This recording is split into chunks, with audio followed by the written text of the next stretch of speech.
Now scream queen with a million smiles. Catching all the love from around the world. Whoa. Hey Shelly, won't you shine your light? Shine your light in the darkest times to make it bright, bright. Live stream dreams, we're all by your side, by your side. Keep on doing what you do, girl. You're one of a kind, one of a kind. Shelly, Shelly, you're our live stream star. Keep rocking your show, no matter where you are. Hey, Shelly from the block. Jersey girl with a mouth that won't stop, no, no. Sassy, and I'm not afraid to show it. Gonna spill the tea, you better be ready for it. I speak my mind, no filter inside.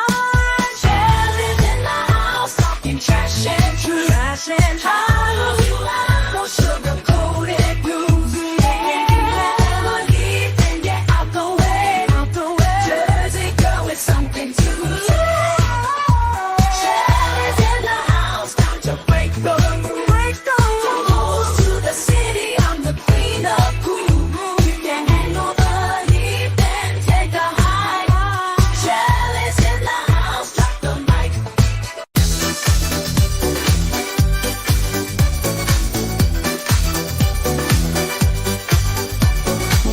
Hey, Shelly in the house tonight. Living it up, feeling so right. Yeah. New Jersey girl, she's got that style.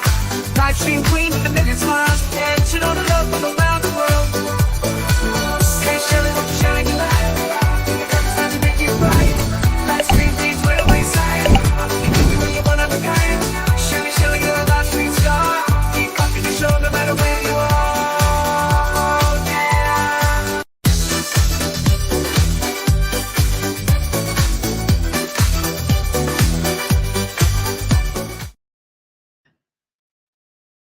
Happy Monday, everybody. This is Shelly, your mouthy mama at Talking Trash and Truths. And this is Coffee and Chaos with T3. That's me. Today's topic is hidden toxicity in any relationship, because I wanted to cover more than just romantic relationships. Today is Monday. Again, happy Monday. I hope you had a lovely weekend. It is 9:33 a.m. on the East Coast. April 8th, 2024, the day of the solar eclipse. And if you can see my screen, it said the end is not nigh. Do your taxes. Just in case, guys. I know everybody's like, it's the end of the world as we know it. Whatever. You know what? Just on the off chance that it's not the end of the world, do your taxes. They're due very soon. Go to the store, buy groceries. Don't spend all your money. Don't live as if today is the last day on earth. Trust me, wait 24 hours. And if we're still here, then think about the purchase. I am so sick of this end of the world bull crap. Everybody, that's all they talk about. Oh my God. Every place I go, a million videos about this is the end times. It's in Revelation.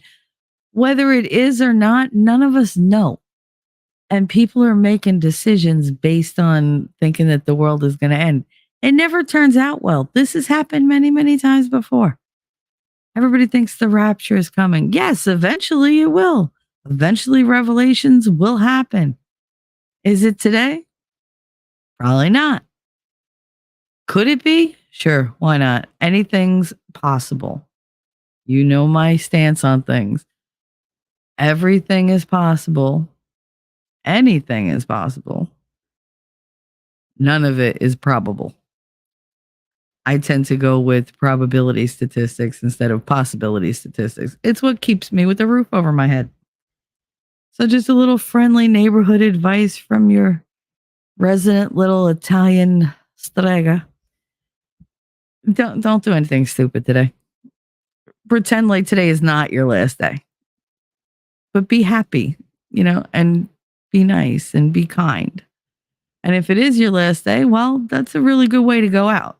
It's a hell of a lot better than buying a, wall-sized TV. So go out, If you want to pretend the world is going to end today, just be kind. That's all you got to do. Be kind. Be kind to one another. Be kind to yourself. Let's see who's here. We have Outpost Nerd. Morning, y'all. How you doing, country? What's up? And Wolfram wipes his paws, lopes in, and howls. Ooh, good to see you. Good to see you. He's dropping those links as usual. I don't know if you noticed the banner. Do you take sugar, 1 lump or 2? I woke up with that song in my head today. Literally woke up at 5:45, about 3 hours too early. And that was the song I was singing. My son said I was singing it in my sleep. A cookie for whoever knows what song that's from. So it's Monday. It was a nice weekend. I spent a lot of time with my boy Winning, and we watched a whole lot of wrestling. That's what we did. Yeah, we spent the whole weekend just submerged in the WrestleMania world. It was my first, and it was spectacular. I'm not going to say who won or how it went. I'm just going to say that I screamed a whole bunch. I cursed enough to make a sailor blush. And I had such a good weekend, guys. Such a good weekend. I mean, I laughed. I cried. We watched the Bray Wyatt documentary on Peacock. And that was amazing. Highly recommend. And then we watched like a lot of the pre-WrestleMania stuff and highlight reels and interviews and, like super fan takes and like the hardcore takes on WrestleMania. I got so many backstories. We've been doing this for weeks, by the way, catching me up on all the wrestling world. So many backstories, so many colorful characters and amazing fighting. I mean, I don't care if people say it's fake. The athleticism involved in what they do is ridiculous. Ridiculous. And it's funny how I start out like rooting for one person and then I wind up like feeling bad for them because there's humanity there. There's a story. They don't think that they're the heel. They think that they're in the right.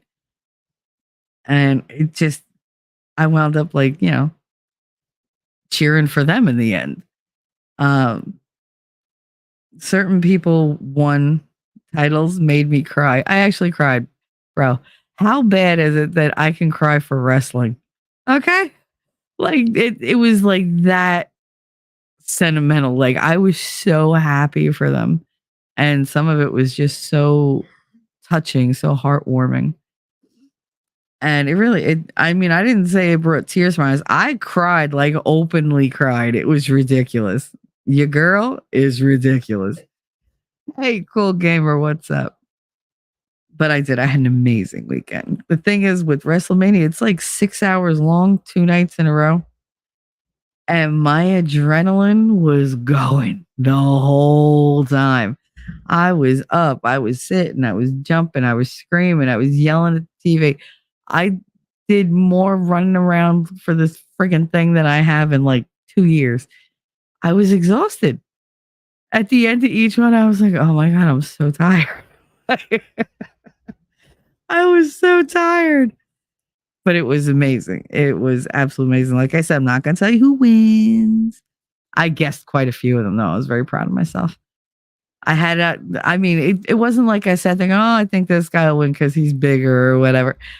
I'm watching and I'm just like, oh my God, like, no, they have to frame it like this. Like, this makes sense because this and this and that, and then this one has to, and that one has to, and then this will carry over, but they wouldn't do this because of this and da da da. So I was like piecing it all together. And I think I just amused the shit out of Winning. And I told him, I was like, babe, not for nothing, but if you think I'm loud during this, Wait till you see me watch football, especially if my team is playing. Because good God, my children will not be in the same room with me when I watch sports. Any kind of sports. They're like, you get so loud. I get like into it. That's why like I stopped watching baseball because my anxiety was so bad. Every time they would like get up to bat, I was just like, oh my God, I can't take this. Like the stress, it stressed me out. I couldn't enjoy it. Could not enjoy it. Basketball makes me dizzy, so I don't even bother. Even though I'm better at basketball than I am at any other sport. Like I literally just my aim is spectacular. But yeah, no, like I can't watch basketball because like I said, it makes me dizzy watching all around. I can't. Same reason with hockey. It's like no. Golf is too fucking boring. Tennis is too much back and forth, and back and forth, and back and forth. If I want to watch back and forth, I'll make my two kids argue in front of me. At least that's entertaining. But baseball stresses me out. Football gets me riled. Like I don't get anxiety. I'm aggressive and I'm so overly critical. And I blow up. Oh my God. The last time the Giants were in the Super Bowl, which granted was a fuck ton of years ago at this point because they suck. But the last time they were in it, something happened like in the last 5 minutes of the last quarter. And y'all can't imagine the screaming. And the thing is, like, my neighbors didn't say shit because I could hear like 4 different apartments on my floor just huge because everybody was pissed off and you hear them outside. And I was like, all right, we're just really, really loud when it comes to our football here. I did not know that would translate over into wrestling, but apparently it does because I'm sitting there going, come on, you fucker. Yeah. Oh, come on, ref. What the fuck you looking at? Like, I'm just screaming. I go, yeah, you motherfucker. Like, oh, I hate you. I hate you. Like, Dirty Dom, I hate Dirty Dom. Hate him. Hate him. Hate him. I just hate him. He reminds me of somebody, and I don't know who, but I just want to punch him right in the fucking face every time I see him. And then the blatant disrespect for his mother and his father, like, oh, poor Dom, my ass. Like, no, stop it. My mother's done a fuck ton of things to me. I never disrespected her in public like that. I'll disrespect her on here because she don't listen anyway. God forbid my mother, pay attention to anything I have to say. But yeah, no, it was a really good weekend, guys. It was a really good weekend. I don't even know half of what went on in the world. I didn't care. This was like the refresh. It's like hitting the refresh button. We were both like, no, we need a little break and we're going to enjoy this and nothing's going to interfere.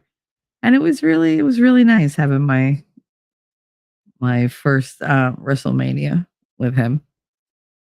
I think I just amused the shit out of him. I do. Because he just kept laughing at me the whole time. It was nice though, because he knew all the backstories. And every time something would happen, I go, but why are they so mad at it? And he's like, oh, this is, you didn't get to see this. This is what that happened. And this person married that person. That's the daughter of such and such. And I'm just like, holy shit, this is so incestuous. Like there's so much drama going on within wrestling and I'm here for it. By the way, wrestling is on again tonight. So he actually has me looking forward to it every Friday night and every Monday night. And it's just like, I never in my life thought I would like wrestling. I mean, he used to listen to it. Like he'd watch it and I could hear it. And I'd sit there going, oh, Jesus Christ, I got to listen to this crap again. I'd be like, all right, whatever. Like that's his thing. I mean, he puts up with you singing all the time. You can put up with his wrestling. Well, one night he was like, oh, let's just watch this. All right. Okay, yeah. He was like, oh, I'm watching this. You want to watch? Yeah, sure. All right. Oh, it's Friday night. Did you watch SmackDown? No, not yet. All right, I'll watch it with you if you want. All right. And that's how that started. He's so slick, man. So slick. Just eased it in there. Then once I caught like the first like real storyline, I was in it. That was it. I was personally invested and I was just like, more. I want more. Like, okay, so you showed me these things. What about this? And then we're going through like the older stuff. And I'm going, oh my God, that's this one and that's that one and that's that. I thought my knowledge about who was who from back in the day was a little impressive for somebody who hadn't watched it in like 30 years. Oh, we had such a good time. Such a good time, guys. And Nerd, I know you sent me a DM asking if winning was okay, but we had said from early on, like the week before, that he was not doing any streams this weekend because he had plans. I was his plans. So WrestleMania was his plans. So we had a really good time. So I had a very good weekend for once. That's 2 weekends in a row he gave me that were outstanding. So thank you for that, winning. Every weekend is good. It's just these were well above and beyond. Because one was my birthday and then we had WrestleMania. So back to the grind though. Back to the grind. Outpost Nerd said, sounds like me during the 2013 Iron Bowl when Abram player Chris Davis ran for a 109-yard touchdown during the last play against Bama, sending Auburn up to the national championship against FSU. Okay, why you wrote it twice, I'm not entirely sure. Yeah, I forgot. Well, good. I'm glad. It's nice that you were concerned for him. I appreciate that. Not a lot of people are. Or at least they don't show it. I'm always concerned for him. That's my job in life. That's my job in life. I misspelled something. So you rewrote the whole damn thing? You still misspelled it in the second part. You put TP instead of 2. I don't get what you... I'm looking, but I don't see anything that you misspelled. Copy and paste. So you copy and pasted it, but didn't fix it? No. Doge. I'm the best from the East. I'm a wild, crazy beast. I'm the showwoman. None of you ever saw Casual Sex? That was Andrew Dice Clay sang that in that movie. That was a good movie. Leah Thompson, Andrew Dice Clay. He was funny. He was like, you ever try this horizontally? Because they were dancing. He's like, douche. He was such an asshole. And I've met him a couple times, and he's fucking funny. In real life, he is funny. Like he's not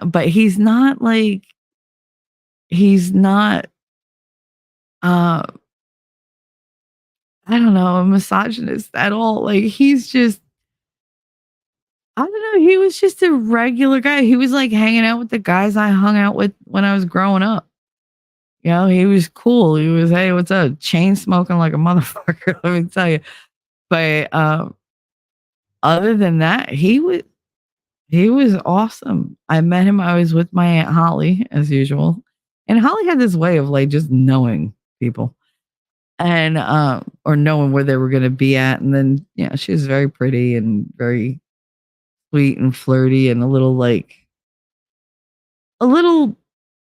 don't know, too much at times. But I mean, she was too much for those times. Now she'd be downright boring. But I mean, back then it was, yeah, she was sassy and she had a mouth on her and they just loved her. I think I copied a lot of her personality as I was growing up as a teenager. The way she could cajole and, she could be sarcastic and really deliver a hit and with a smile on her face. And so you didn't quite know, is she putting me down? What's she doing? But yeah, no, we met him. It was just in a random club that we had gone to in South Jersey. Well, really Central Jersey. And he was with his whole like entourage of people. And he was like the nicest guy. He really was. I mean, wherever he went was like an entire cloud of fucking cigarette smoke, but you didn't care because he was funny.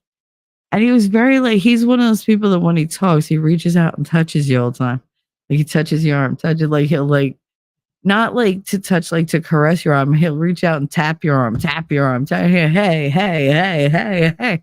It's like, I'm looking at you, God, you're like huge.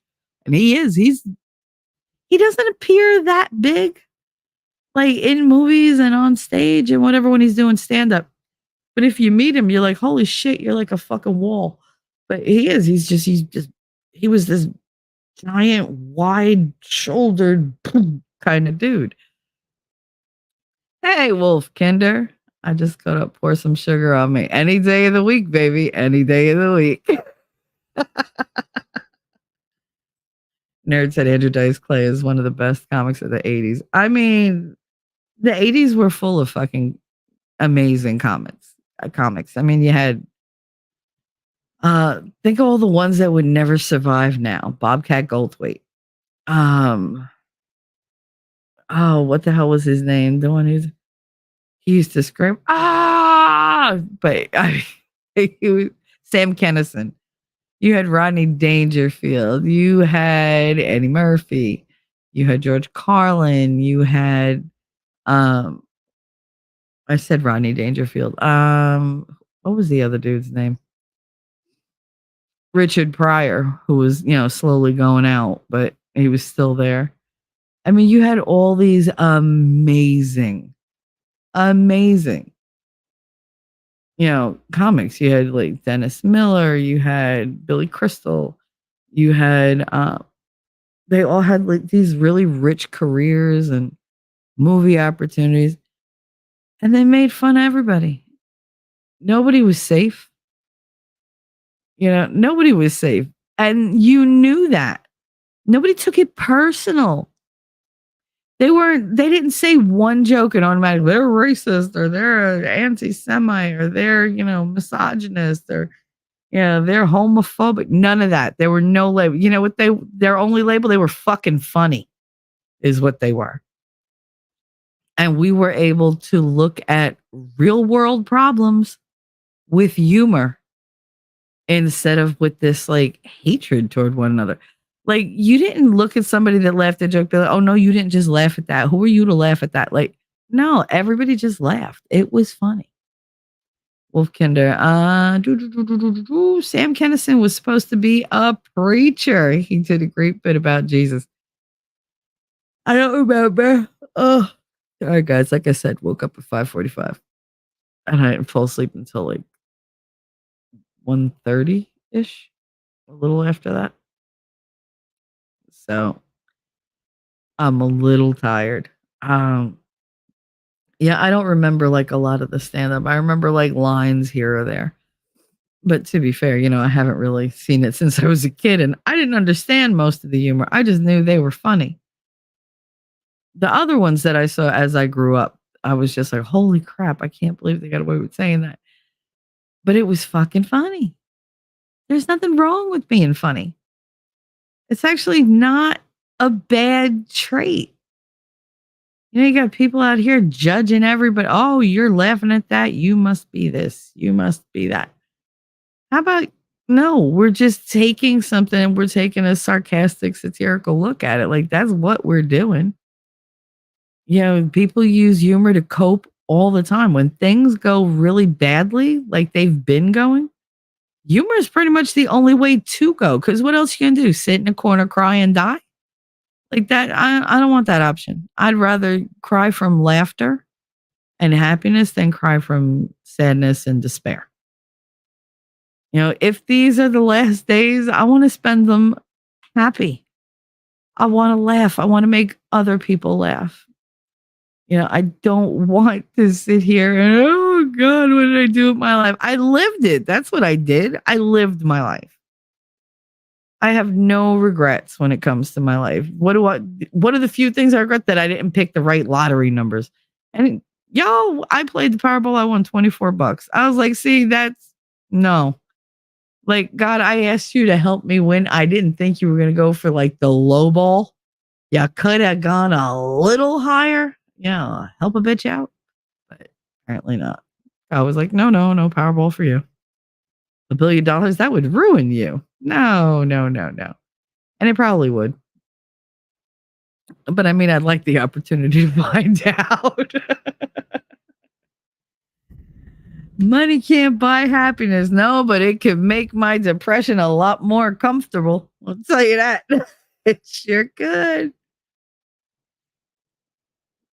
There is nothing wrong with having money, but there's nothing wrong with not having it either. I've been both. I've been like, I don't need to give a shit rich to stealing bread to feed, to feed myself when I was pregnant while I was living in my car. So, yeah, I mean, I've been up and down the gamut. The problem when you have money is that other people in your family want that money. And they make sure they get it and you don't. And so you wind up sleeping in your car. But make your own money. Don't let anybody take it from you. That's all. It's the only reason I'm good with money is because I know how quick it goes. And I still get bamboozled. Because I have a freaking bleeding heart. And, well, I did at any rate. I feel bad because now even like people with legitimate stories I won't give to because I don't trust anybody. Oh, because I got swindled by one son of a bitch who still owes me a full $2,000. I kind of wish he would have got it from the mob because he'd have 2 broken legs by now because he can never afford the VIG.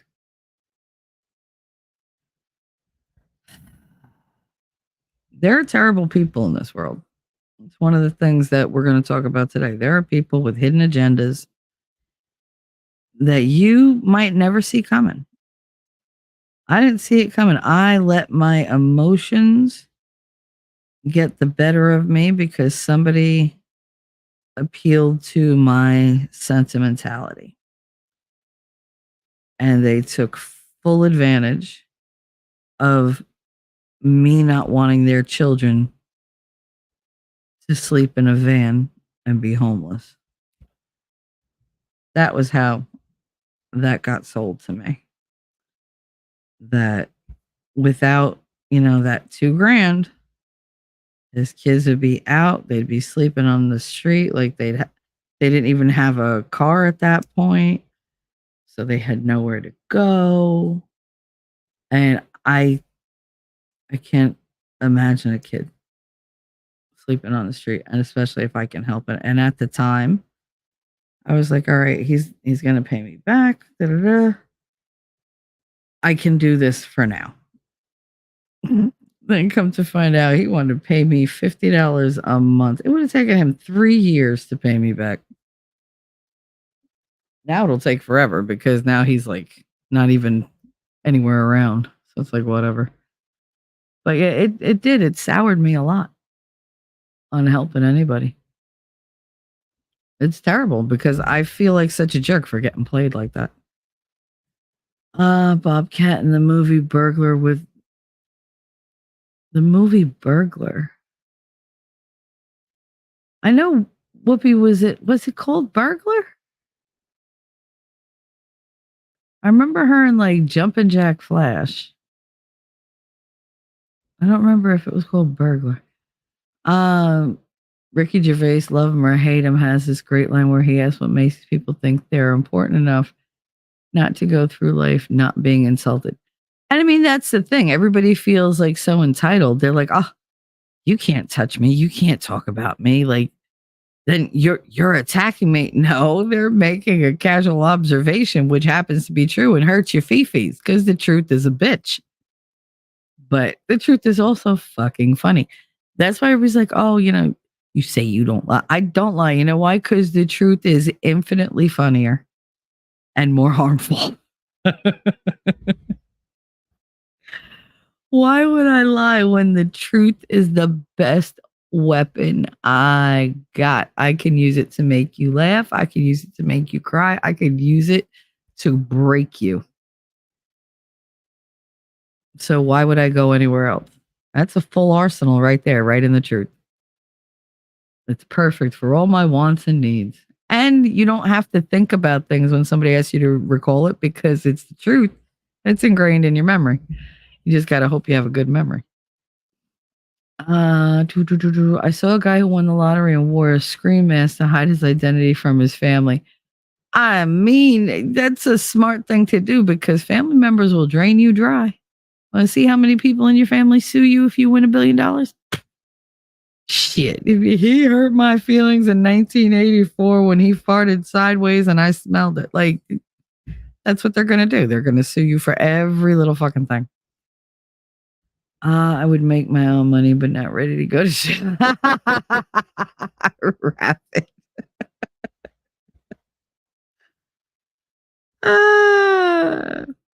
You're funny. You're working in the garden. Yeah, I don't think counterfeiting is the way you want to go at this point in your life. Better to just live off what you got. It's funny though. I'm glad you work in the garden. Hopefully that's, what do they call it? Relaxing. There you go. Words are not my friend. Bobcat has one of my favorite lines in Burglar. I told my dad when I grew up, I want a job where random shit would blow shit up in my face all day. I had to do it in his voice. That's my best impression off the cuff. Jumpin' Jack Flash was the guy on the computer. Burglar was Whoopi's convinced by a cop to do more than one job, and it's a setup. To do one more job, and it's a setup. That's right. I forgot that those were two different movies. I heard movies tend to blur together. If it's not Ghost, Sister Act, or The Color Purple, it's pretty much they're all the same role. Like she played the same character in all of them.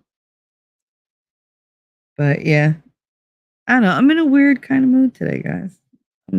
I'm aggravated with the world.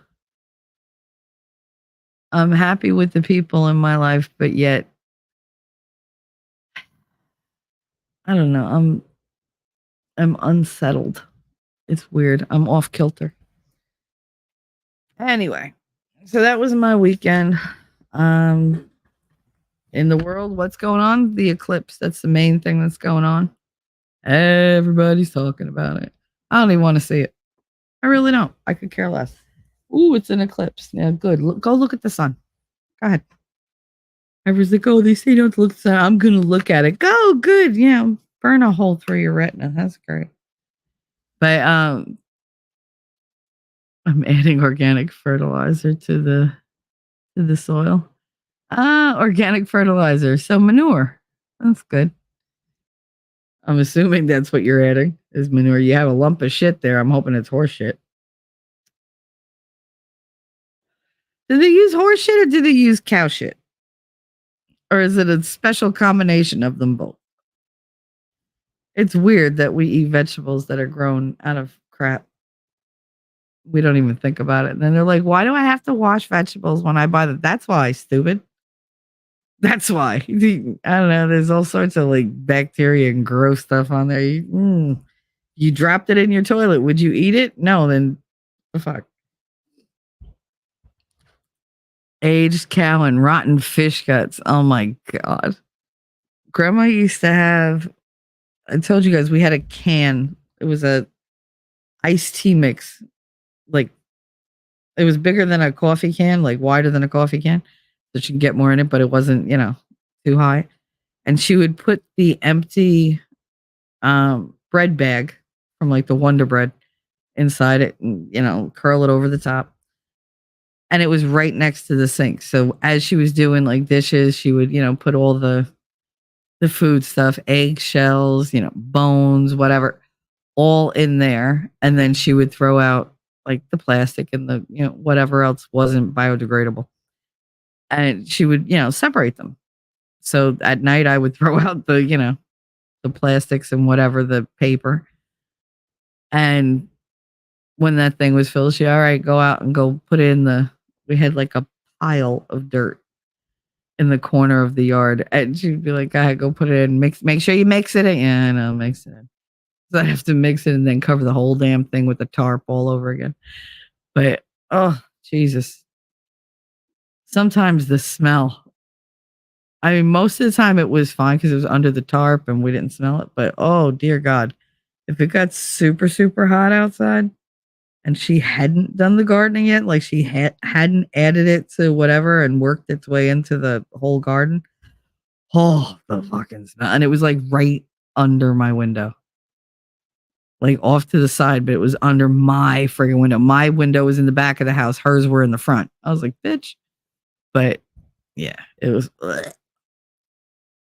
Fermented fish makes a rich plant food, but smelly. Yeah. We ate a lot of fish in my house. A lot of fish. Italians eat a lot of fish. I worked on a horse farm, cleaned the stalls, then drove a tractor down the road to a field and spread the manure on a field. Fun times.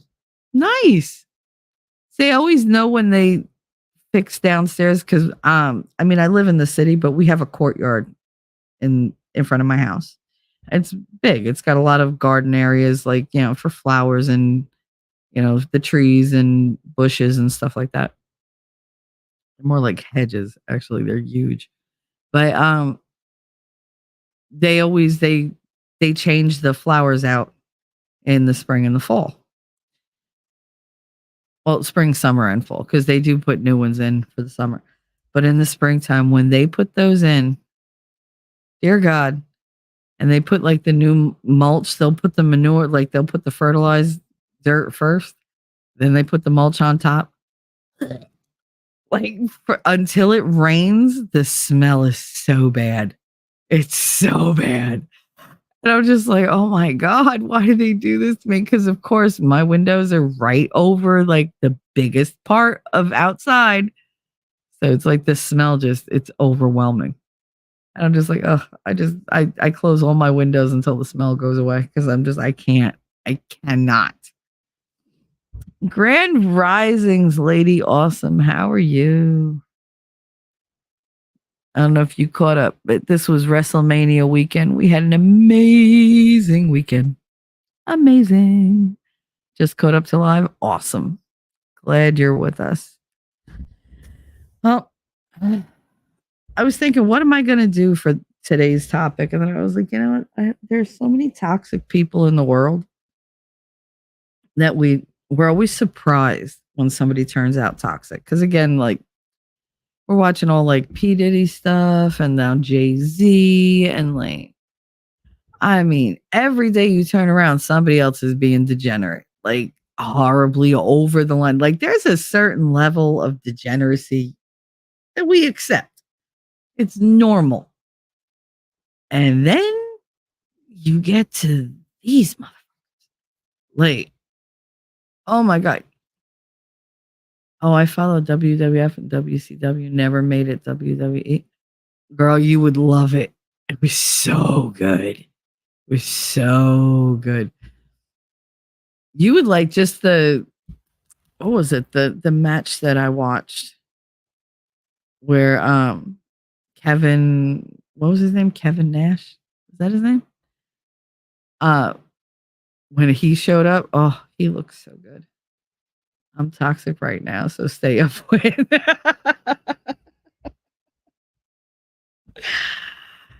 Duly noted, Rabbit. Duly noted. But because of the lovely allergies that have taken over myself, my nose is all stuffed anyway, so I couldn't smell you if I tried. I usually don't have that bad allergies. This is kicking my ass. It is kicking my butt. But yeah, no, there's all these people out there doing these horrible things, and everybody's, oh, I'm so surprised. Oh my goodness, like you never would have guessed, but they come across so nice and da-da-da. Kevin Nash played the Super Shredder in Teenage Mutant Ninja Turtles too. Really? Oh, that's cool.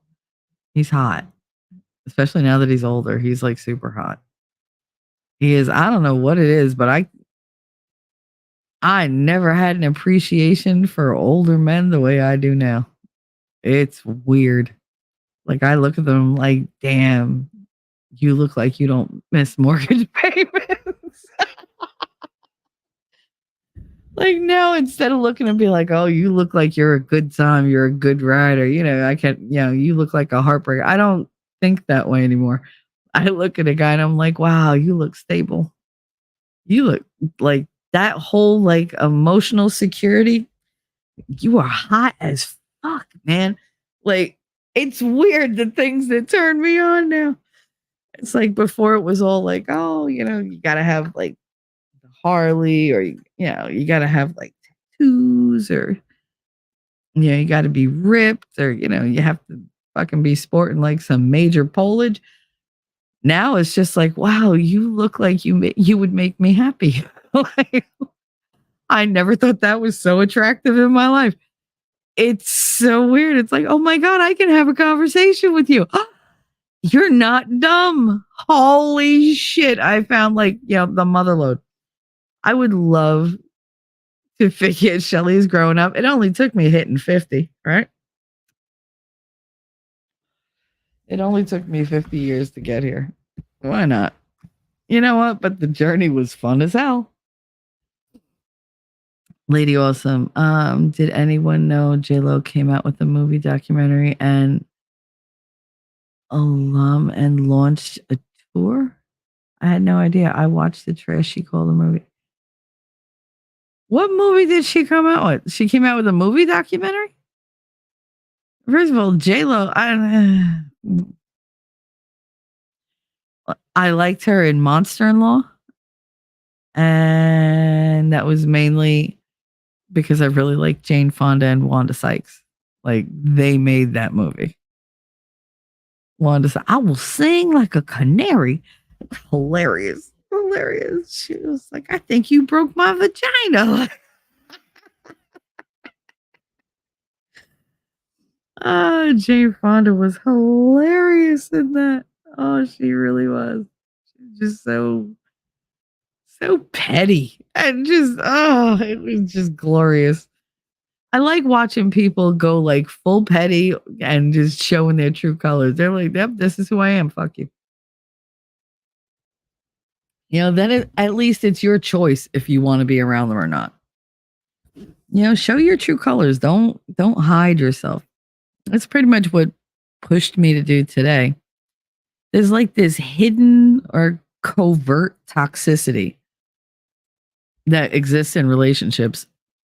And again, a lot of it is, you could chalk it up to narcissism, but you don't have to be narcissistic or have a narcissistic personality disorder to be toxic to somebody. There's tons of different ways. And I listed a couple, I listed a lot of ways on how this happens. And some of them maybe like sound like they're repeating, but they're really not. Some of the main things I want you guys to come away with, we'll cover today. But like toxic people, you can't always tell who it is because they're not toxic with everybody. They're good at keeping it hidden. Sometimes you get a vibe about somebody and you're like, oh, I don't know. So you're just like, oh, all right, I'll give them a chance. And you forget that initial red flag instinct because there's nothing you can pin it to. So you just kind of go on and then they do other things and you get distracted. And then when it's too late and you care about them and you're with them and you've thrown your hat in with them in front of everybody, they reveal that toxicity again. And the red flag goes, oh, now I remember. And you're like, fuck.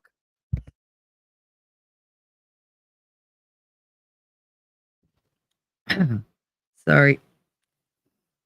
with the allergies, I'm getting like this really bad back trip. So I'm gonna wind up muting myself quite a bit so I don't cough in your ear. But it's like, oh, it's choking me is what it's doing. Let me see if I can get this thing over here. You know what? One of the things that bothers me is I always worry that, oh, I can't pause during my stream. I can't this, because they'll get mad, they'll lose interest. And I hold myself to such ridiculous expectations and standards that it's laughable because I'm giving it 110% every time I come here and I don't see it. I'm not seeing dividends. I really I look at other people and they're pausing their stream and they're like, wait, I gotta go do something. And they just leave for like 5-10 minutes and come back and they got 400 people sitting there fucking waiting for them.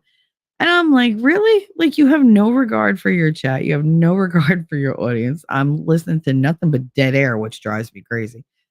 And you're leagues ahead of me as far as, success goes. And it's very like, you just don't understand how every time I'm about to do a show, I'm like, why am I doing this? Why? Like I could disappear. Nobody would notice a goddamn thing. The world would keep spinning. Yeah. And that's with anybody, even like these big streamers, they could disappear and the world would keep going. But it's just, YouTube makes it so difficult to continue. They really do.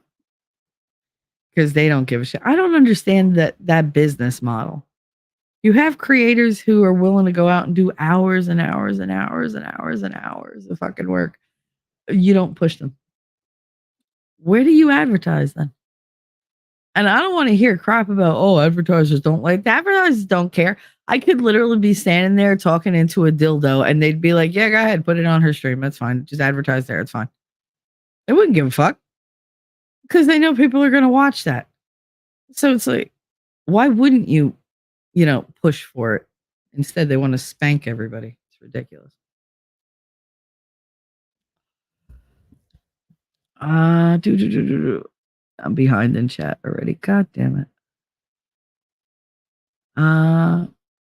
Lady Awesome. I wrongly assumed it was about J-Lo and Ben Affleck. Sadly, no, only inspired by. Are you kidding? Ugh. Headed into the shower. Hey, Gutter. You take us into the shower with you like a good girl. Good MPs. You're learning. Look at you. I love that. That made me so happy. If it was only inspired by J-Lo and Ben Affleck, then what the hell was the point? If it's a documentary, I don't know. I'll have to look. Just tell me what channel it's on, like what streaming service it's on. I pretty much have all of them. Anyway, good Goddess Pub. Happy Monday. Happy Monday. Happy Monday. Wolfkinder. I noticed last night all the planets and sun are in one part of the sky. They're in consecutive constellations. Aquarius, Pisces, and Aries. I'm an Aries. That is interesting. I wonder what that means for me because I wake up every day feeling one way and going to bed a different way. And they're two very opposite feelings.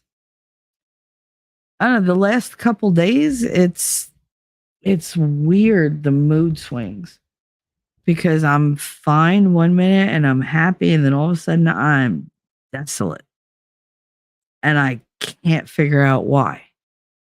No trigger, there's no occurrence, just very invasive, loud thoughts that just bring me down. I can only ignore my own head so much. Iron Rabbit, we would know that. I know you would know. I know you guys would notice. You'd notice. And then you'd forget. And I don't mean that as a slam toward anybody. That's the way the world works. It's the way the mind works. It's only so much we have, time for or room for. See, I know some things. Useless fact. You know useless facts? Okay. Show us the delta.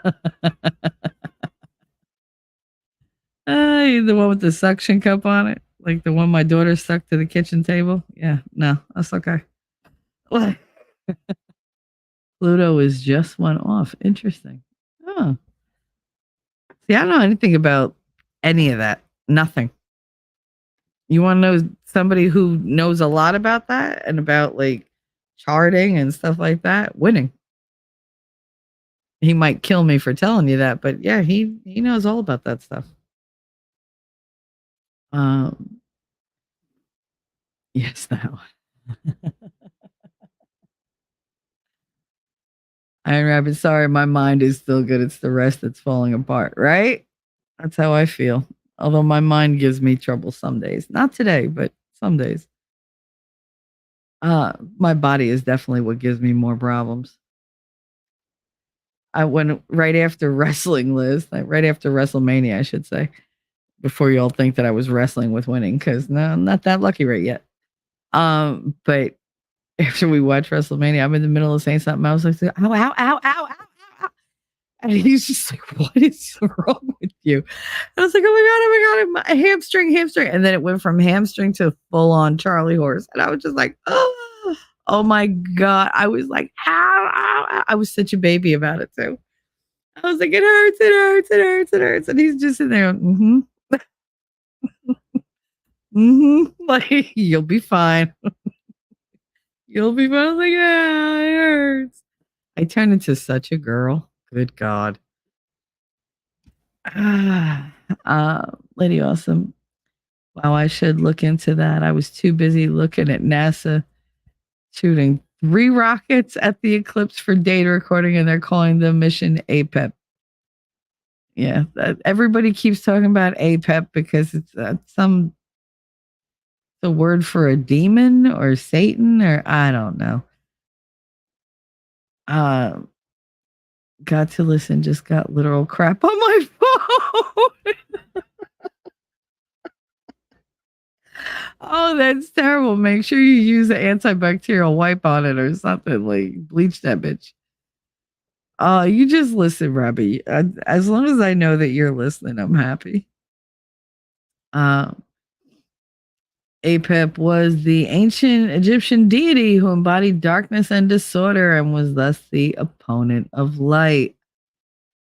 Yep, that's what they've been talking about. They're like, oh, that's why they named the sea. Everybody's into demonology now, and they're all Satan worshipers. And not everybody can be a Satan worshiper, Jesus. It's just the ones who are trying to rule us. Just, not everybody's a Satan worshiper, just the people in charge of, like, everything. I mean, it makes sense, don't it? To get to the point of power that they're at, they would have had to sell, like, their entire bloodline to the devil. The bloodline was part of WrestleMania to bring it back around. Got no screensaver at the house. Oh, I love screensavers. People are like, oh, you use a screensaver? I have never had to replace a screen. Not good. I would rather spend $10 on 4 cheap-ass screensavers than $200 every time I get mad and press my phone too hard. And believe me, it happens more than you would think. I also have a big-ass case on my phone because I'm like, no, I'm always dropping this bitch.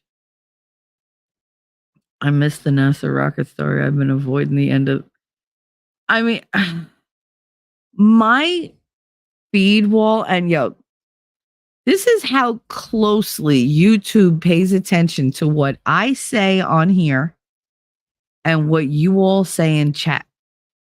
Now, we have talked about things that I never did searches for, I have never typed out.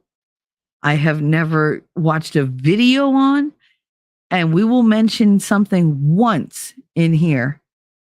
And when I end the stream, no lie, as soon as I end the stream and I go to my YouTube, feed wall, at least 6 friggin' videos on the one little mention of something that somebody mentioned in chat or I mentioned out loud, like verbally in the show. And I'm like, are you kidding me? It's ridiculous how much. If I say Winning's name more than like 6 times, I will have every third video suggested to me will be from Winning Reality. Every fucking one of them. Winning Reality, Winning Reality. If I just say winning, it doesn't do it. If I say Winning Reality, automatically when I get out of here, every third fucking video.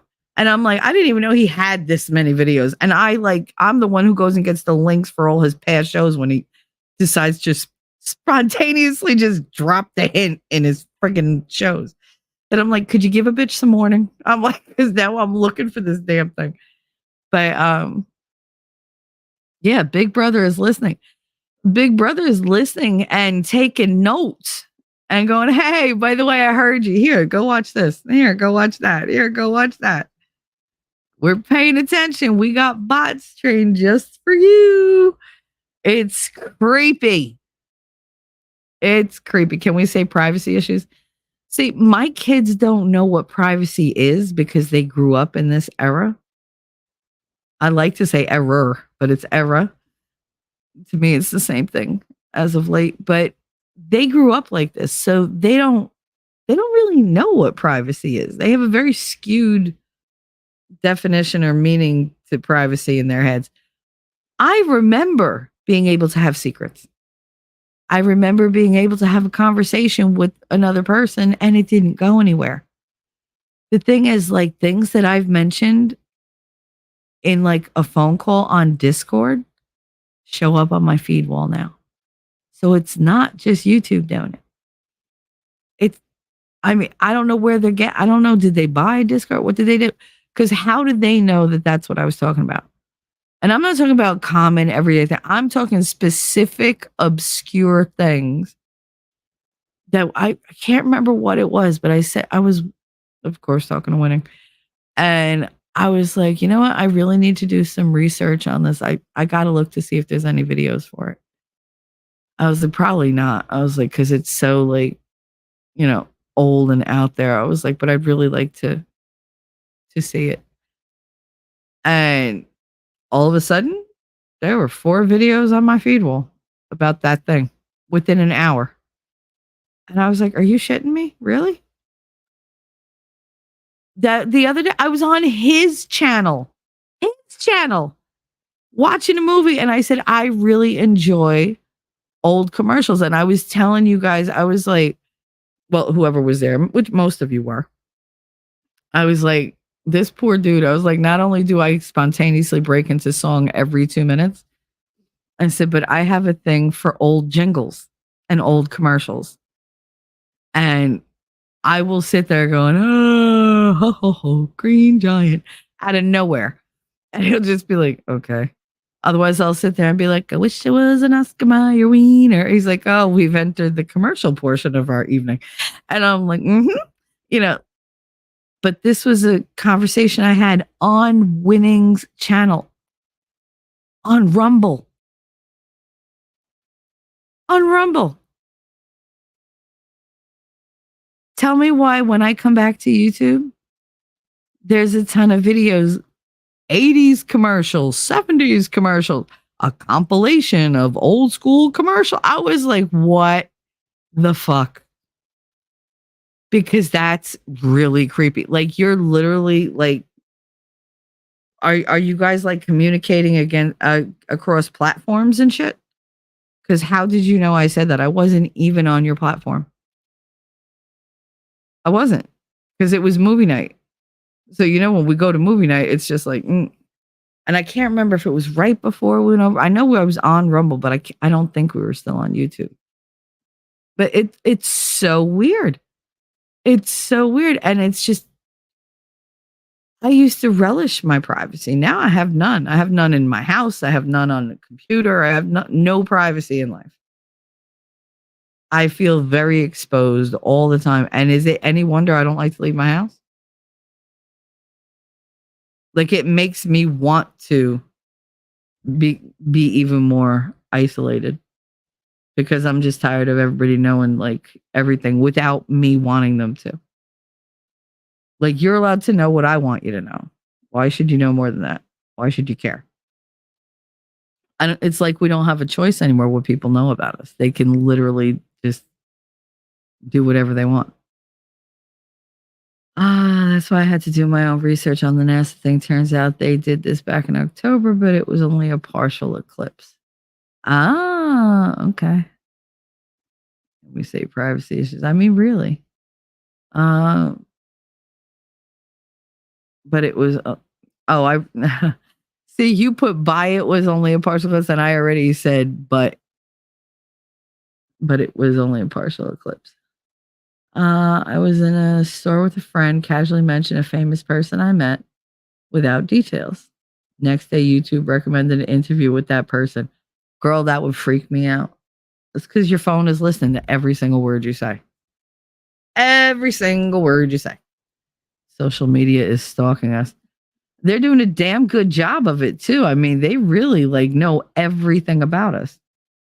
They have me paranoid to the point where I have tape over all the cameras that I can think of in my house. All of them. Because I don't trust any of them. There's tape over the camera on my phone. There's tape over the camera on my laptop. There's tape over there's a weird dot in the middle of the TV that I don't know if it's a sensor or what. I don't care. I put tape on it. The remote still works, so I guess it's not a sensor. But like it freaks me out that they could just do whatever. They could just remote watch you if they feel like it. They don't give a fuck. Everybody's like, oh, you're being paranoid. Really? All these things add up. I'd rather be paranoid and safe than oblivious and, exposed. And just because you feel paranoid that somebody's watching you doesn't mean they're not. So, Lady Awesome. Okay, side note, the fan light combo I have in my kitchen, the light turned off while I was in the living room. Seeing the flash, I was like, what was that? And the light comes back on. I clicked the chain to turn the light off and not the fan, and it happened again. The light went off, then went on, then went off. So I turned the switch off. I mean, it could be it could be the bulb might be a little wonky because that happens. Or, it could be somebody sending you a signal. I don't know. I believe like most of that stuff. It's, oh God, I'm going to sound like such a kook. I believe in like all the spiritual aspects. Like I do believe that spirits exist. I mean, they talk to me all day long. So it's kind of hard to ignore them. And I know that I have crazy in me, but that's not part of the crazy. Like, there's no way I could know the things that I know unless somebody's telling me, and they never stop telling me. But I've also never been afraid of spirits either. Because I can feel them. I can see them. I mean, it's nothing to see somebody walk through my living room. I just ignore them. It's when they stop and look at me that I'm like, no, keep going. Like, I don't mind if you're in transit, but don't stop and want to have a chat, please, because I can see you. You look clear as day to me. Like, no, like you got to go because you're freaking me out. I don't get scared, but I do get like, okay, you're not supposed to be here. You're not supposed to be here. Please go. People think I'm crazy. It is what it is. When you die as many times as I have, things change. Like I said, when I was a little kid, I used to see demons. I used to freak my grandmother out because I would look at somebody and I'd see like two faces. And I just wouldn't go near that person. That's why, like, when people are like, "Oh, your father was possessed by the devil," no, it wasn't. That was his true face. Like, there was nothing in there. The evil was him. He was evil. He wasn't being possessed by evil. That he embraced that shit. He loved all that. He loved voodoo, black magic. I mean, he was always trying to teach me black magic. Oh, good God. I was the only like 5-year-old who knew about like gree bags and how to like cast bones and stuff like that. He was a fucking psychopath. And he believed he had like all these supernatural powers. He believed it. This was not something that was like fly by night. He believed he had, magical abilities. And he would, he'd say between, like my family and your mother's family, you got the payload, basically. And it was like, okay, I could never like I don't I never felt powerful. I never felt like magic was a thing. Because my thing was, if I had all this power like you say I do, I would be able to put you in the ground. Because that would have been the first thing I did. Ward his ass off. Like, go, goodbye. Nope. So I never really, I never bought into his bullshit. But I mean, I do believe that there are people who can do extraordinary things. I do not believe I'm one of them. Do I hear spirits? Yep. Is it because I've been dead so many times? Yeah, probably. Is it because I was born dead? Yeah, probably. I mean, I'm a twin. I'm the only surviving twin. I spent months with my dead twin in utero. Like things like that, I think they warp uh, who you are. They warp what you're capable of. And they change your energy makeup. So you respond to different energies in the world. That's all I think spirits are. They're just another form of energy God put on this earth. And some of us can perceive it and some can't. And I just happen to have a foot in the realm of where they resonate, I think. Because I can't call specific people to me. I can feel when specific people are around. I can always feel that. It hits like a ton of bricks and it stops me in my tracks. It's not something that I'm like, oh, I feel my grandmother in it. No, like I'll be just like going along doing something, and all of a sudden it's like, oh, like I feel you. All right, like it literally hits me like I just ran into a wall. That's why the old commercials showed up in my suggestions. I get weird suggestions, and I find out someone in expert circle has been watching it. Yep, it's weird. It's weird. Yeah, currently the veil is thin. For me, it's always thin. It really is. I've been hearing things lately. However, I can't make it out. It's fuzzy. I don't tune in like Angel Radio and Supernatural, but I do tap out. I don't think they could on the show. And that's the thing. No, like I think the story went on Supernatural that they could hear them. And once they could hear them, it was like a constant buzzing whenever they were talking. So they couldn't tune it out. There are studies about a connection between trauma and psychic skills. Well, I think part of that is because when you're traumatized so much as a child, your mind goes into overdrive all the time trying to protect you. It's in full survival mode. And that hypervigilance, like people use it, they just say, oh, hypervigilance, you're just really aware. Being really aware and being hypervigilant are miles apart. I mean, they're like different sides of the globe apart.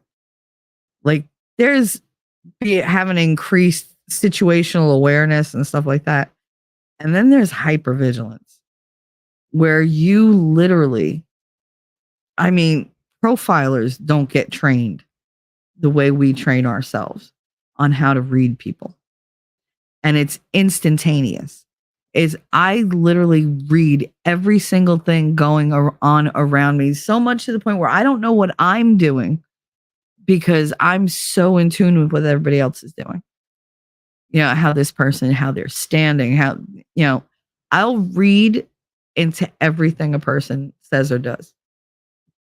The angle they cock their eyebrow, if they cock their eyebrow, how many times did they run their hand through their hair? Are they standing, with their feet like pointed forward or pointed apart? Are they relaxed? Are their shoulders down? Are their shoulders toward their ear? Is their back straight? Are they hunched over? Like, will they hold something in their hand? Do they talk with their hands? Like, are they making eye contact? Are they just making eye contact with me? Are they targeting me? Are they targeting somebody else? Are they looking around? What kind of vibes are they giving off? And it's all together. And then you add that in with how people react to them, how people treat them. If they have yes men, if they have, like buddies, if they have people who are really comfortable with them, if they have people who are combative with them, their reaction to those people. All of that happens in seconds. And my brain does a threat assessment on every single person that I'm in a room with, where the exits are, where I'm situated in the room, what the vibe is in the room, what the lighting is, what this, like everything. And that determines if I'm going to be like more comfortable, more on my guard. And I always get like one or two people where I'm like, no. Like, I'm just like, ugh. There's just something about them. And Winning last because he's like, you're so critical. And it's because I'm like, yeah, they're nice guys. Something about them I don't like. They give me like, they're making my skin crawl. Like, I can't. And it's always yeah, ha ha ha, la la la. And then it winds up they do something really shady, fucked up, and disgusting. And I'm like, I told you. Y'all, nobody listens to me. I'm like, stay away from this person. They're a bit, no, come on, give them a chance. They're great. No, there's something about them that is pushing me away. Everything in me is telling me, do not talk to this person. Do not get close to this person. Don't trust this person. And you're like, no, I've known them forever. They're so great. And then like a couple months later, you wind up finding out some horrible shit about them and they're totally not the person you thought they were. And I'm like, I told you. I know everybody doubts me. You get me to doubt myself. That's my worst thing in life. Me doubting myself. I doubt myself all the fucking time. And it's pointless. I don't know why I do it because I'm usually right.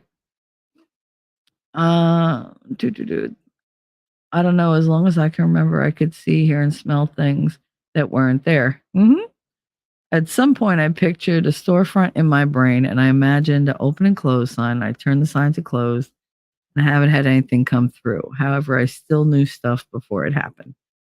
I used to have dreams about people, and then I would meet the people in the exact way that I met them in the dream years later. We went to the Poconos, and it was me, Daddy, and my mom. And she was having a work friend, a girl from work, come over, and she was going to stay there with her friend, her quote unquote, her friend. They were lesbians. I didn't know it at the time, whatever. And I had never met this person. I never heard about this person. My mother's like, they're coming. We have the condo in the Poconos for the weekend. It was a timeshare thing. She was like, and they're coming. They're going to stay in one part of the condo. We're going to stay in the other. We'll have fun. We'll hang out, just be good. And I was like, okay. I think I was like 12 at the time. And we're sitting there in the restaurant in the Poconos, and they come walking in. The lady sits down, and I get introduced. Hey, how you doing? Da-da-da. And I remember sitting across the table from her and going, I know this lady. How do I know this lady? And then all of a sudden, she said something that was exactly like a dream I had had years before and still remembered. And as she went to say the next thing, I said it. So we said it together and she just looked at me and I said, I had a dream about you years ago. It's nice to finally meet you. And daddy was like, oh, Jesus Christ. Like, don't start this. Don't start this. Like don't do this. And my mother's all freaking out. And she was like, she goes, wait, you had a dream about me? I say, no, I had an exact, like this moment right now. I had a dream about this and I met you in the dream. And I said, even in my dream, I said the line and I told you I had a dream about you. So I'm actually saying what I said in my dream. So it's happening like 3 or 4 times. And she was like, you really saw? I was like, I really saw you. Like it was you. Like right down to your clothes. Like everything is the same. And she was blown away by it. And that's all she wanted to talk about. Like she kept bringing the subject back around to, have you had other dreams like this? Do you know other things? Like all weekend long, she kept asking questions where it made me feel really uncomfortable because I was just like, okay, you're making me feel like I'm weird. This happens all the time. Grandma always said, just let it happen and then just, let it go. Because some things you're meant to know and some things you're not. But she's like, when you dream about meeting people, keep it to yourself because it could be a little off-putting. And it was like, okay. She was like, people will think you're, strange. Okay. But like deja vu for me doesn't happen like it happens for other people. Like they have an experience and then they're like, oh, I'm getting deja vu. I feel like I've done this before.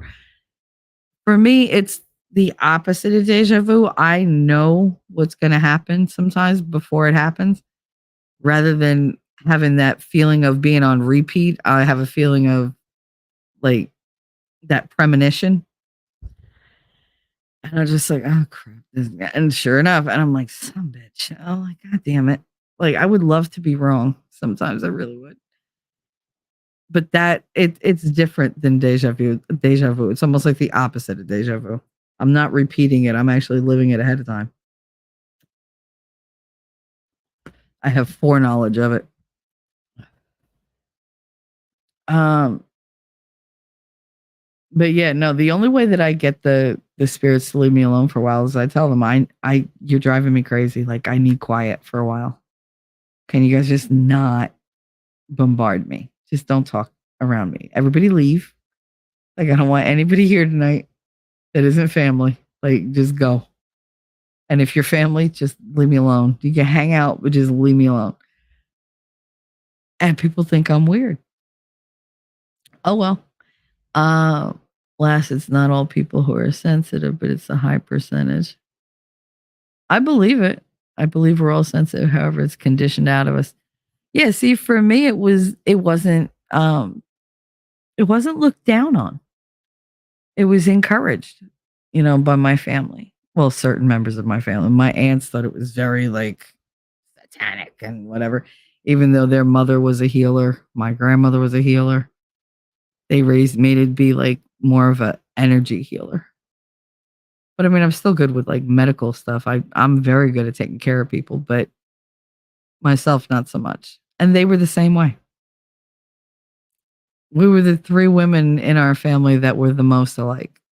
We all have the same maladies, like the same dispositions, the same cooking abilities, all that kind of stuff. Cool gamer 2. Hello. Hello. Now you got 2? Oh my goodness. There's 2 of you. I barely got to know the first one of you. Oh, goodness gracious. All right. So let's start in on this. Even though the supernatural talk is great, I don't really know what else to say about it. I don't begrudge people who don't believe in it. I get upset when they tell me I shouldn't believe in it. I'm not telling you have to believe in it. Don't tell me that I have to not believe in it.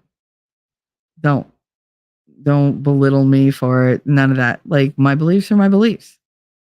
You're not inside my head. You don't hear what I hear. You don't see the things that I see. So I can't prove it to you. There's no way to capture it. There's no way to do any of that. So it's like, meh. Two cool gamers in one. Oh, goodness gracious. Wolfram. Two Two cool gamers in one. All right. So when it comes to hidden toxicity, there are a couple things that I found that are usually prevalent that you can pick up on that not everybody does.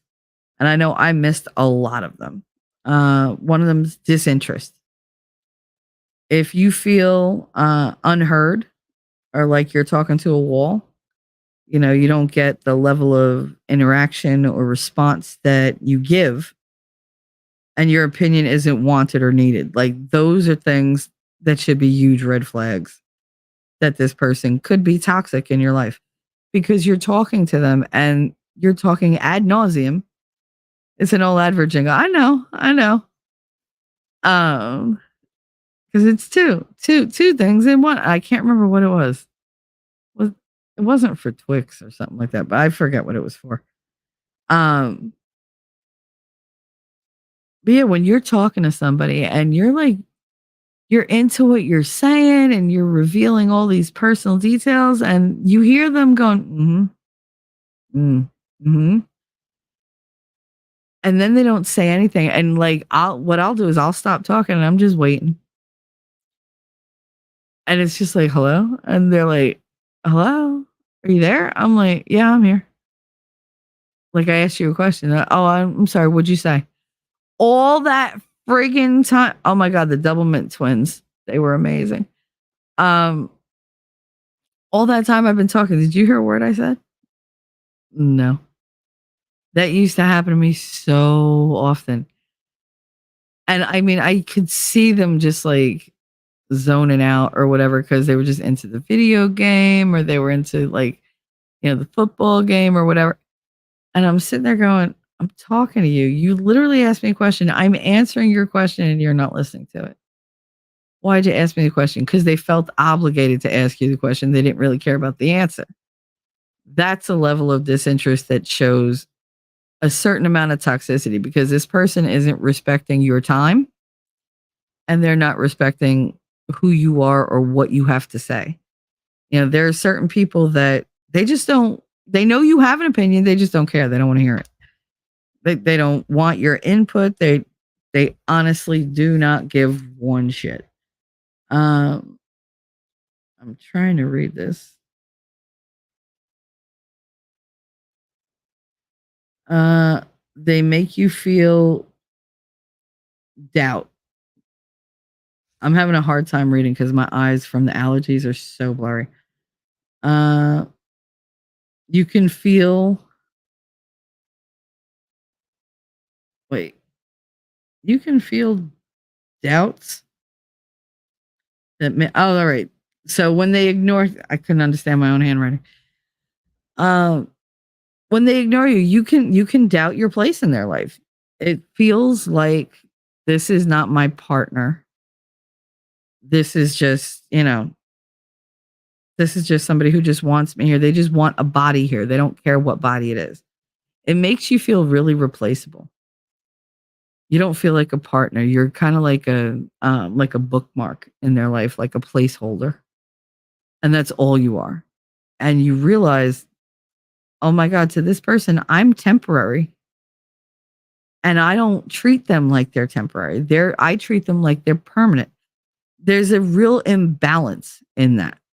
And a lot of toxicity, that's what it leads to. It leads to an imbalance. That's what it's there for, because they want the balance of power to swing in their direction. So they show disinterest. It minimizes your input. It minimizes your importance. They become dismissive of you. Or sometimes they become critical. But they're not interested in what you genuinely have to say. Like, there's no tell me more. There's, tell me the truth. Tell me this. Tell me that. They don't care. You lie to them, they don't care. You tell them the truth, they don't care. You whistle Dixie, they don't care. They're just like, yeah, that's right. You're there for what I need you for. In the meantime, you can just keep talking. It doesn't hurt anybody. And that's it. But they're not invested in you. You're just another person. You're nobody special to them. One of the ways that they show you is by having no interest in your day to day. How many people do you talk to that you think you matter to that never ask you how you are? They don't ask how you are. They don't say, "Hey, how, I knew that you were sick or whatever. How you feeling today?" They're just very cold about it all. Another thing is expectations. Not yours, theirs. They expect you to always act a certain way, uh, look a certain way. They set these really unrealistic standards for you. And they think of you as like this superhuman. Like you're supposed to be this miracle worker. You could do anything. All my exes have this in common. It's not that they actually think that you're capable of anything, but they can pin that label on you. And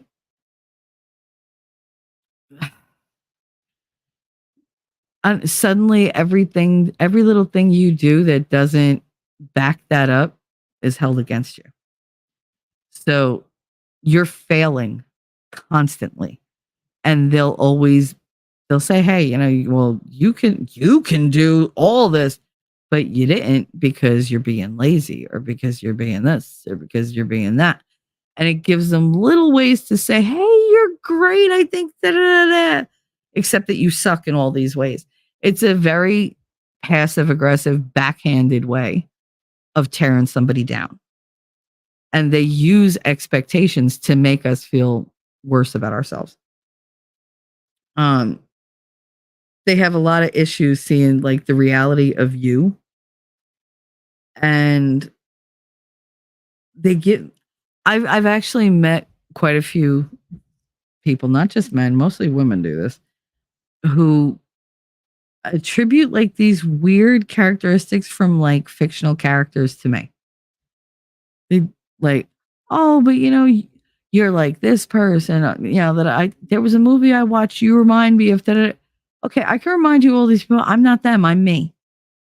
But they've already slotted me into these little categories that corroborate with these fictional characters that they know. And now they're expecting me to live up to that imagery. And I can't. I can only be me. I don't know what imagery you have of me in your head. I don't know what your scenario is or what your dialogue is about me, how you would describe me. But I don't think you're seeing me clearly. That's very toxic because they see you a certain way that's different than how you really are. And it sets you up for that fall off the pedestal that you can never get back on. It sets you up to that, "Oh my God, you're fallible, you're human. Oh, I have no use for you. Like, I thought you were better than that. I thought you were extraordinary." Well, you probably are, just not in the way that they're thinking. You're not fitting the bill for them. And they'll take it out on you and they will wear you down. And you don't think that little things like that get to you, but over time, as the little digs, the little, "Oh, I thought you could do it. I'm disappointed. Hey, but that's okay. Like, I'm sure you're good at other stuff." Stuff like that stays in your head and it builds up and it builds up and it's so negative to the point where you don't even like yourself. And when you don't like yourself and you feel like you're a complete failure, they have complete control over you. That's what they're looking for. They're looking to keep you down. But you always, as humans, we tend to want approval. We want validation. So you work harder for them, right? Every time you fail, you work twice as hard to make them happy. But you never quite get back up that ladder. You're never up to the pedestal after that. It's just a constant climb. Go up one step, come down two. Go up 2 steps, come down 3. Go up 5 steps, come down 2. There's always a advance, retreat, advance, retreat, advance, retreat. And it feels like you're trying to like climb up a greased pole. And I know some of you are going to take that and run with it, but that's what it is. It's like trying to it's like trying to fly. It really is. You could jump as high as you want. You're still not going to fly. You're always going to fail. and they're convinced that they can convince you you can fly. And you keep trying and trying and trying, and every landing is harder and harder. No matter what you do, you can't do it. And you take that as a personal flaw rather than an impossibility. You're like, okay, nobody can do what you're expecting me to do. You never look at it like that. You're just like, oh my God, I'm not doing what you expect me to do. I'm disappointing you. Oh my God, you're not happy with me. And it becomes a constant, like, internal fight with yourself where you're putting yourself down. They don't even have to do the work anymore. They set the foundation and you just build your insecurities right on top of that. 3 are boundaries. Theirs matter, yours don't. They will steamroll right over your boundaries. If you set boundaries, sometimes they're offended that you're giving boundaries. I found that's a very big thing. If I set a boundary, people are like, oh my God, why? I would never do that. Why would you have to say, like, this is a deal breaker for me? Because it's a deal breaker for me. But why would you say that? You think I'm capable of that? I would never do that. I don't know that you would never do that, but I don't want to be unclear. This is this is a deal breaker. This right here is where I shut the door and walk away.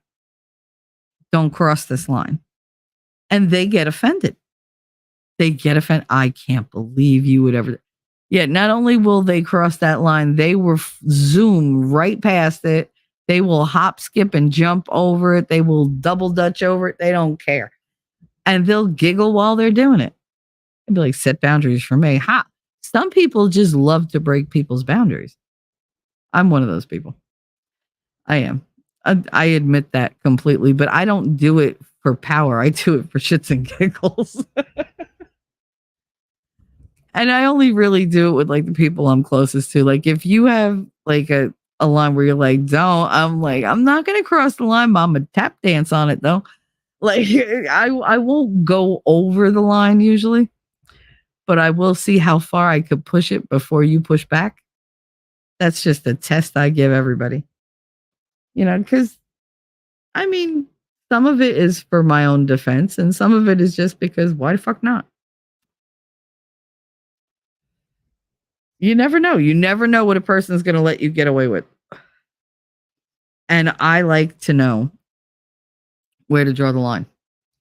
You know, I like to know because I tend to have an unfiltered approach to life. So I have to know if I'm really going to hurt you. I don't want to do that. So, okay, where is the line? Where's the line? I am going to skirt that bitch like a, you know, like a flat earther looking over the friggin' ice wall. But I'll be like, what's over on the other side? Like, I just want to know. I want to know. And that's part of me gathering information on people. My brain does. My brain demands it. How far can you push this person before they push back? And what kind of reaction are you going to get? But there are people who do it in a much more subtle way than I do it. I'm blatant about it because I'm not trying to hide the fact that, oh, you told me not to push that button. Well, now I got to push it repeatedly and with like every finger. But there are people who are very good at doing it and you never notice they're doing it until it's already over. And like you look back and you're like, oh, that motherfucker. These are the people who continually overstep. You know, they're subtle about it, but they're repetitious. You know, and they do things like they'll laugh off things that they say, or they'll like dismiss your concerns, just like, oh, you're crazy, like whatever. It's very disrespectful to me, like when people do that. I do it to see, like, okay, can this person handle me? Iron Rabbit said, I don't have boundaries at my age. I'm free to act senile. Yeah, but see, it's an act, which means it's funny. But I can't quite get away with that yet. I could just get away with a lot of snark. What was I saying?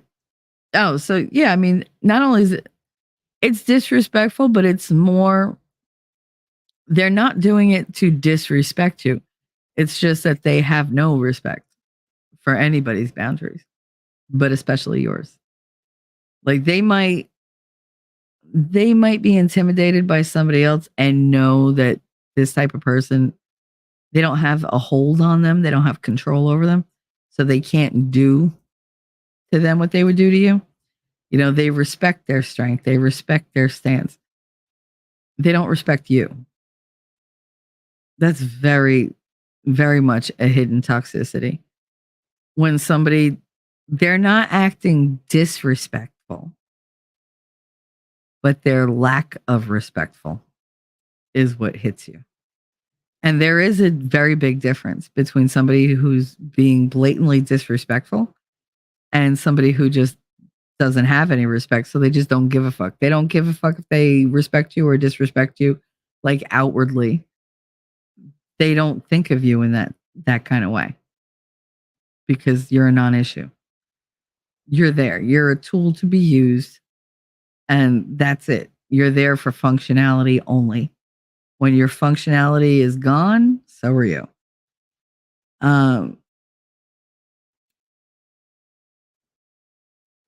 Going over other people's boundaries, like steamrolling over them, that's just, Iron Rabbit getting in the tub so no pee and putting the phone in a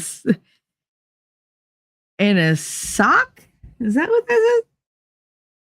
I hope it's a plastic sock because if it's cotton, the water's still gonna go through. But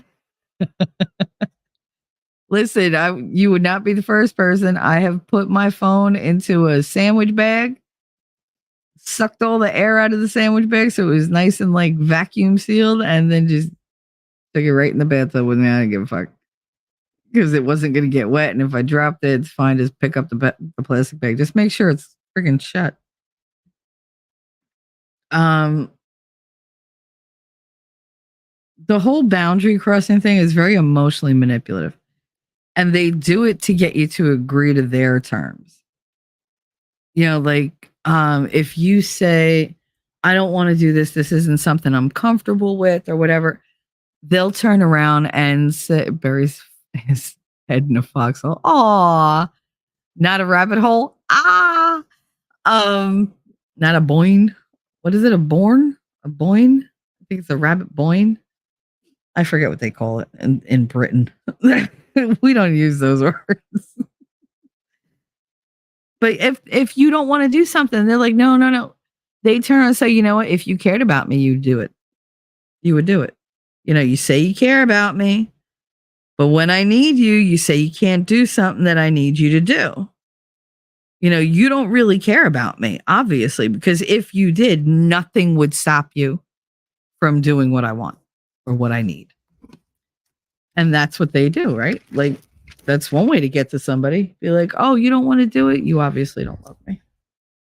You do things for everybody else, but I ask you to, and it's always, I ask you to do this one little thing. See, you don't care about me. If you cared about me, you'd do it. It's not that big a deal. They minimize the fact that your boundaries are important to you because they're not important to them. They don't give a shit. Oh, you don't want to do this? Ugh, you just don't want me to be happy. Why do you hate me so much? Like, why? And those are the types of things that they say. And I mean, I've heard it time and time again. And it works on me very well because I'm just like, oh, like, of course I care about you because I've always in the past, and I still do it. And I try. I know when I'm doing it and I try not to. But it's like, which is worse for me? The stress of not doing it and, you know, like potentially throwing everything away, or the stress of doing it and potentially being used. Which one do I want? Some days I lean one way, some days I lean the other. It happens. You know, it depends on your state of mind at the time. That's why these toxic people want to keep you on your back foot. They want to keep you to where you're unsure of yourself. You're insecure. You need them. That's why they isolate you, you know, so that you're like, I can't lose this person. I guess, are they more important than the boundaries I have, are they more important than what I want? Because now their words are going to come back and you're going to repeat them. I mean, I love this person. Of course, if I love them, there's nothing I wouldn't do for them, right? I've said that over and over. So, all right. So I guess I can do this too, and then you do the thing and you're unhappy and it's not you and it doesn't feel right. And they're happy for all of 3 seconds until the next thing comes along they want you to do that you didn't want to do. Because there's always something behind that. Once you let them get away with one thing, it's a free for all because they know you're going to do it. They know how to manipulate you. They know how to make you feel bad. And they know that your boundaries don't apply to them. They could apply to everybody else. They might even help you reinforce your boundaries. That's how sinister they could be. They help you reinforce your boundaries with everybody except them. One rule for thee, another for me. Like, that's how it goes. Those are really I think the most evil people, the ones that they're like, don't take that from anybody, but they do it to you all the time. And you got to be all like, ha, ha, ha, ha, ha, about it. When they say, oh, yeah, here, da, da, da. I told you I don't like when you say that about me. Oh, I was just kidding. God, learn to take a joke. They know you don't like it. They do it on purpose. I do it to Nerd all the time. And Nerd does it to me. But we don't do it maliciously. We just like to push each other's buttons. Probably because most people are afraid to push our buttons. Like, because he blows up, I blow up. And so we just do it to one another. It's just like, all right. And then we get to a point where one of us will be like, all right, that's enough. Like, because we know that we're like hitting that, okay, this is going to hurt a lot more than be funny. So let's not go there. A lot of things I do just to irritate him because it's funny, because he just gets so wound up. But, I'm a nudge. I never said I was anything but a ball breaker. I mean, I love to bust chops. That's who I am. Let the world beware. Number 4, unequal or unbalanced. Most relationships aren't 50-50, but the healthy ones come pretty damn close. You can... Like in the ones that are imbalanced, you could state what you need and it either goes unmet or worse, it's met with like anger or humiliation or like dismissiveness, so that you're basically like, you feel stupid for ever saying anything. They're very good at using humiliation and shame to acquire power.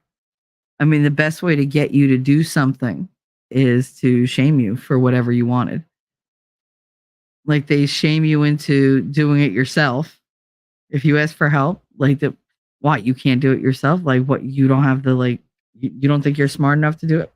I guess you're not smart enough to do it. I have to step in and do it. Like, they're either going to shame you into doing it yourself, or they're going to do it, but in such a way that they can lord it over you forever. And they will. They will constantly go back to, remember that time that I sat and blah, blah, blah, blah. Be like, yes, that was a really great thing you did. And I loved it at the time. If I knew it was something I was going to have to pay for and say thank you forever, I wouldn't have fucking asked you. Like, because I don't make you, sit there and, oh, you're the goddess, thank you for listening to me or whatever. No, like, you had a problem, I listened, we talked, we moved on. That's it. I don't consider it a favor. I don't consider it a grand thing. It was a part of everyday living. But every morsel that these types of people give to you, they need adulation in return. It's always going to be a huge thing. You could do this big thing for this person repeatedly. You could do nice things for this person day after day after day after day. They do nothing for you and never thank you, never like appreciate what you do. They can take advantage of you every single day, and you'll wind up being the one being grateful, because they do that. They switch it so that you need to be grateful to have me in your life. Like, God, you're so lucky. And it gets in your head and you believe it. You believe, oh my God, I'm so happy to be with this person because I never thought I had a shot with him or with her, like, oh, they're out of my league. There are genuinely people who you could say are out of your league, but that's for you to determine, not for the other person. Like you could say, oh, that one's too much work for me. Like I'm not going there. You could read people and go, oh, they think too much of themselves. I'm not going to shoot for that because I'm not going to deal with that kind of rejection and humiliation. That's fine. But it's like when you have a hard time asking for things and then you ask somebody for something and they kind of slap you down and they make you feel like you're less because you needed something, you're allowed to have needs that you can't fulfill yourself. Everybody has them. It's part of being human. But these toxic people turn around and they belittle you for needing them. They belittle you for like intruding and, oh, what are you coming to me with this problem for? Can't you take care of it yourself? You're a big girl. You're grown. I mean, if you can't do it, I guess I can help you. And it's just like, you know what? Fucking never mind. Never forget that I said anything. Oh, good. Meanwhile, as soon as they're done rejecting whatever you needed to have done, they're quick with that. Hey, you know what? Did you do this thing that I asked you to do? You never asked me to do that. Oh, I forgot. All right. Well, I'm telling you now, I need you to go do it. There's no, oh, could you please go do this? It's an order because they know they're in charge. They know you're going to jump to do whatever you can to make them happy because you just showed them your weakness. And now you have to counter that.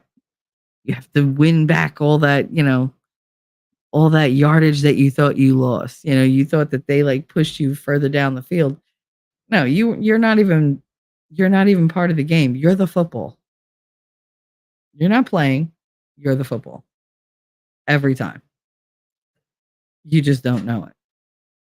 Because they're the one playing the game. You have absolutely no strength in that.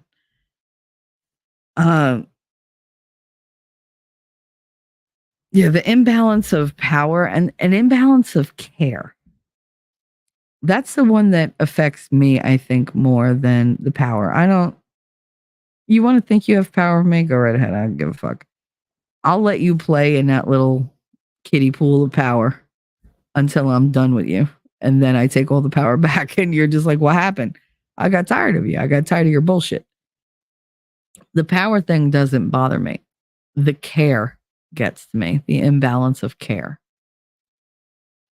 Because I grew up taking care of myself and believing that the only person I could rely on was me.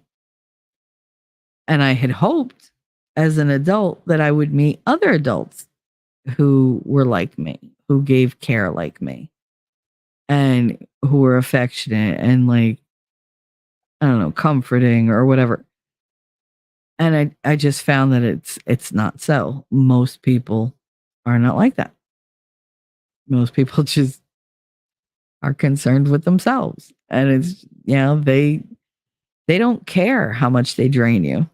They don't care that they don't give back. And that gets to me. It does. And that's definitely a way to establish the imbalance of care. That does more damage to me than anything else they could do. The entitlement. Lady Wilson said, in my experience, it's 100. You have to give all of yourself to a marriage. Just my opinion. Oh yeah, no, in a marriage, absolutely. But this isn't just like romantic relationships. This is any relationship. I know you've known those friendships where people show up and they will literally eat up hours and hours and hours of your time with their bullshit.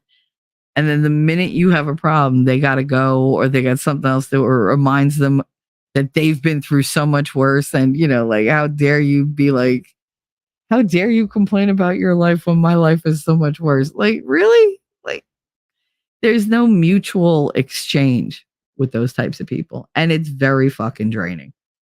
And it creates like a whole, like, okay, like, I guess in this relationship or friendship, whatever you want to call it, you're the more important person. And that goes right to the next thing, which is entitlement. They really do think there are people who think that the world owes them.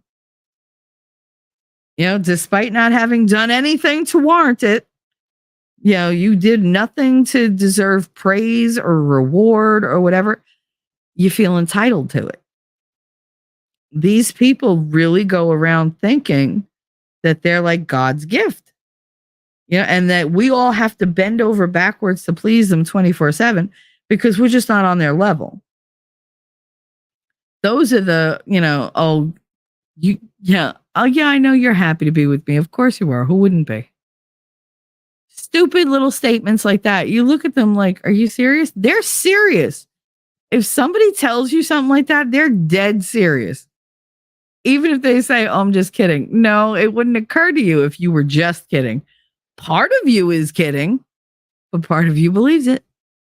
Part of you believes it. It's a warning sign. It's something to look for. The person that's like, oh, you're just a lucky girl. You're a lucky girl. And I'm so happy to be with you because, you make me happy. Okay. They never say, oh, we make each other happy. I mean, everybody at some point is going to say, oh, you make me happy. Yeah, that's an affirmation. The way they use it is, you make me happy. I'm glad that you do because you're lucky to have me. That's the underlying message. You're lucky to have me. You're lucky I chose you. I chose you because you're special. So you got to, come on, jump, rise to the occasion. You're doing everything you can. These people, like, how do I say this? They think you're lucky to be with them. They don't feel the same way about you. They're actually, in their mind, they actually think that they're shooting lower, that they're punching down, that they deserve better than you, but you'll do for now. And as long as you keep them happy, they'll keep you around. They'll feed into that, they'll feed into the relationship or the friendship every once in a while just to keep you on the hook.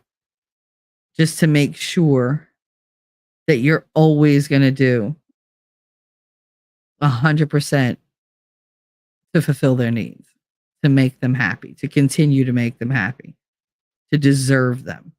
It aligns with what they think of themselves in their head. And there's zero reciprocity. They don't even try to give you back 1/10 of what you give them. That's very frustrating. That leads to number 6, growth.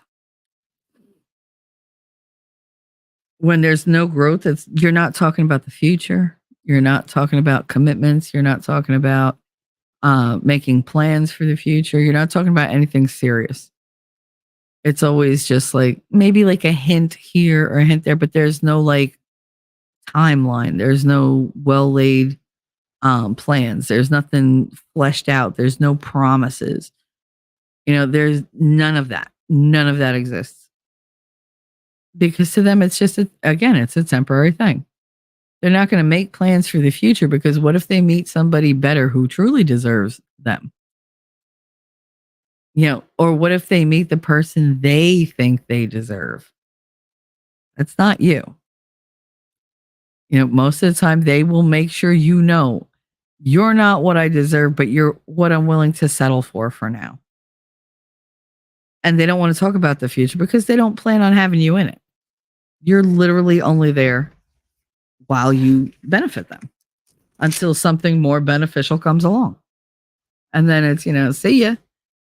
They might not break ties all the way because what if it doesn't work out and they need you later? They want to make sure to keep you in their back pocket.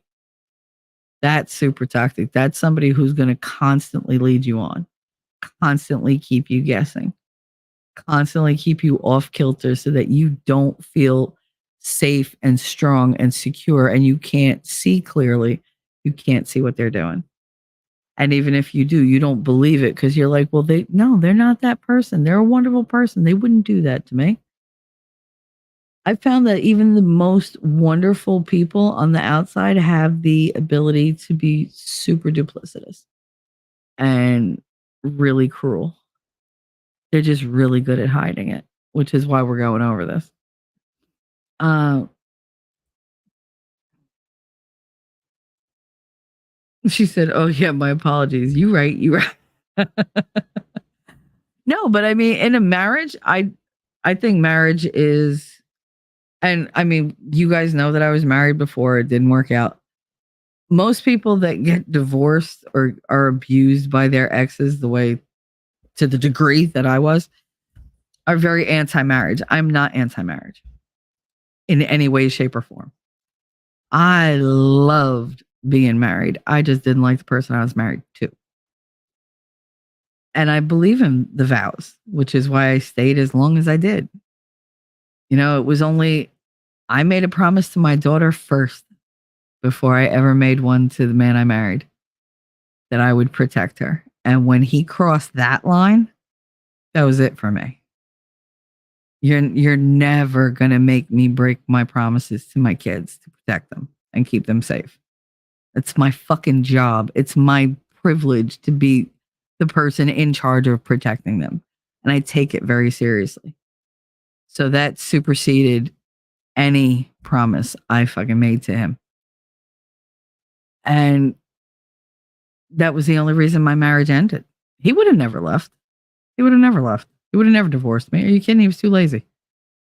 He had it too good. He had all his girlfriends. He had his freedom. He could do whatever the fuck he want. And he had somebody at home doing his laundry, you know, cooking his meals, you know, giving him sex when he deigned to give it to me because he loved to withhold sex from me. You know, paying all the bills, literally all the bills, including the cash that he likes to tell people he worked through his blood, sweat, and tears. Shut up. You were unemployed for more than 2 years, you drunk fuck. Like, but I mean, I paid for everything in that marriage, not just with money, just like with my dignity, with everything. And he would have stayed. We'd probably still be married and be roommates. And I don't know that we still would, because I don't think I would have survived it. But yeah, I mean, he would have never left. I had to be the one to pack all his shit and have his parents come get his stuff. So when he showed up, I was like, oh yeah, no, see, he's like, where's my stuff? It's in the barn at your father's. Why? Because I'm going home. When? Today? Like, my mother's gonna be here in like an hour. I suggest you not be here because she will kill you. Like, as soon as they see these holes in the wall, you're a dead man. I would not show up if I were you. He showed up because people like that just have to. But they hadn't seen the walls yet because they were still outside. So once he left and we went inside, and my mother's looking around like, what the hell happened to this place? I was like, It was her husband that was like, what is this? Because my head fit right into the indent in the wall. He was the one that like put me, and he was like, pushed me back. I was like, anyway, he was like, I see. He was ready to kill. My brothers were ready to kill. I was like, oh, thank God he's not coming back, because they would have killed him. There's no way. The fire in their faces, in their eyes, like just that. I've never seen them that fucking angry. When it took my mother a minute, but with them it clicked 1, 2, 3. As soon as they saw like the shape of my head in the wall, they were like incensed, because you just didn't do that to me. They had no idea how many times I'd been through that before. But for them, I was strong. I was opinionated. I was funny, but I mean, I was outlandish. Like, I had a huge personality. You didn't fuck with me. People just did not fuck with me. And then to see like, this is what you lived in, this is what you lived through, and you didn't tell anybody. Like, what the fuck? And then as soon as we left the apartment, poof, right out of everybody's heads. It didn't even exist. Like, you're fine now. Walk it off. That's my family. All red flags. Yeah. People call things red flags and now we use that so often. But these are all little things that we dismiss because we care about somebody and you want desperately to have a connection to somebody else. Platonic, romantic, sexual, whatever. We're all desperate for connections. And so you're willing to dismiss a lot of toxic behaviors that aren't blatant. And you convince yourself over time, and they help you with this plan. Like, it's part of their raison d'etre. Like, they're like, all right, like they convince you and you convince yourself that it's not really a big deal. Oh, you're just being overly emotional. Oh, you're being crazy. Oh, you're too sensitive. Oh, there's no making you happy. You're too critical. You see bad things in everybody. Why can't you be more positive? Why can't you be more, trusting? Because of people like you, because you're making me feel crazy, but you're the one being abusive. Being abusive towards somebody is not just punching them in the face. Like I've said, words stick with me more than any hit I ever took. I've had tons of body damage. Nothing registered like the words. And none of it stayed with me like the words, because the words chipped away at who I am, not what I am. This is just a meat suit. I can't control what happens to the meat suit. I can't. But I was always hopeful I could control my own mind and my own emotions and my own sense of self. And when you deal with these people, you realize how vulnerable you are to all of that crashing down, no matter how strong you are. I used to say, God only gives you what he thinks you can handle. I used to be like, not for nothing. But at this point, I think God thinks I could bench press a Buick. Like, because he's just throwing all this shit at me. And a little of that is, like tongue in cheek, and a little bit is I've been through a lot. I'm strong as fuck. And yet I'm very easy to manipulate because I have that chink in my armor. My walls that I use to like surround the moat and everything is compromised. It's not solid. It's almost like an illusion. My strength. I know it's there. I don't know what's stronger, my insecurities or just my regular sense of strength. I really don't. Because you could be strong and yet I'm saying this very badly. I don't think I'm strong. People characterize me as strong. I think I'm more resilient. And I think I'm more adaptive. I'm able to compartmentalize a lot better than a lot of other people. So I can take the bad stuff and box it up and put it away for later. A lot of people today feel entitled to everything but do nothing. That's the thing. Everybody wants their little participation friggin' reward, like their participation trophy. That's what pissed me off about that crap. I'm like, you're literally telling people that they deserve a pat on the back just for showing up. No, showing up isn't an option. It's a requirement. Show up for life and live it and stop being a little bitch about everything. Like, that's what they do. They're just like, oh, I'm here or not, but you're not doing anything. Oh, well, just my presence isn't. Now, who the fuck are you that your presence is going to make a goddamn difference? Like, I give a shit. Like, pick up a shovel and do the work. Let's go. Every man has to be in it. They don't think that way. They think just their existence is enough to warrant praise. And it's like, who are you, Jesus? Like, I'm sorry. You are not the second coming. You're not even the first. You're not the 40th coming. You're nothing. You're nothing. You just like everybody else. So either do something noteworthy or shut the fuck up. Because the whole self-praise and that they walk around with this air of superiority and just self-righteousness that it just drives me crazy. That leads me to alter egos and hidden personalities. The person that they are behind closed doors. Now, I know you've met people like this, all right? People that say all the right things in public.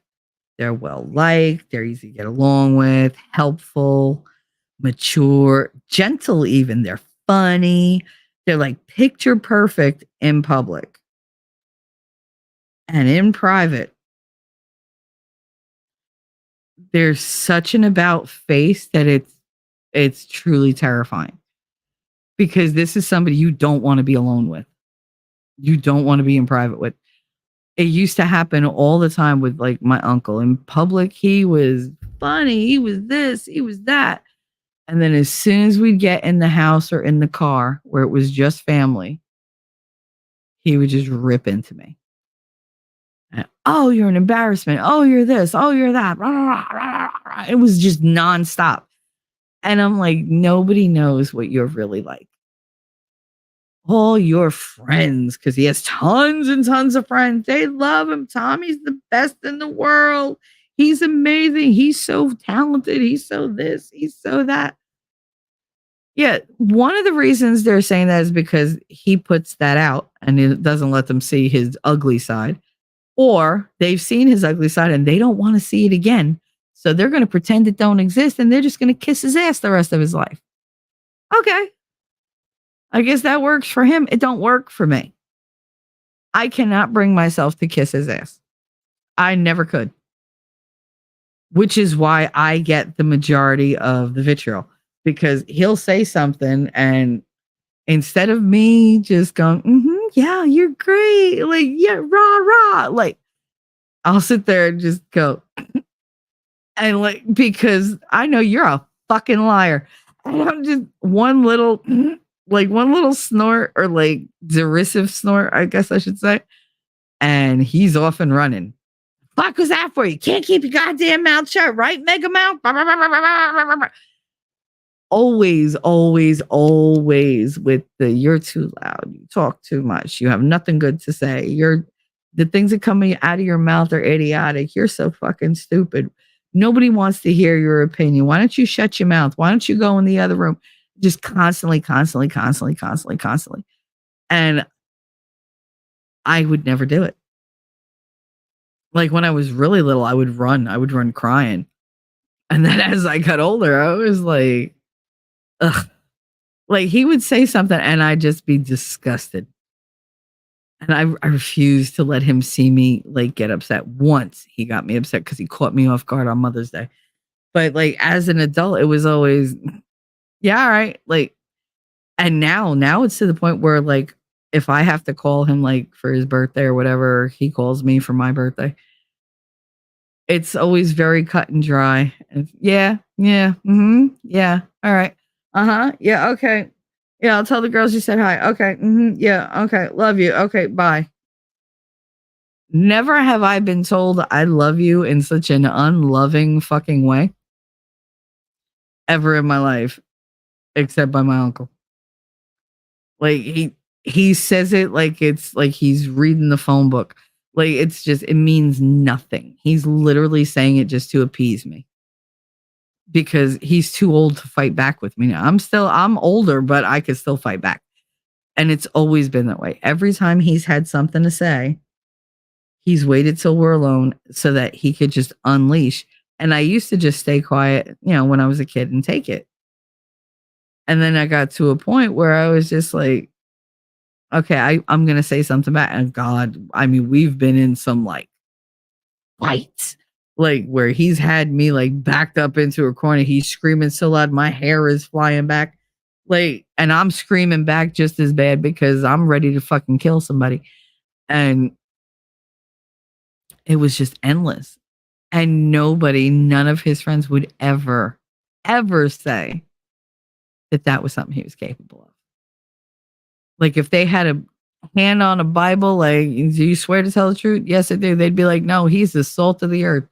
Gentlest, sweetest, funniest man I've ever met. God, he's so generous. Give the shirt off his back. Da-da-da. Nothing but praise for him. Meanwhile, I'm sitting there going, are you fucking kidding me? Like, really? This is the man that tortured me my entire childhood. Literally could not say a nice word to me ever. Because what? Because he was just, it made him feel like a big man to step on me. You know, sure. Like, oh, I got control over the kid in the house. Oh, I made the 7-year-old cry. Look at me. I'm so macho. Like, fuck you. That's toxic. That's the alter ego. That's the entitlement. That's the I'm God's gift. I can do whatever the fuck I want. That's rolling over all your boundaries. He hits on so many of these toxic things. It's ridiculous. The person that puts themselves forward publicly as like this saintly person or like this perfect friend or whatever, behind closed doors, they're very, very critical. They're derisive. They're condescending. They're insulting. Yeah. And they're wonderful at it. They are masters at it. They can literally take a great achievement and make you ashamed of it. And it's always behind closed doors. They're very, very different behind closed doors. You are their tool to use. They're going to use you for their benefit. They're going to use you publicly to show other people how wonderful you are for either giving them a chance when they clearly are not in your league, or for your achievements, because of course their achievements are your achievements, right? When you're them, meaning my achievements are their achievements, or your achievements are their achievements. I know I said that backwards, but everything you do well is a reflection on them. And they will eat that up and they will praise you publicly because they're like, oh, and to think I inspired her. To think when I met her, she wasn't capable of doing it. So everything that you have worked on is now attributable to meeting them because they brought it out in you. You no longer own it. It's their achievement. They steal it right out from under you and nobody sees it. What do they see? They see, oh my God, you inspired. You're such an inspiration. You're so wonderful. They don't see that that's toxic. They don't see that that's destructive. And if you tell somebody, they're not going to believe you. They're not going to believe you if you reveal this hidden nature of this person. They think you're crazy. They think you're jealous. Oh, you're just jealous. You're jealous of how wonderful they are. And you're still like trying. Really? Okay. That's why the Me Too movement was able to take off. Because people who were never believed, suddenly people were saying, you know what? I do believe you. I'm listening. Tell me what happened. Okay, I believe you. But then they took it too goddamn far. And then other people, opportunistic people like Amber Heard, you know, oh, I'll use it for my benefit. I'm going to twist the narrative so that I'm the victim, but I'm super strong because I'm never a victim. It's amazing. She calls herself a victim in one sentence and the next one, I was never a victim. I know that. I know. It's the only true thing you said on that fucking witness stand. I am not a victim. Yep, you absolutely right. You are not. You are the victim, the victimizer. You're not the victim. You're the one who's inflicting all the pain onto everyone. And how are they reacting? This one kisses your ass. This one kisses your ass. This one's afraid of you. This one lies for you. One person stands up to you. And you demonize them to the world. You don't. Everything that she did, she said he did. She projected every sin, every disgusting habit, every disgusting character trait onto him. how he was a monster. He was this. He was getting old and ugly, and he was a monster, and he was cruel, and he was talentless. All the things that she knew to be true about herself but could never openly admit, she put on him. She was getting old. He wasn't getting cheek implants. He wasn't getting Botox in his goddamn face. He was aging the way we all do. But all she ever had was that aesthetic beauty. Because on the inside, she's ugly as fuck. She carried around that makeup wheel forever. She should have ate the makeup and made herself pretty on the inside to match the outside, because the two things were very, very different. But she is aging, and she didn't age well. All that partying, all that drinking, wears on you. I don't care how much kombucha you fucking drink. If you're drinking 2, 3, 4, 5 bottles of wine a night, your ass is aging. Your liver's like, keep going, because I have a shelf life. Just saying. I hope you like having yellow eyes. Like, she was aging. Everything she felt about herself, every fear she had about herself, she said was him. That's what these toxic people do. They pick you apart, and they take all the things they hate about themselves and they project it onto you.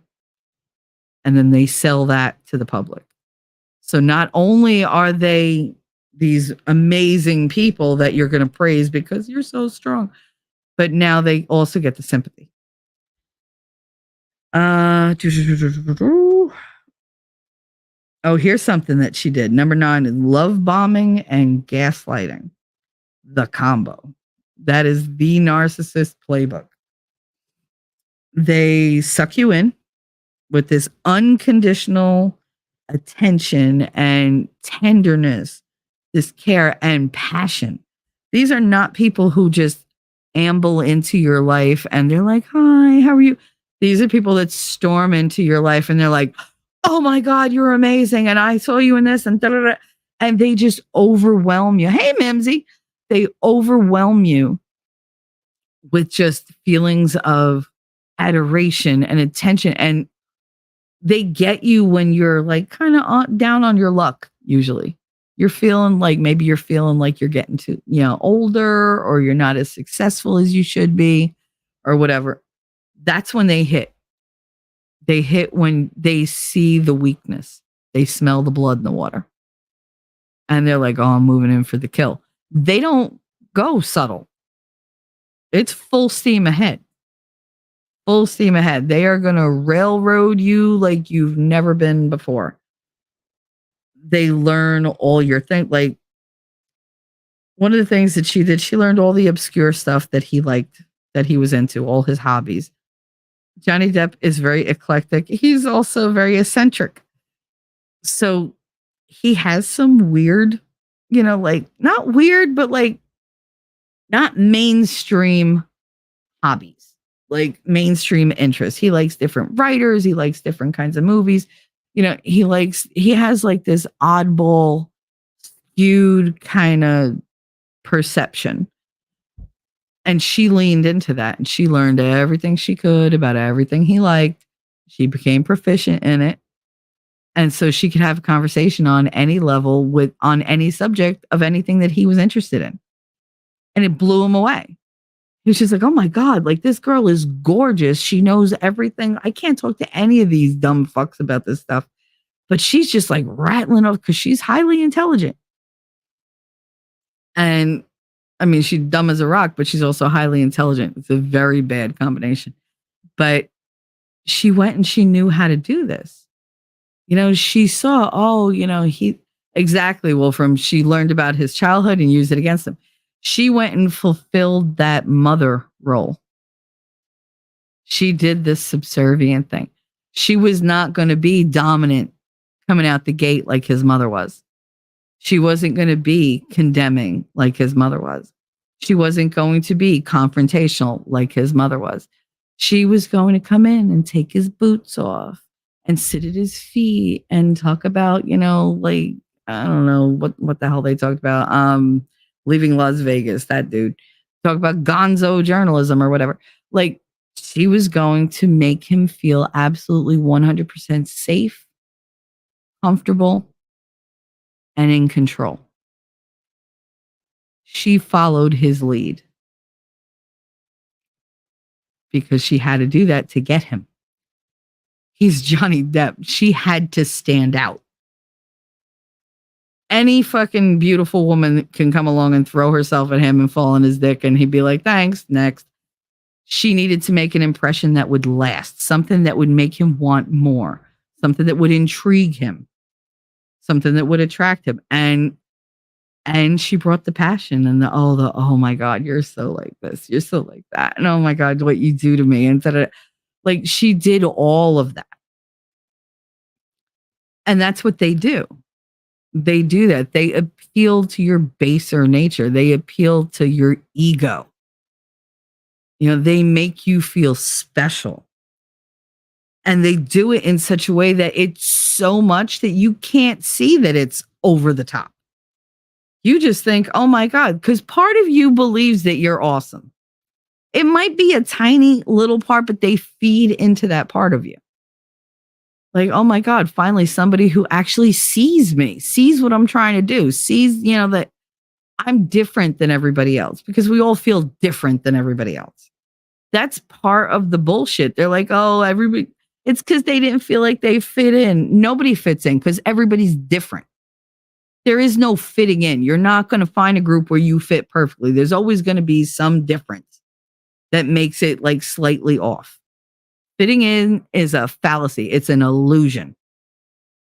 There's comfortable, not comfortable, and like other like levels in between, outside, whatever. But fitting in doesn't happen. In my opinion, it just doesn't. You know, but yeah, Ayn Rand said she studied him to pass the test. That's exactly what she did. She crammed. She crammed for the biggest test of her life, and she came up with aces, perfect score. He bought it hook, line, and sinker. Now, is it hard to manipulate a man of his stature? No. He had his addictive issues. That's one. Play on those. Oh, he's not supposed to drink. You're not supposed to drink. I'm going to take care of you, but here, let me pour your wine. Oh, you don't have to drink that wine. You could share mine, though. Really? That's helping him? Feeding his addictions is helping him? Yeah, it's helping you.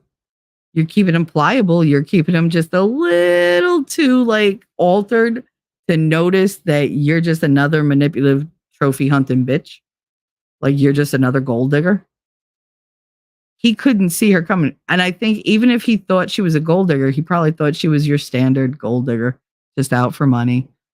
And then she was like, no, I don't need your money. Even though she lived off him, all her friends lived off him. I mean, part of me is like, Johnny, you were stupid. Like Johnny was stupid. But I get why he was stupid. I've been there. I don't consider myself a stupid person, but I've fallen for the bullshit so many times. So many times. Because you get to the point where you're desperate for somebody to understand you. You're desperate to have somebody there who just wants you for you. All your quirks, all your idiosyncrasies, it doesn't matter. They love them. They celebrate them with you. And the same for you. You love all the weird little things about them. You're like, oh my God, that's really cute. Until it's not. Until they know they have you. And now your idiosyncrasies are bothering them. And you have to, or you're evil. You're abusive. You're horrible. Why was he horrible? Because he said, Aquaman. You know, like he got you the job. You totally took the fucking credit yourself. You were complete, you know, see you next Tuesday to him.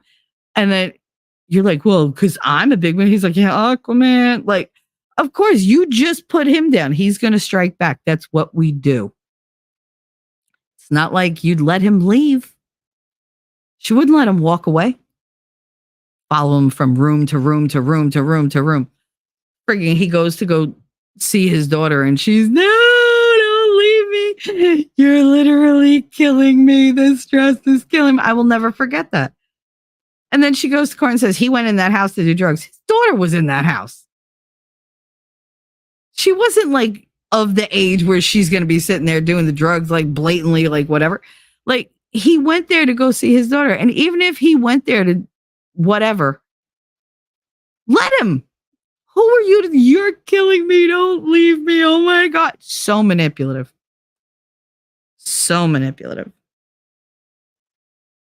And then turning around and saying, well, no, he's lying. I know him better. Who are you going to believe, me or him? Him.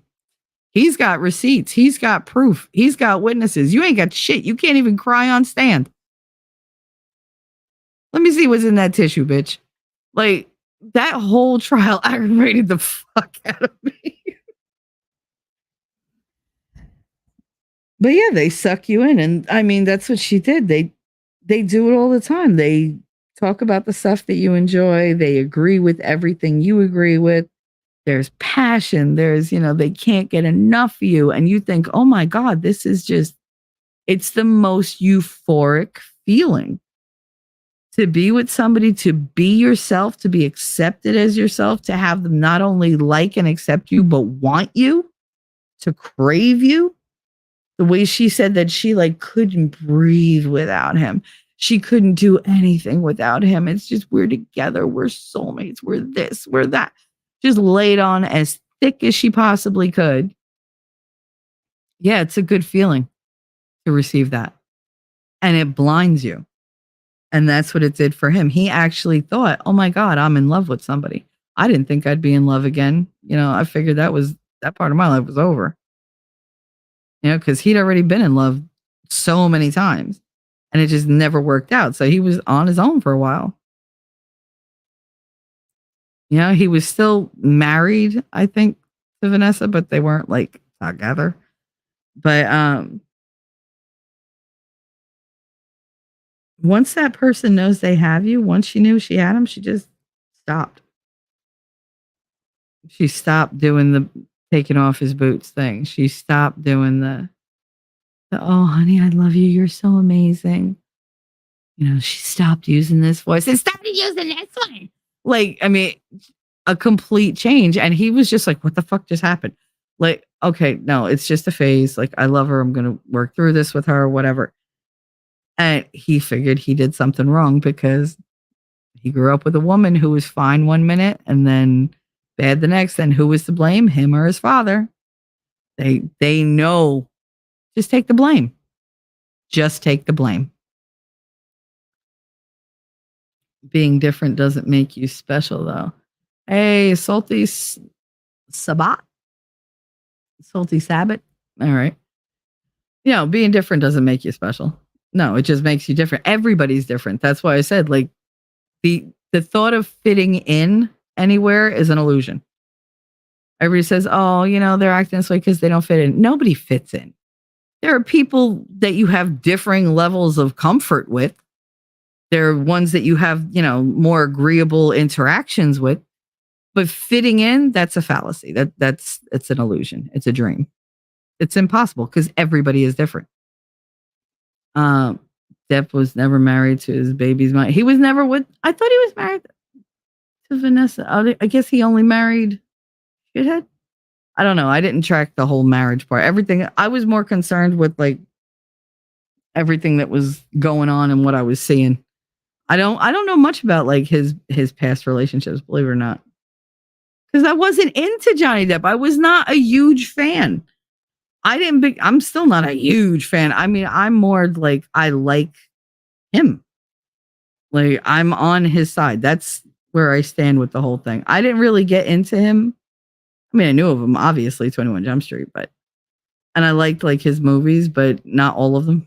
Like some of them were just like, bleh. But I wasn't like a, what do they call them? Stans? I wasn't like a super fan. Like, I really wasn't. I liked him. It was about as far as I was willing to take it. But once this shit started happening, I started paying attention because I was like, this bitch is a liar.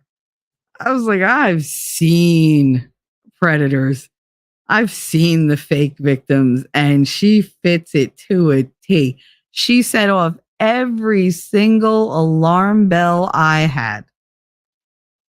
I mean, for me to like, when she walked into that court and I sat back from the screen, I was like, oh, this bitch. Like, No, she didn't come in there like I was a victim. No, she came in there to dominate. And you're not doing that if the person who does all these horrible things that you say they did, if they're in the same room. No, you're just not.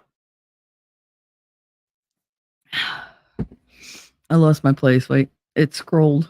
It scrolled without me. Damn it. I hate this fucking StreamYard. Do, do, do, do, do. Yes, Rabbit. So Laura Min, she took advantage of his vulnerabilities. Usually how these type of people operate. Yeah, that's what they look for. They look for every little chink in the armor. They look for every weak spot because they got to know where to slide the blade in.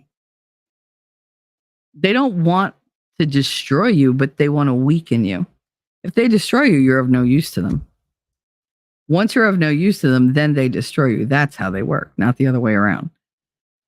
Lady Awesome, I truly believe JD's security saved his life. Yes. And I believe she intended on deleting him and couldn't because he had so many loyal security guards around. Yeah. And his friends. He had security. He had friends. He had tons of people around him who cared. And yet they still couldn't protect him from her completely. And I believe they tried. I do. A little bit, I think he was stubborn and was like, no. She loves me. I just got to give her another chance. He always said the same thing. I haven't been perfect all my life. I wasn't an angel. I'm still not an angel. He got so used to thinking that what his mother did to him and to his father was deserved. That they did something to deserve that type of abuse. So when she did it, it was just reaffirming in his mind what his child mind told him. When you're abused that young in life, and it started when he was really little, he started seeing it. It changes your brain wiring. It actually affects your central nervous system, the trauma. You become unable to truly relax. Which is why he did so much goddamn weed, which is why he was so open to trying different drugs and having this addiction, that addiction, why he became so dependent on it because it numbed him. That was how he dealt with it. That was how he dealt with I'm a piece of shit. I deserve to be abused. I deserve this. I just got to live through it because this person needs me in their life because I serve a purpose. And I really can't complain because at least I have somebody who they love me. They do. They love me. They tell me all the time that they love me. Like he couldn't accept. It's like the stages of grief. You're in denial because you put so much into this and you just can't believe that this is where you landed. You're like, I gave this person my best. Was I perfect all the time? No, of course not. Nobody is. Nobody could ever be expected to be perfect. But I did my absolute best. And they say they love me. I remember when they loved me. I remember when they did all these wonderful things. They're capable of that. If I just stick it out, we can get back to that. No, you can't. Not unless they choose to, because it was never real. That's the hard part to accept, that they were all the good stuff, the stuff that keeps you going. That's the lie. The abuse is the truth. It's the honest part of them. They're showing you who they really are when they do that. The good stuff was the lie.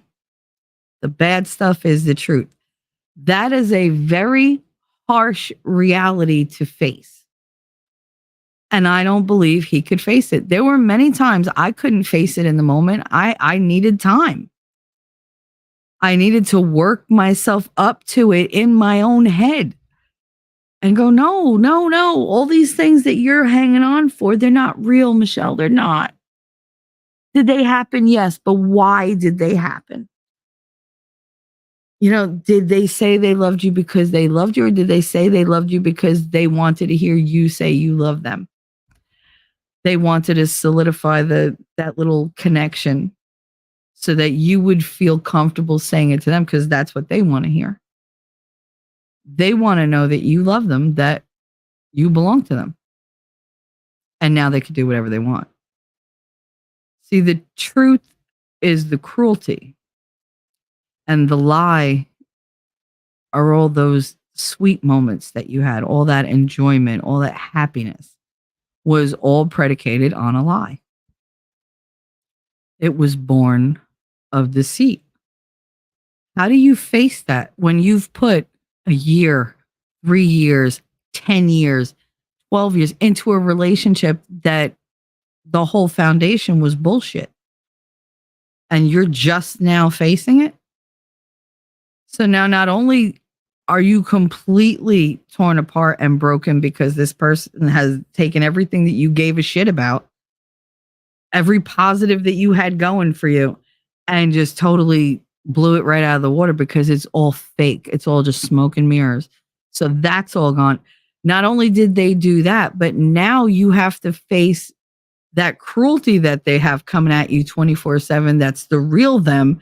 And this is what you have put, hitched your wagon to. You married this.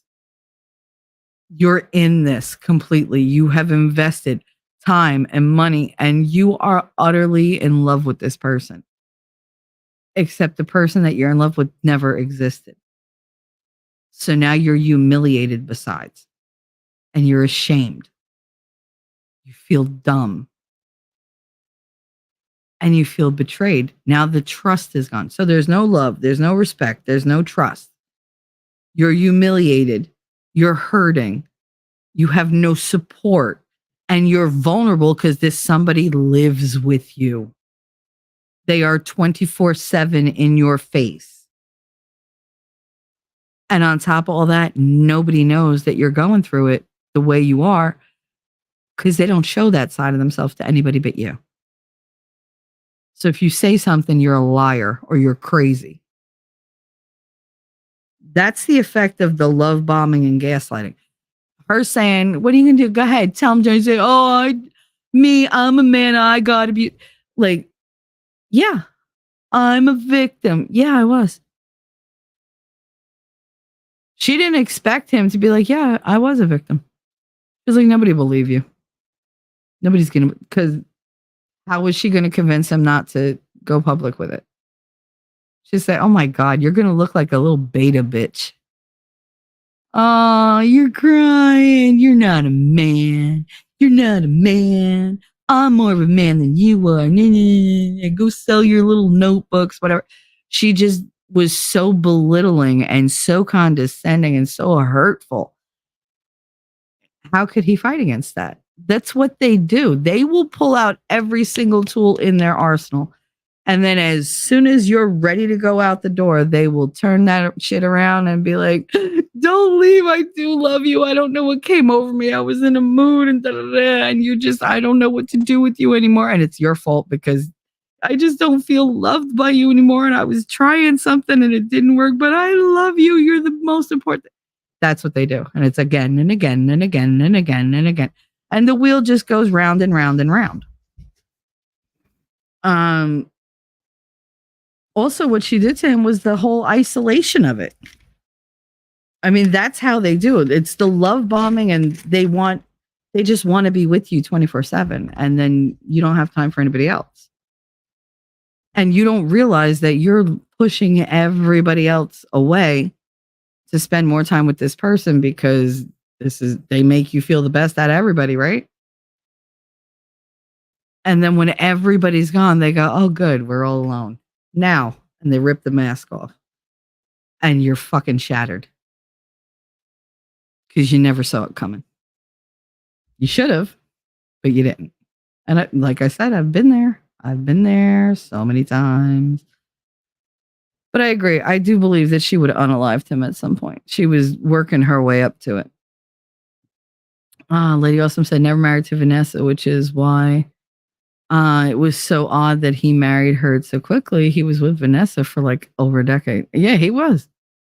He was. I was very surprised when I found out that he just married her on some beach and whatever. And I was like, what the fuck is this? Like during the trial, I was like, wait, but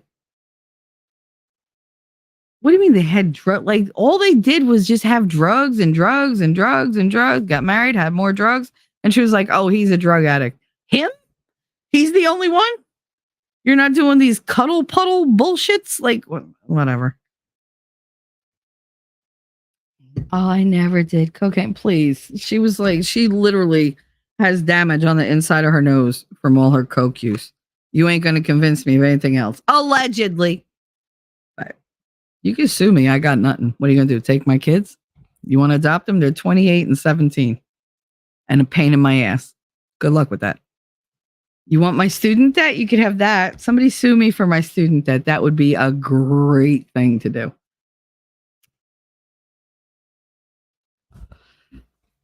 I got nothing. I have nothing. And I will not have anything.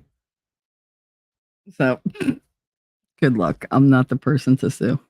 Go sue somebody with actual money.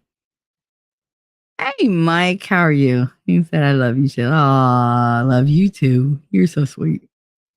Lady Awesome. I fell off paying attention about the time he sold out to Disney. I mean, I love the Disney movies. I did. I love the Pirates movies. I didn't like the last one that they did. It was just dumb. Actually, the last two. I like the first three. First three? Yeah. Black Pearl. What is it? Dead Man's Chest and The End of the World? Is it 3 or 4? I forget. Definitely the first 3. I loved most of his movies, but didn't pay attention to his personal life except when he was accused by her. Yeah, like I mean, I paid attention to his life when I was a kid because my mom used to buy me Tiger Beat and like the teen magazines, and he was always in them. But I didn't know anything about him. Yeah, it was whatever was in there. Oh, okay, he likes to play music and he owns the Viper Room. I don't even know what the Viper Room is, but it sounds dangerous. And that was it. And then like I knew he was friends with River Phoenix. I knew he was friends with this one, that one, whatever one. And I knew that he like didn't like being a teen heartthrob. It made him very uncomfortable. That's why he liked the quirkier roles. But I mean, that was just stuff that I would read in like Star magazine. There was nothing in depth. Like there was nothing true, nothing even accurate half the time. But it was just like, little things here and there.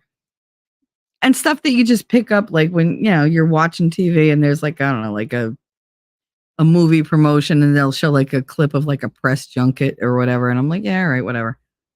And I just happen to remember it. But study him? No.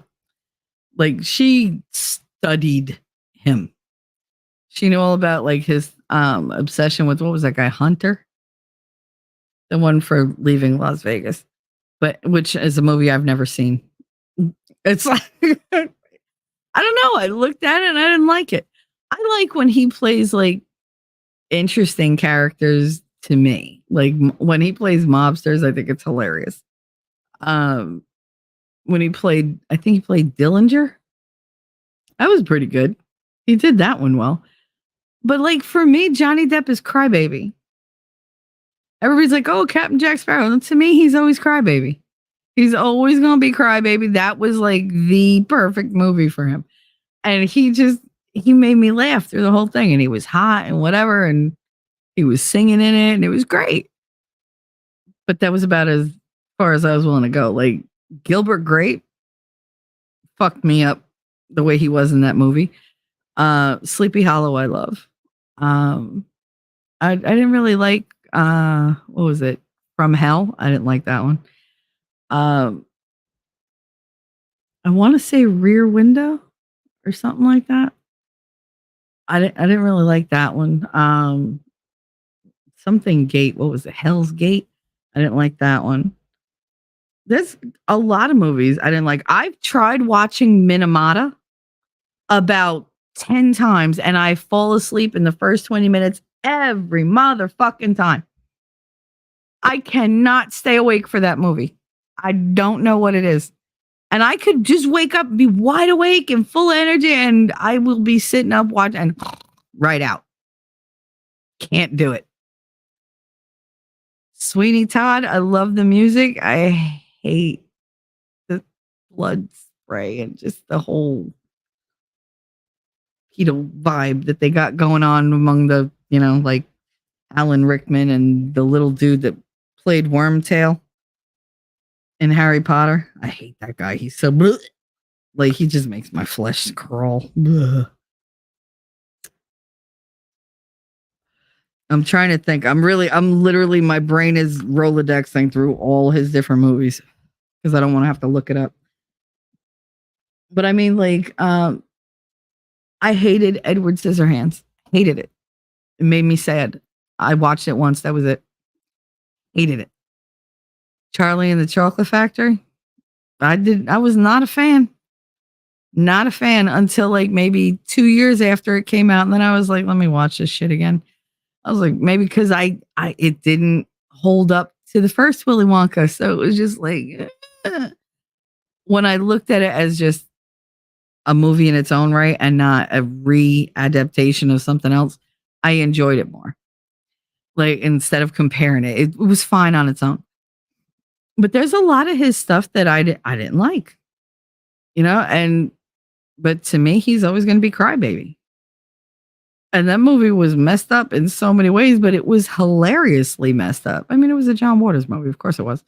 But it was great. Mimsy, I love most of his movies, but that's right. Lady Awesome said, then when the trial was about to happen, I was like, oh, I need to see this for myself. Yeah. Because I'd read all the stuff and I'd listened to Tug talk about the London trial and everything else. And I started getting really upset at how unjust it all was. Because I believe people should pay for their crimes, but you also should have the opportunity to defend yourself. And you shouldn't be convicted of a crime based on bullshit. And that's what he was. They were going after him and he didn't have a leg to stand on because they were just louder than he was. It literally was that I'm louder than you are and I have more people in my corner. The truth doesn't matter. Might makes right. And I fucking hate that. I hate that. So yeah, I got interested. And then when they did the trial here, I was like, oh, I'm not missing 1 minute of this. And I was glad I didn't, because not only did it open my eyes to so much narcissism going on in the world, it opened my eyes to the lies that mainstream media were telling me. I didn't have any definitive proof before. During the lockdown, I was getting an inkling that they were, trying to throw shade, and that they were, being shady. But I didn't have proof. But watching that trial, I memorized that fucking trial. And then to watch the mainstream media say, oh, well, obviously she because she's so wonderful. And I'm like, were we watching the same trial? Amber Heard comes out ahead today, giving a miraculous and brave, testimony on the stand, despite the badgering that she got from Johnny Depp's horde of lawyers. Shut up. Please. My dog stepped on a bee. Yeah, that was real brave.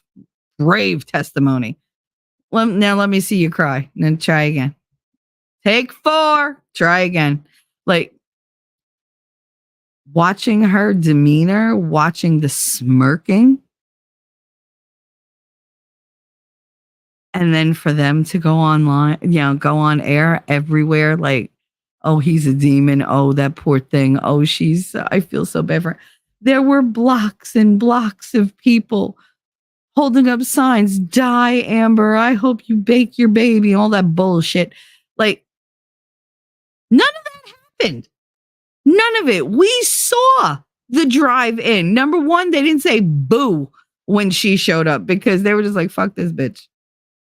But when he showed up, it was like, wow, everybody went nuts. I lived for that every day. And he was so gracious every time he entered that courthouse. And she was so hold the door for me. I'm waiting.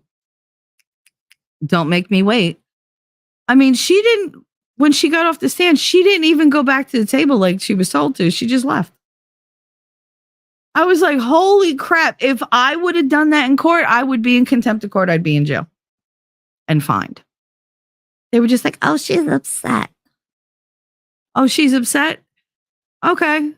You know what? Does getting upset make her die? Because it doesn't. Let her be upset. Sit your ass down.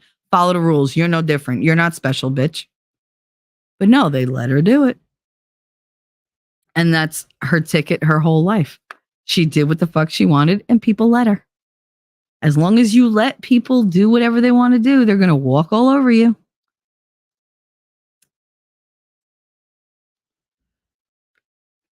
I know way too many people like her. I know that I'm capable of doing it. I am absolutely capable of doing everything that she did because I know how. The thing is, I don't want to. She wanted to. It was all she wanted, and she enjoyed it. That's the sick part. That's the sick part. She enjoyed the cruelty. She enjoyed the destruction that she left in her wake. And the mainstream media going out there and being like, she's the victim and we feel so bad for her. She was so honest on the stand. Johnny's the devil. What? Did y'all even watch the court proceedings? Because we all did. And they're literally telling me that I didn't see or hear what I saw and heard. That woke me up. I have a lot of things to be grateful for about that trial, but I think that's the main one. That was the beginning of the end of me sitting with the wool over my eyes in the dark with, my fingers in my ears going la la la la la la la la. I had to face the world. I had to look for other people in my life that were doing that to me, that I let them get away with it for so long. And I was like, you know what?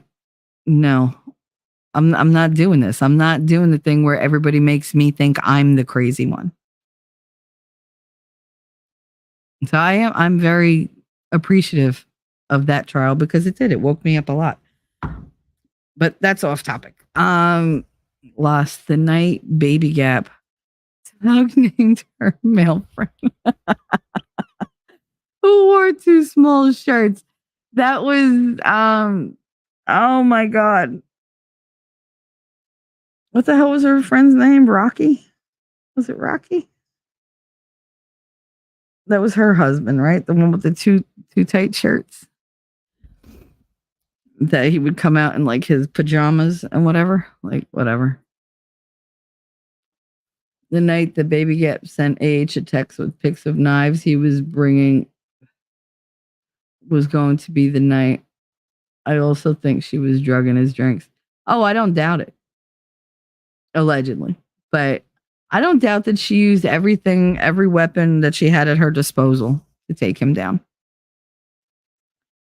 But I think he ravaged his body so much his whole life that there wasn't a whole lot she could do to trump his own abuse of his body. Hunter S. Thompson, Fear and Loathing in Las Vegas. There you go. Fear and Loathing in Las Vegas. Not leaving Las Vegas. See, thank you, Cat Ninja. See, I've never seen it, so I don't have it. It's not in my visual data bank. It's weird how that happens. I know. How you doing, Cat? What's up? Ellie Fun. Hi, honey. Shelly must be talking about Johnny Depp. Yeah, because we're talking about toxicity, and who better to exemplify everything toxic in a relationship than Amber Heard? I mean, really. Have you seen Secret Room? I have not. There's a lot of his, or Secret Window. Yes, good movie. Yeah, I haven't seen a lot of his movies because a lot of them were a little too outside. Benny and June. Yeah. I didn't love it. There are certain things where the theme is, it hits too close to home for me, I think. My favorite out of all his movies are the pirate movies. I mean, I love the pirate movies, but Crybaby is definitely my favorite. The parakeet flew. I'm sorry, but her side, Thank God that courtroom was not balanced based on IQ levels, because her side would have fucking fallen down into the ditch of inequity. Like Amica cream, that was number one. That was right out the gate. I was like, what the fuck is Amica cream? And she kept Amica. You never heard of Amica cream? Amica cream. Amica, like Elaine. There's no such thing as Amica. I was like, she's talking about bruising. I've known fighters my whole life. I was like, there's no say. Well, they use Tiger Balm. I was like, you mean arnica cream? And I was like, arnica, and I wrote it down. And I said, oh shit, the R and the N, if they're typed out, they probably look like an M. I've done that. And I was just like, okay, but nobody noticed this. If she was using the cream, she would have told you, her lawyer, you're saying it wrong. There's no such thing as Amica cream. It's called arnica cream, since she's so well fucking versed in how to cover bruises and everything else. Like little Miss Medical Nurse over here. She doesn't even know that's not the name of the cream that she says she's been liberally applying for years to cover her bruises and to make the swelling go down. Really? Shut up. Not once did she correct them. Especially, like, if you have somebody on the stand and you know she's saying it wrong, tell her, come here. That's not how you say it. That's your lawyer. It's your job to correct her if she's fucking up your case. But no, she let it go. You know why? Because she didn't know that there wasn't an Amica cream. She didn't know it was called arnica cream because she never used it. And they just let that go. It became a joke. And it was like, okay, it's funny. But does nobody realize that she's not correcting them? The fuck? Like, she knows it's not called that if she used it. But since she never used it, that was a lie that she was easily caught in. That's funny. I didn't watch any of the pirate movies. Oh, really, Mimsy? For shame. Now you have to watch it. But they're really good, especially the first one. First one's the best. Although I do love the one with Keith Richards in it. It's hilarious. He's like, hi, Dad. It's just great. Donnie Brasco is pretty good. I mean, like I said, I like to see him pretend to be a mobster. Like, it's funny. He was really, really, really good, though, in Black Mass. I mean, that was, based on a true story, but he was very, very, very good in it. It was a very good movie.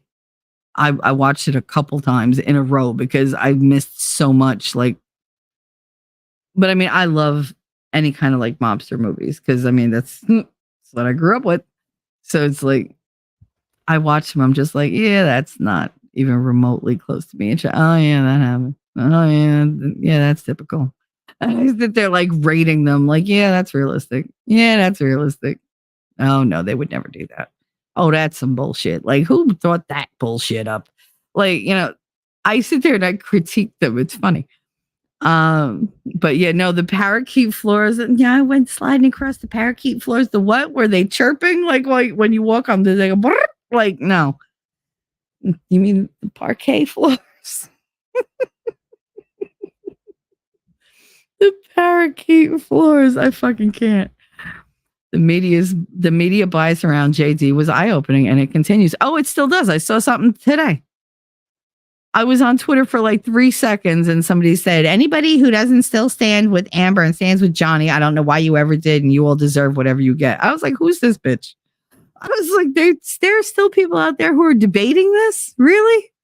No. Like, it blows my mind. It really does. Lady Awesome said, I didn't know anything but the little info that was publicized about the UK case that she won. And that's not the USA. So I had to see it so number one could tell me shit. Okay. I mean, the UK case, I paid attention, but what sealed it for me that she was just such a lying bitch was when she put her hand on her heart. When she put her hand on her chest. And she did the exact motion, affectation, and basically speech as the movie. And I was like, where have I seen? Because I hadn't heard about the Gone Girl thing before then. I had seen the movie and I remembered like somebody had mentioned something about her, and I just assumed she was just in the movie and I just didn't notice because that always happens. I'll go back and watch a movie. Oh, there she is. I didn't even know that was her. I didn't know she was an Aquaman. I didn't know who that was. I didn't pay attention. She was, all I knew was there was a friggin' bad red wig in Aquaman that was topping a really bad actress. Like she overacted so fucking bad. And I was just like, wow, like, you know, at least Wonder Woman is kind of like believable because she grew up on a on an isolated island. But like, who is this? Like, I can't. I didn't like her, but and she was totally forgettable, absolutely forgettable in every role she's ever been in that I've seen her, and I've seen most of them. I had to go back and look at her IMDb history to figure out what movies she was in because I couldn't place her any. I was like, she's an actress.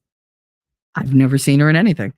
But watching her, I had already seen Gone Girl, and I'm looking, and as soon as she did that, when she put her hand, she turned her head, and then she did that. I was like, oh, because y'all know I memorize movie lines like without even trying.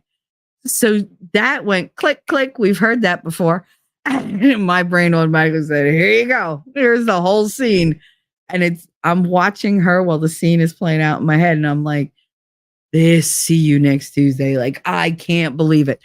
And I was like, nobody else has seen this. And then I started like looking into it. And I was like, wait, she said that he did this? Oh no. That was in the movie. That was in this movie. That was in another movie. And that's when I started like jotting down the different things that she said happened or whatever. And I was like, this came out of a movie. This came out of a movie. This came out of a movie. This bitch don't have an original thought in her fucking head. She can't even lie originally. Like she just copy paste, copy paste, copy paste, copy paste. It was like, oh my God, this is like the most mishmashed script ever. It was like written by some like crackhead 3-year-old. And there she goes. She ran with it and people fucking bought it. And I was like, are they buying it because they believe it or are they buying it to make her go away? Like, yes, we believe you. Can we be done now? Can we just be done? Can we just make him pay you money and then you go away? We don't want to hear about it anymore. Because he was being silent. So it was just like, all right. And then when he was like, no, we're going to do this in the US and we're going to televise it. Really? Okay. Let's see where the ugly goes. And it got ugly. Just not the way she intended. She thought she would get all the sympathy. See, we're not like other nations. We're highly critical here. It's not that, they're just actresses or whatever. No, we were invested and we paid attention. And I think we're tired of people getting away with shit. And she just went too far. She went way too far. Until the U.S. His performance in the movie Blow was incredible. He was amazing in that movie. That movie made me cry, especially the end. Until the U.S. trial, I had not heard of any of it. Literally, I think I saw some Law and Crime or Court TV YouTube, and then I was like, I think I'll watch. And then I heard about Tug from Elaine. Then when I heard about Tug from Elaine, I subbed to Tug. I learned about LawTube from Tug. I found Tug. From Tug, I found Emily D. Baker. Emily D. Baker led me to the rest of LawTube. To Joe, to Ian, and to Law and Lumber, and to DUI Guy. Those were the main 4. And then from Joe, I fell asleep and woke up in Recadas. So I found Recada. And then Joe was on Recada. And so I watched that. And then I fell asleep again in Joe's chat. And I wound up in the Amphibians where I met Winning. The very first time I was in there, Winning was on panel, and he was not impressed with me. I'll tell you the one thing that like always drove me nuts was that he was so dismissive of me. Like I was just some, foul mouthed bimbo to him. Like he didn't give me any thought because that was the role that they had me playing. And I was too new to YouTube to be myself. I just, okay, you want me to do that? I could do that. And that's what I did. Give the people what they want. At the time, that's what they wanted. Now I don't give people what they want. I do what I want, which is probably why my numbers are so damn low. But this is me. I'm going to do what I want. I'm going to do what feels best for me. But yeah, I learned about LawTube because of Tug and because of Emily. I mean, Tug was just the font of fucking knowledge. Like he knew every detail of he knew all the PIs, he knew the scandals, he knew everything. But yeah, he definitely gave me the backdrop for that. And then from there, I steadily made my way through. I've made some fantastic friends along the way. So, I got a lot more out of that trial than just some knowledge. I got to know Nick. I got my Winning. I got a whole bunch of stuff that changed my life. It woke me up. It really made me stronger as a person. It built me up to a point where I could face my own demons. And I mean, I do think a lot of that trial had a lot to do with that because he hadn't dealt with any of his issues really. He just kind of like, numbed them over. He tried to escape them or avoid them. He hadn't faced them. That day, that very first day of court, he went in and he faced down his biggest demon. And I was like, if he can fucking do this, so can I. And that's when I started like in earnest trying to deal with my issues so that I wouldn't have to like break down all the time so that I could build myself back up. Because I knew I'd have to break it all down first to build it better. I just didn't have the support structure to do so at the time. And then once I left my toxic environment, I found fantastic people like you all. And, like my Winning, like somebody who's going to be there and be honest and be affectionate and supportive and never belittle what I'm feeling, never minimize any of my trauma, but never ever suggest that I can't get over it. Like it's the acceptance and that reassurance that you need. You need somebody who says, you got to do the work, but you don't have to do it by yourself. Like I'm here. So if you need me, you just open your mouth, let me know. Like say something. Don't expect me to just know it. I'm not that person. I'm not going to, intuit that you need something specific. Tell me what you need. And if I can do it, I will do it. I like that very laid bare kind of attitude. My husband jokes that Deb's trial is when he lost me to the YouTube street. I've found LawTube and been lost in YouTube streets ever since. Girl, me too. The only thing I used to use YouTube for was to perfect my stitches in crocheting. That was it. Or in knitting. Because it's just so much easier to just put it on the screen and pause where I have to catch up or whatever.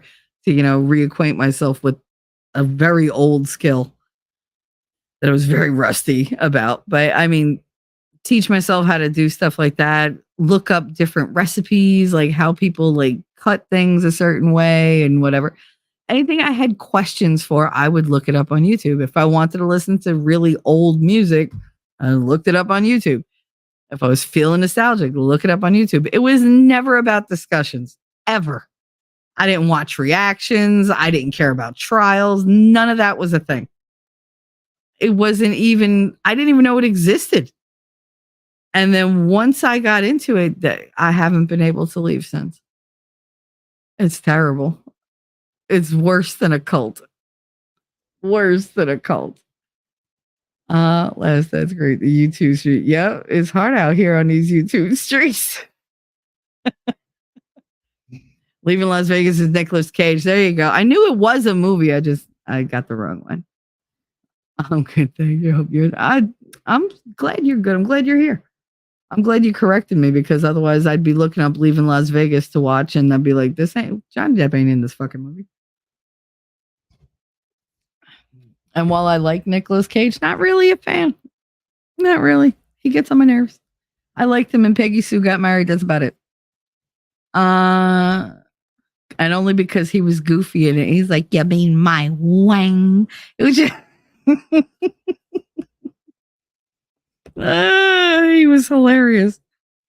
Because he was just such a douche. I was like, oh my God, he's like my ex-husband. Thinks he's God's gift, and it's more like, okay, where's the receipt? I'd like a return. Can I exchange it for a newer model?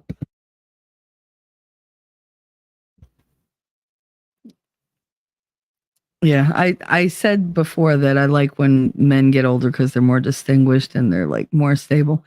That doesn't apply to him. He's not more distinguished. He's just older. Funny. I watched all except for the pirate movies. You really do need to see them. He's so sassy in Pirates. That's why I like them. Mm-hmm. I love them. They're great. Yeah, what's up? In you, out you, all around you. I do love the pirate movies. But again, like I said, Crybaby, come on. That was the perfect role for him. It really was. I think Elaine was getting that confused with Amicus Brief or whatever. It was the best. Amica Cream. I mean, if you type out Arnica, it looks exactly like Amica, especially if you're her age, my age, and everything is blurry. And you look at it and go, all right, Amica, like, because you just combine the R and the N. The fact that she wasn't corrected kills me. If you're using the cream, you know what the cream is called. You know this bitch is saying it wrong, especially when the guy on the thing is going, Amica cream? Amica? No, I never heard of Amica cream. I fucking loved him. Oh my God. I'm an artist. What he doesn't tell you is he just draws just snatch the whole fucking day. Every day. Those are his paintings. They're snatch paintings. It's like, wow. Okay. Either he's got a great imagination or he's a hoe and has seen a whole lot of snatch in his life. The day one of Johnny's bodyguards had to leave the courtroom because he was laughing. Was it the trailer park guy or when they kept saying Amber Turd? That Amber Turd was trending. Because I think that was the day that they left when they kept saying Amber Turd, Amber Turd, Amber Turd, Amber Turd, Amber Turd. And the one guy was like, I gotta go. Like he was just shaking. I liked him in Nick of Time too. Enjoyed his clean cut look there. I mean, I like it when he does the clean cut look. Him as Ichabod Crane, oh my God. He was so sweet. He was so like geeky, but like well put together, but like hoity-toity, but yet like wimpy, but still like brave, but like quirky. It was great. He was literally like every extreme you could find in a person. I love Sleepy Hollow. I do. That's definitely on my list of things that I will. Every time you say you want to watch, the answer is always yes. Always yes. I'm always in the mood to watch Sleepy Hollow. The defense did use the correct term. Elaine continued to use the wrong name, but she never corrected them. She never did. I don't know if I had to pick a favorite Depp movie that I could watch again and again. Probably it would be Dark Shadows. Oh my goodness. That one was just crazy. With Michelle Pfeiffer and everything. It was funny. It was funny. I don't know that I'd want to watch it over and over though. I might have to watch it again just to see. Every time a YouTuber mutes himself on stream, I reflexively yell, Elaine. Because she could never, they were like, hit the mic, Elaine. And if you watch with Emily D. Baker, she'd get it together, Elaine. Let's, for fuck's sake, Elaine. I can't tell you how many times her takes or her reactions to Elaine or like to Rottenborn or whatever. The fact that I remember their fucking names is ridiculous because I don't remember half my students' names, yet I remember these two people. Just their reaction, I would spit my coffee. I ruined my laptop. That's how the laptop, the first one I had, got ruined because it was just coffee or soda, like because that's when I drank soda like nonstop everywhere.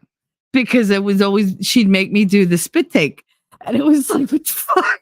I was like, oh my god! And this is a professional lawyer. I fucking loved her. I loved her. I was there for every single one of her milestones, everyone, and sometimes I would just click in. And within a minute, like she'd have a milestone. I'd be like, "Oh my god, thank God I was here," because I'd be like, "Oh, I wanted to sleep or whatever." Now let me go see what Baker's doing. Let me go see if there's fuckery going on. But yeah, no, I enjoyed her streams. But yeah, her takes on it's like she was always yelling at Elaine, "Turn on your mic, Elaine." The best was when the boys, like the lawyers, would go to the courthouse and they'd leave at lunchtime and FaceTime her. Like they'd get on stream with her. And she'd be like, so tell me everything. They'd be like, okay, so this happened and that happened and that happened. It was great. She was like home base for like everybody. Ellie Font. I've been meaning to watch that. The clips look hilarious. It was really funny. It was. I don't think I was in the right place when I watched it. Maybe I have to watch it again, give it a second chance. I do that. That's why I usually watch most movies more than once. Because the first time, unless it's like something that really just turns me off and I'm just like, no, I'm done. Like, I won't watch that kind again. But if I'm like, no, I liked it. You really liked it that much? All right, I'll watch it again. I'll give it a second go around. And then if I don't love it, then I won't watch it again. But if I do, I'll watch it like once a week for like 3 months. I know. I don't do things just a little. I'm quirky, so enjoy the quirky movies instead. Yeah. I mean, I'm quirky too to a point. But just some of them, I look at him and I'm like, dude, really? Stop. Mordecai is so stupid. It's funny. Yeah. And that's kind of what I liked about Ichabod. Like, he was so inept, but Johnny didn't like pretend like he wasn't. He leaned into it. He, even in the movie, he knew he was bizarre. He knew he was different. So it was very tongue in cheek. I liked it. People who obviously did not watch the trial. Yeah, people who didn't watch the trial still think that she was wronged. And I'm like, really? Like, how you're just believing what they tell you? Why? She's such a friggin' liar. And yeah, I've been listening when I can and working. This Monday is not being slow. Well, it's Monday. Love to everyone. If I poop, I thought you were gonna say if you poop in chat. Yeah. Oh, my eyes, dear God, don't take my eyes. But I'm here. I'm glad you're here, honey. Oh, I love you. You just hang out and you listen when you can. We appreciate you being here. I certainly do, and I know they do too. Elephant, she's got no heart. No, she's got no heart, no soul. If anybody ever sold their soul to Satan for a job, it'd be her. Because there's no fucking way that she made it without a deal with the devil. And I'm pretty sure there's like the imprint of the casting couch in her forehead. Maybe that's why she needs Botox. because it keeps saying like Bob's Furniture in her forehead. Some people still believe her because they're brainwashed and they're brain dead zombies. And some people do it just to troll. That's what I hate. Because they're giving her a voice, but they're really just being trolls. They know she's full of shit. But they're like, I don't want to be like everybody else. I'm going to go against the grain because I'm cool. I'm so different. Like, I'm going to think outside the box. Fuck you. You know who says that? The only people who side with her are people who have never been victimized. Ever. Anybody who has ever been violated in any way physically. Anybody who has been manipulated, male or female, the way she manipulated him, you knew what was true and what wasn't. You knew that she didn't act like somebody who was on the receiving end. She acted like every overbearing, dominating bitch predator that there is out there, and it came across loudly. The only way you're not picking up on that is if you've lived an enchanted life and have never been victimized by somebody, which tells me more than likely you were the victimizer. That's the only thing I can think of that would let anybody be on her side. You know, they're on her side because they relate to her. Oh, if she's wrong, somebody might see what I've done. Oh no, she has to be seen as right. She can't be disparaged because if you see that she's a lying sack of shit, you're going to see through my bullshit too. Oh, can't have that. So those are her supporters, other people who are pieces of shit or who just don't know any better because they've lived an enchanted life where they were never victimized. Which means they're like, you know, very, very, very young, I think. And people who never had to work, because God knows she never worked a day in her life. I don't think I saw Mordecai. Mordecai is it was funny. It's I want to say it's like Pink Panther almost, but without the Pink Panther. I've been meaning to watch Mordecai also. Yoga Hosers was great though. Plot was insane, but the acting was good. I never saw Yoga Hosers. I don't know what that one is. Someone showed Aquaman. I was watching and I was like, is that AH? Haha. No, yeah. And it irritates me. Every time I open HBO Max, they're like, watch Aquaman too. I'm like, no, I don't wanna. And you can't make me. I already subjected myself to the first friggin' Aquaman with her in it. I don't want to watch any movie that has her in it. Ever. I was surprised that I healed a lot of my trauma as a result of that trial and the comments in a lot of streams. Wolfkinder. Absolutely.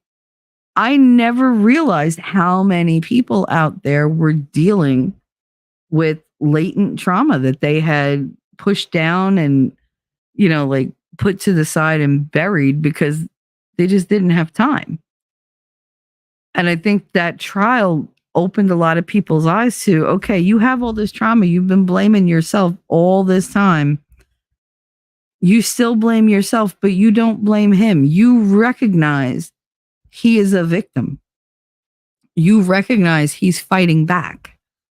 You recognize that most of the things that happened to him were because of what happened to him as a kid.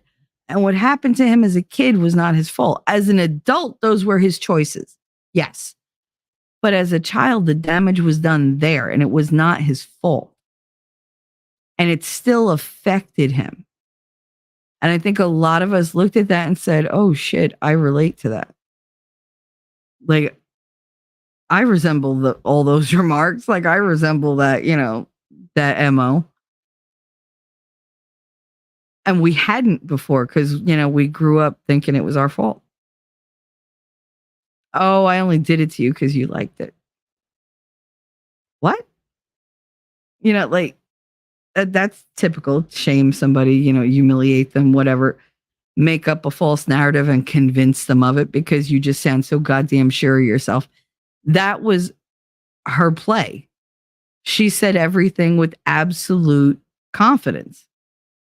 She didn't give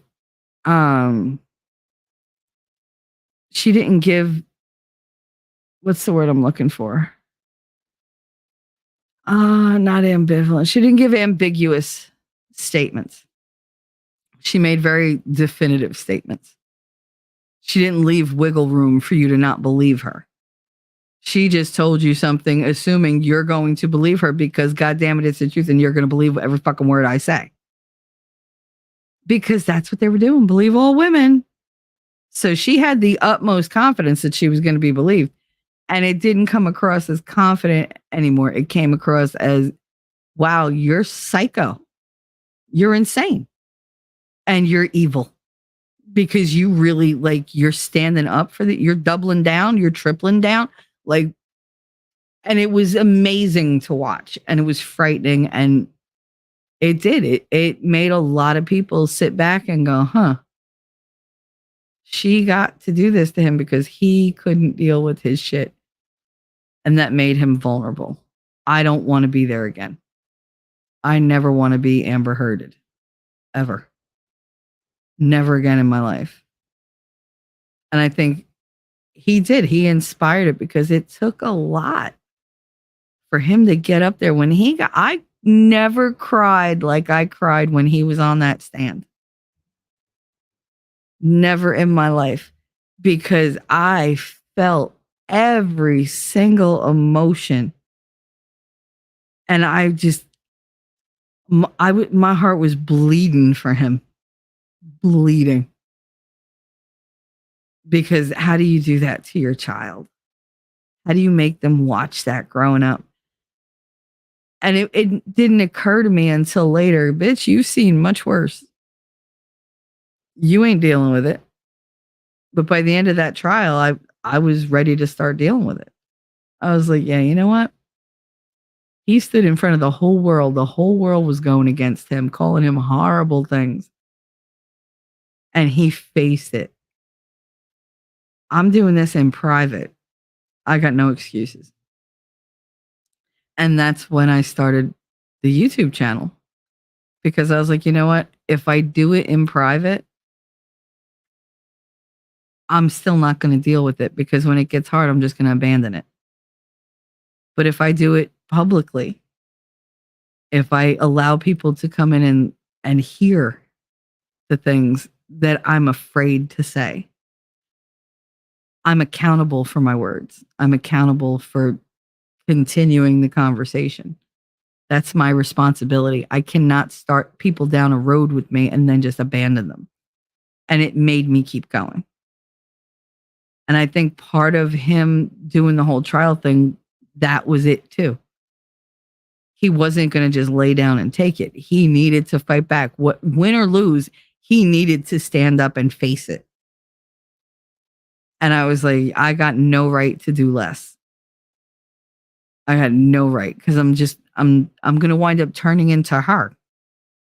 If I let the anger and the resentment and everything make me so bitter and mean that I'm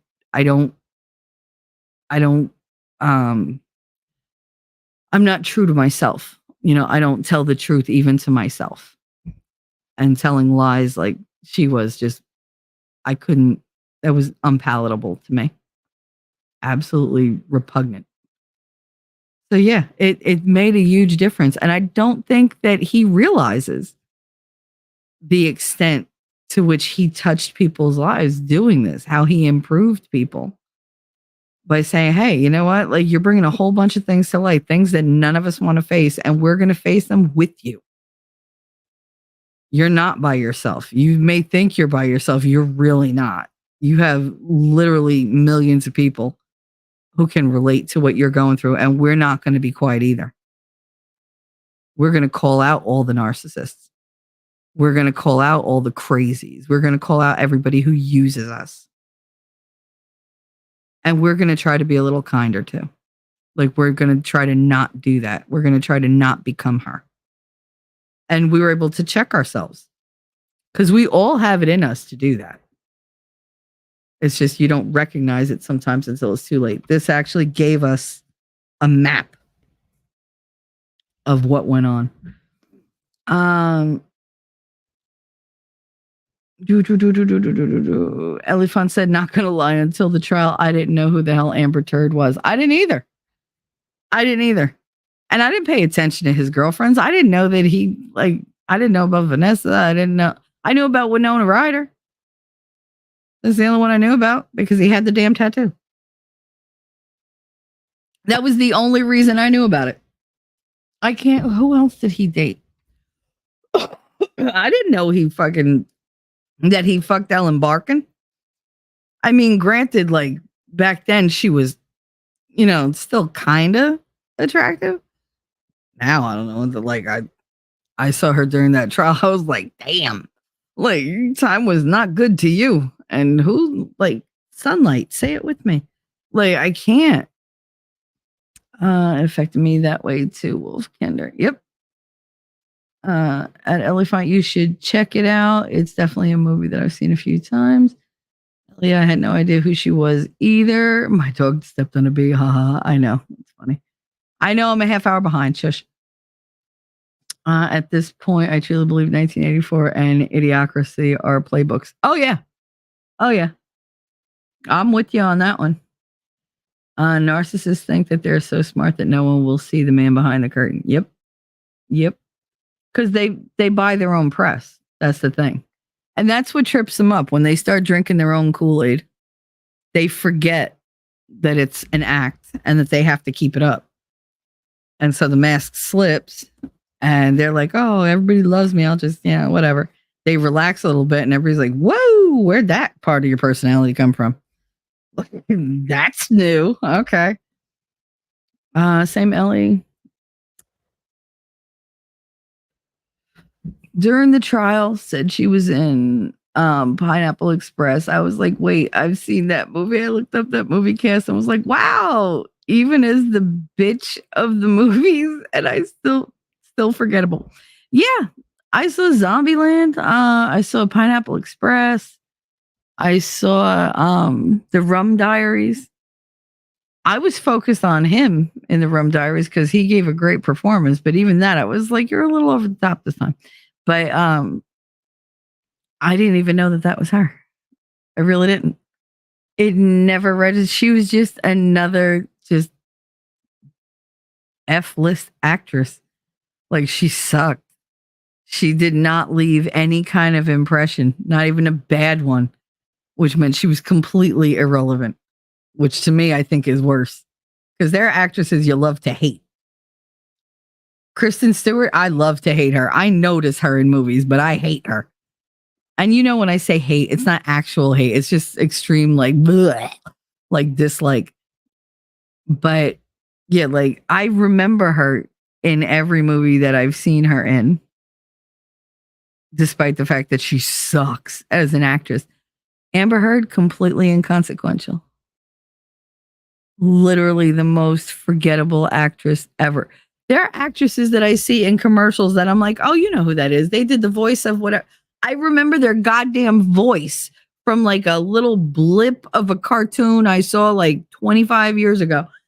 But yet this bitch, I've seen literally every movie she's ever been in, couldn't remember in one of them. Not one. How irrelevant and replaceable and generic do you have to be for me to forget your face? I may forget names. I never forget faces. Ever. And I forgot her in every freaking movie. Every single one, especially Magic Mike. Everybody's like, oh yeah, she was there. What? No. I was like, oh yeah, is that her? Yeah, that's her. Yeah, that's her. I would expect she's usually the one that's on top doing the grinding, but whatever. But yeah, totally irrelevant. She's the most forgettable person on the planet, and I wish that we could all forget her. Emily D. Baker was on 2020 discussing this Mormon mom who abused her kids. Oh, Emily's all over the place.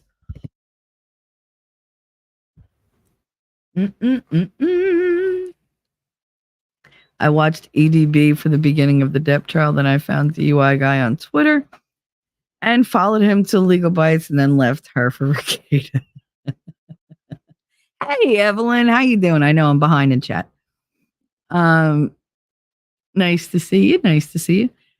Yeah, I would never leave EDB for DUI guy, but like I said, I used to get like 2 hours of sleep a night and then pray to catch up on the weekends because I just streamed LawTube pretty much 22 out of 24 hours a day. It was terrible. At some point, I would have the two computers going. I would have the main PC and the laptop going. I'd be showing one on one on the other, and I'd have my headset going into one ear from the computer and the headset going into the other ear from the laptop, and I'd be listening to both. And I was driving myself crazy. But I got it all in. And that was before I discovered the ability to speed things up. That would have helped.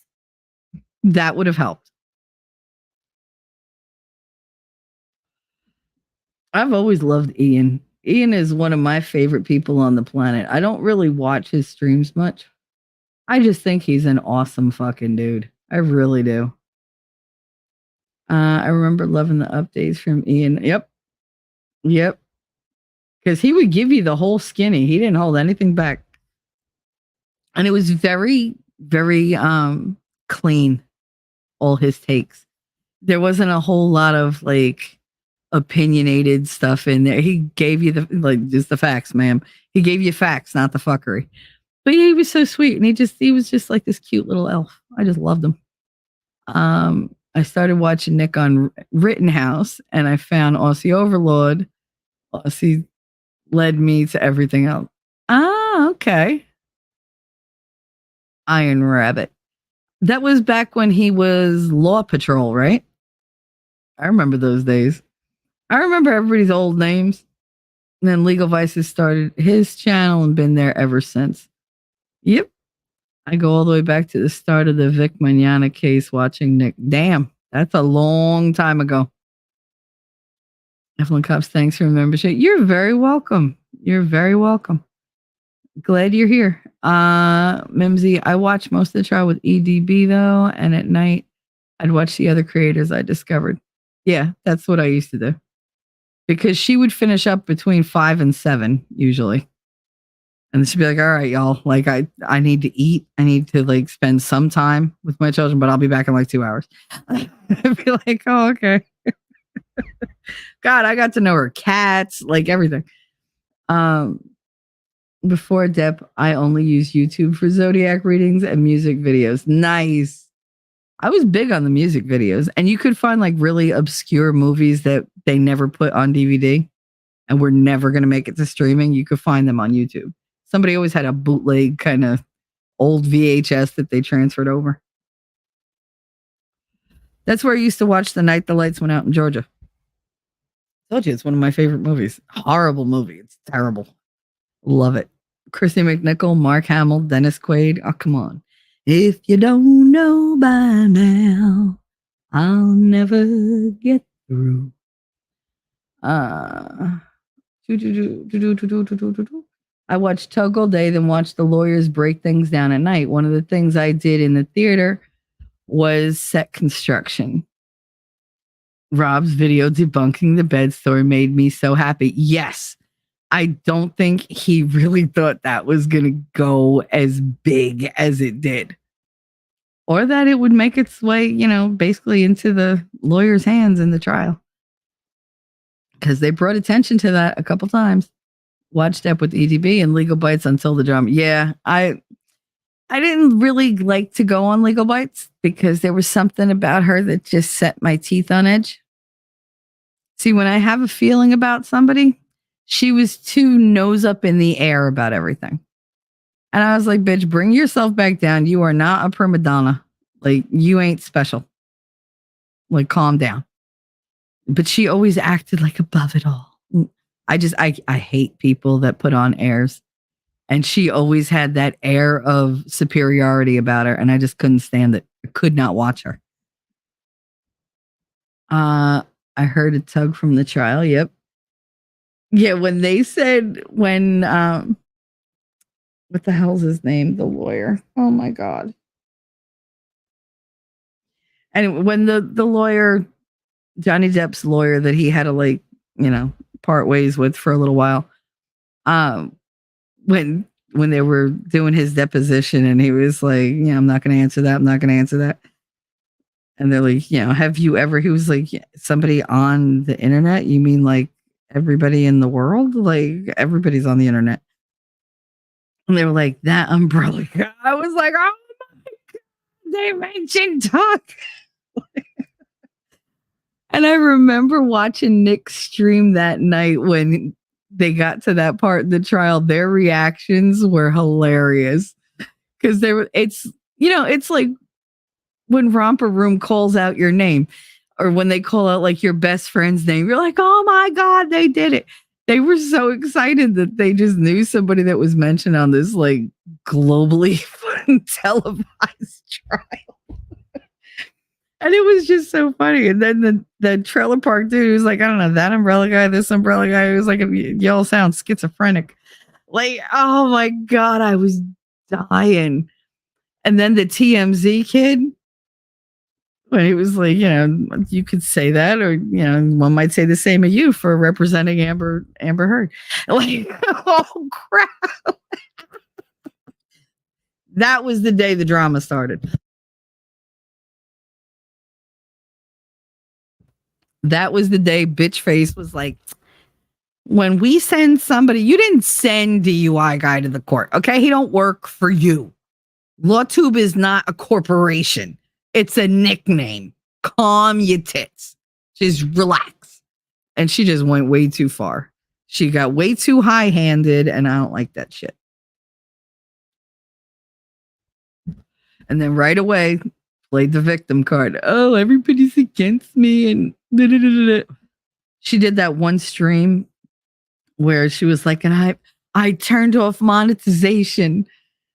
I'm not making any money on this stream. And somebody, and I don't want to say who I think it was one of my peeps that went in and saw that she still had the thanks turned on, the super thanks. So she didn't have like the membership thing on. She didn't have the super chat thing on. And to this day, if that thing is still up, I guarantee the super thanks is still there. You could still go into her description and hit the super thanks and give her money. And I believe he put in there, but this still works. Like we still had this turned on. So she didn't really turn off her monetization. She just made it so we couldn't see it in the chat. So she's a fucking liar too. But we knew that. And once she lied about that, I was like, oh, now I know she's capable of lying about anything. I was like, now I won't believe a word that comes out of her mouth. Yeah, no, Lost in These YouTube Street would be great merch. It really would. You should totally make that merch. You should just on your page, like on your channel, just totally make your store all about that. That would be hilarious. I'd buy one. Oh yeah, I found Rob through DUI guy too. Yep. And then they had the whole drama thing and the falling out, and nobody stuck up for him the way they should have. Yeah, you don't want Cage if you're expecting that. Yeah, for real, Cat. I mean, talk about a fucking lady bone killer. I heard Rob's video. I love Rob videos too. Very satisfying. Yep. Sorry if I missed saying hello. Been in and out of stream. No, honey, you're good. Isaac, Mr. Baruch. He was great. Isaac Baruch. Yeah, he was the one. He does the vagina paintings. In my opinion, Cage is a monotone actor. Yeah, he's a one-trick pony. His name is all he's got going for him. Isaac was awesome. When he cried, I cried. He was like, they're just hurting to keep hurting each other. Just stop hurting one. I was like, oh my God, I felt so bad. Did my Phil and Lit class group project on Depp's Sleepy Hollow. Nice, nerd. Oh yeah, I remember that guy laughing, trying to leave the court. It was fucking funny. Did my film and Lit class. Yeah, you already said, stop repeating yourself. I knew Phil was film. I've been doing okay. How are you? Yeah, it was Isaac Baruch. Yep, see? Elaine! I loved DDB during the trial and her reaction. She was priceless. She was fantastic. She just kept me going every day. My favorite JD movies are The Pirates, but an OG 21 Jump Street fan. Me too. Me too. I watched him on 21 Jump Street with Peter DeLuise. I remember when he left, then we got Michael Greco, whatever the fuck you say his name. I was like, he's hot, but he ain't no Johnny Depp. Like, he ain't got the same gravitas. Like, he didn't have that charisma. He was pretty, but that was it. Johnny could wear the fuck out of a handkerchief, out of a bandana. Oof. Literally, that man could put anything on his body, and you're like, yeah, that looks good. He just looks good. Like, you know, the saying, oh, they wear it well. He wears everything well. I think because he just owns it. It just becomes a part of his personality. You know, everything that he wears is an expression of something. There's none of it is just arbitrary. Could just wear out fast now. Yeah, you and me both, Rabbit. I'm telling you, I crashed after both WrestleManias. Because I was so like, oh my God, for like 6 hours. And I was just like, when it was over, when he's like, you're right. I was like, I'm so tired. I'm so tired. Last night it was like 1:00 in the morning, and we just finished watching like the recaps and the interviews and whatever. And we're just sitting there in silence, and he was like, he didn't say anything. And I was like, are you there? And he was like, yeah. I was like, I'm going to go to bed, I think. He was like, okay. I was like, all right. I was like, I'm really tired. He's like, okay. I was like, it just took so much out of me. He was like, I bet. He was like, I bet.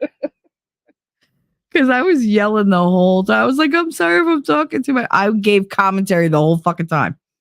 The whole time. And he would just chuckle.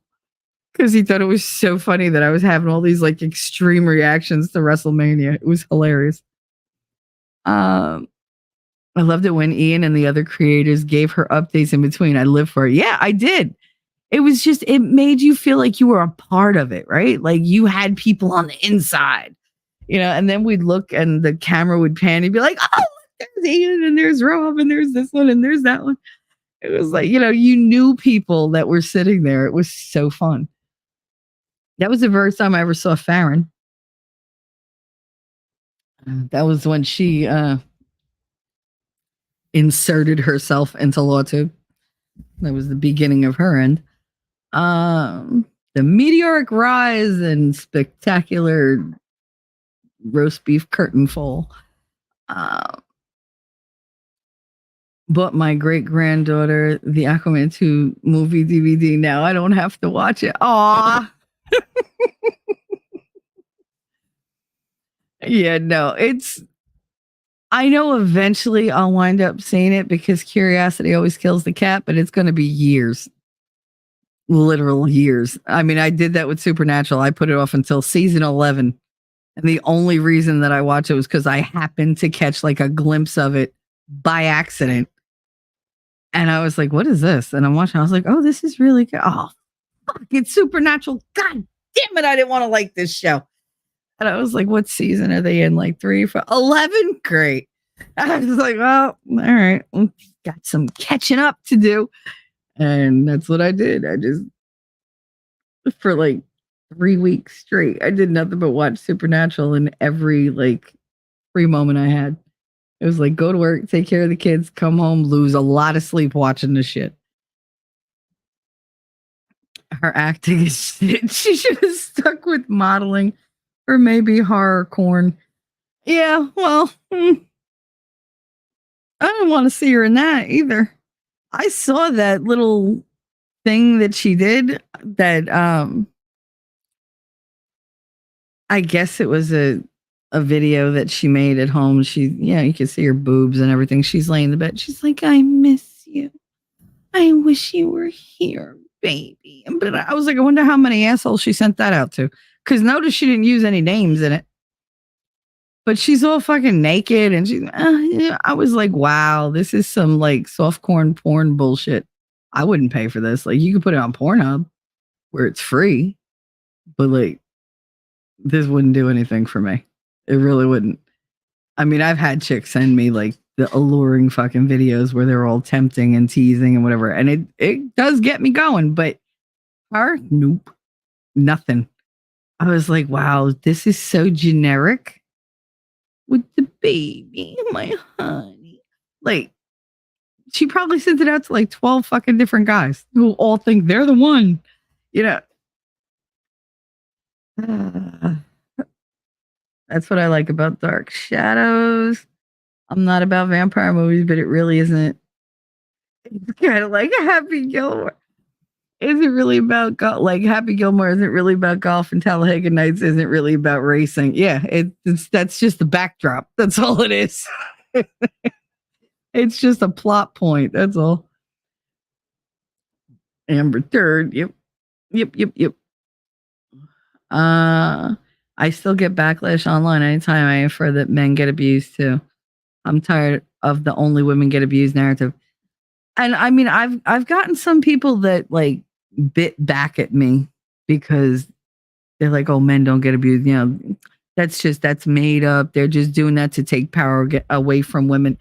No, I've been the one who like put him down and made him feel like I did that with Miguel. I fully admit that my relationship with Katie's father was horribly abusive and not him toward me.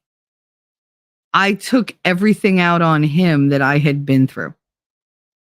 I mean, I was 22 at the time. Well, 20, 21, 22. So, I mean, I was practically a fucking baby. And I never treated anybody like that afterwards or before that. I didn't have the balls before that, and I didn't have the, cruelty afterwards. But in that relationship, he made it so easy. And it was so satisfying to hurt somebody rather than get hurt that I did that. And he just let me do that. And I don't regret it, but I do feel badly. Like, I can't regret it because I can't undo it. That's my thing in life. For me, regret is something you wish you could go back and change the whole thing. I don't wish I could because I learned from it. He didn't learn from it. He's still the same jackass he was. But I learned that that's not somebody I'm comfortable being. But I also learned that I'm capable of it, which makes me very aware of if I start to feel like I could say this. That's why when I say I'm unfiltered, I'm really not. I have a very good filter because the shit that would come out of my mouth unfiltered would hurt a lot of fucking people's feelings. Like a lot. And it's not even stuff that I mean, just it's stuff my brain goes, you could say this and this would have the maximum effect. And of course, that's what I want to throw the biggest bomb. I want to hit the target every time. And so I don't allow myself to say those things. I don't allow myself to indulge in that kind of behavior. Hold on 1 second.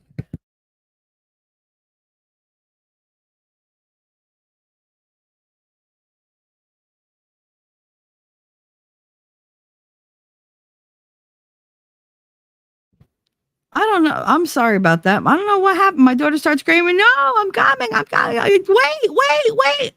She's by herself in the bedroom. She was having a fucking nightmare. She scared the hell out of me. Anyway, what the hell was I saying? Oh my goodness. I honestly thought she fell and like broke something. Of her own, like a leg. But no, she's fine. Jesus, she scared the hell out of me. Sorry about that. But no, like I know I'm completely capable of being that cruel. I think we all have that darkness in us. It's just most people don't give into it. And I was so fucked up mentally that I just gave into it. I gave into the dark side and I became Vader. I was mean. I did everything mean I could to that child. I say child. He was, he's old enough. 1 second.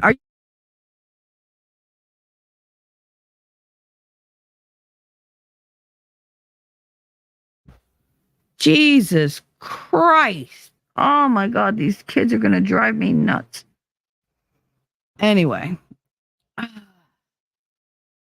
scared the hell out of me. That's twice now today she's done that. I think she's trying to put me in a grave. I really do. Trying to give me a heart attack. I'm a lot harder to kill than that. Trust me. Better have tried and failed. But, her father I was really mean to. So, I mean, I can recognize the behaviors in other people because I've done it. I never took it to this fucking extreme, let me tell you. But like the meanest thing is I used to like to make them cry. It's like whatever. Like I'd say, "Oh, I'm leaving" or whatever, and he'd cry and I'd laugh. Like that's about as bad as I got. And there was that one time with the knife, but whatever. Don't tell me that I'm not gonna. You don't have the balls to stab me. Boop. Like, don't dare me. You literally just told me to do it. Besides, it was only a scratch. And it was over 20 years ago and in a different state and whatever. Allegedly. I don't really remember doing it, right? No, I remember every second. It was great. It was funny. The look on his face was hysterical. It still makes me laugh. And I still bring it up when I talk to him. And he's just, I can't believe you stabbed me. I'm like, well, I mean, obviously you didn't feel threatened. You stayed the night. So like, what the fuck? Nothing happened. Remember, he said he came back and told everybody I was frigid. He's just mad that I was the only one who did the stabbing. I was the only one who got a poke in. I still get backlash online. I'll always love vampires since Bela Lugosi. Ah, yeah, Bela Lugosi was an awesome fucking vampire. I love vampire stuff. I really do. I mean, Jesus, that was the whole reason that I married my husband. Because he had like this love of vampires, and that was something that we shared. We shared this ridiculous love for Buffy. Good God. I like those for the same reason. Yep. Well, I mean, he's the GOAT when it comes to that, rabbit. Mm-hmm. Yep, sure is. Ellie the Child was so apt to point out how men are abused. It's an important message. It really is. And a lot of people that came out, like one of his co-stars, one of the people who was in the pirate movie, he was abused by like his ex, and he, had to go to family court and everything, and he got shafted, and he stood up for Johnny the whole time, and he got a lot of backlash for it. I mean, cops just let themselves into his house because somebody had him swatted or whatever, like semi-swatted, not full-on swatted. But he's an advocate for men, and I'm still sub to him, but he doesn't post much. He did before. I do that to myself too, Ellie. I still blame myself for my past. I keep thinking about I chose to be there and I stayed in a bad relationship because I tried to work things out and I shouldn't have. Okay, but that's not something that you could blame yourself for. You could say, yeah, I chose to do that, but there are other factors that led you to do that. You didn't say, hey, I enjoy being abused. I enjoy being in a bad relationship. I'm going to stay because it's fun. You didn't say that. You went into it thinking it can get better. That's what they train you to believe. They train you to believe if you're better, it'll get better because all of this is your fault. Everything I'm doing to you, you brought on yourself. And that's the whole point of this topic, is that they do these things to get in your head. And they turn their bad behaviors on you. And then on top of that, they make you think that you deserved it, that you brought it on yourself. And now you have no recourse but to sit and take it. Because if you walk away, you're admitting defeat. If you call them out for it, then you're just pointing fingers because obviously it's your fault and you're trying to gaslight them. I love that. Somebody was really nasty to me. And when I told him he was being nasty, he can go shove, whatever up his ass. He was like, oh, you're just trying to gaslight me. Dude, you don't even know what the fucking word means. Stop it. Like, I hate having conversations with dumbass people. Don't try to use words you don't understand the meaning of. Okay, you narcissistic fuck. Like, don't. Because if you want to come at me and say that I'm the narcissist in it, like, we'll go. You want to go? We'll go. Because my days of taking shit, laying down, are done. I will push back every time now. You want to go? We'll go. I really just wanted it to go away. But, like, if you want to fight, I'll fight. It's fine. I'm going to get nasty, though. I'm very truthful, and the truth hurts. Half the reason why most people don't like to go to war with me is because, bitch, I got receipts. I don't leave any stone unturned. Like, I will go and find out everything. But no, I'm sorry, Ellie. I'm gonna push back. I'm gonna disagree with you. I don't think it was your fault. I don't think you were to blame. I think you were in a bad situation. And you were there as long as you needed to be there because you didn't have a way out. You thought you could change it because you were taking the blame for it. So if you change, then you can make it work. And I got to put a little bit more in. I put all this in. I don't want to walk away. That's one of the things that trips us up.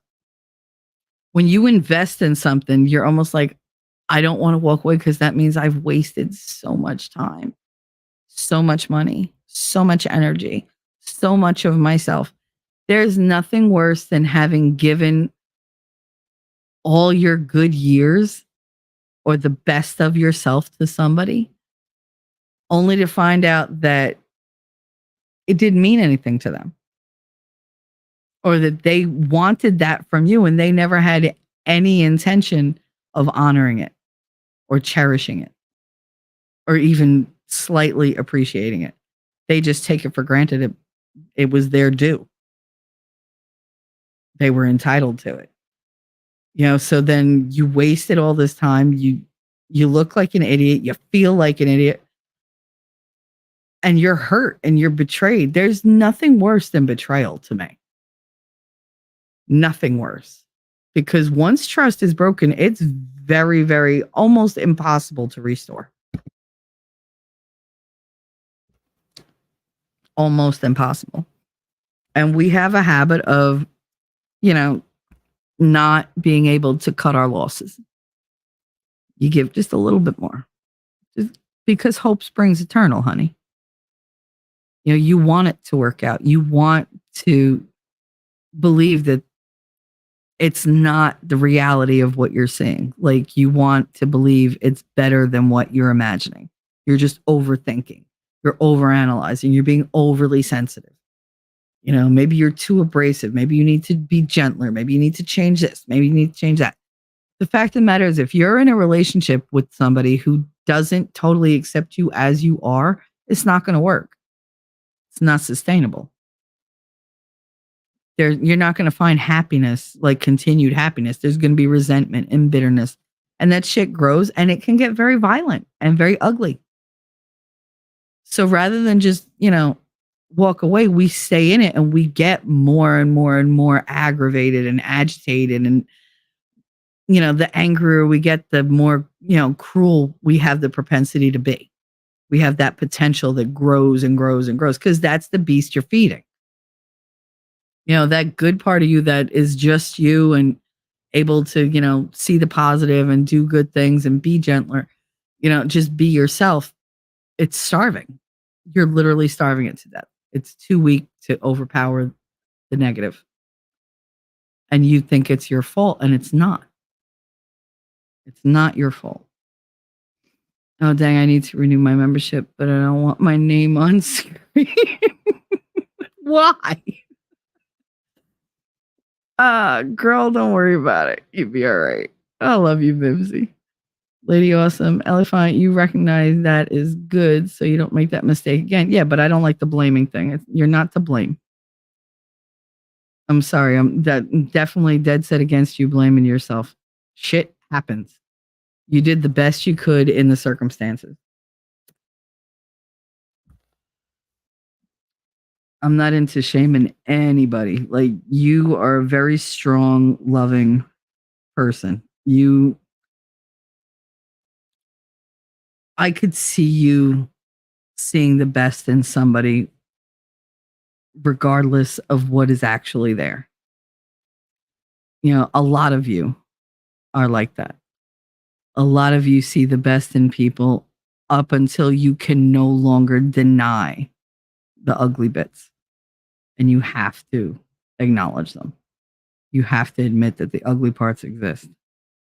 And most of you are like that. I find that very admirable. I think that's the strength of my chat is that you guys always go into it thinking people are great. You give all of us creators the benefit of the doubt and everything. It's very special to me what you guys do. So I'm not about y'all blaming yourself. You go into things thinking you can make them better. I don't want you taking the blame for when you can't make them better or when you see what they actually are. That's not your fault. People are very good at hiding the ugly.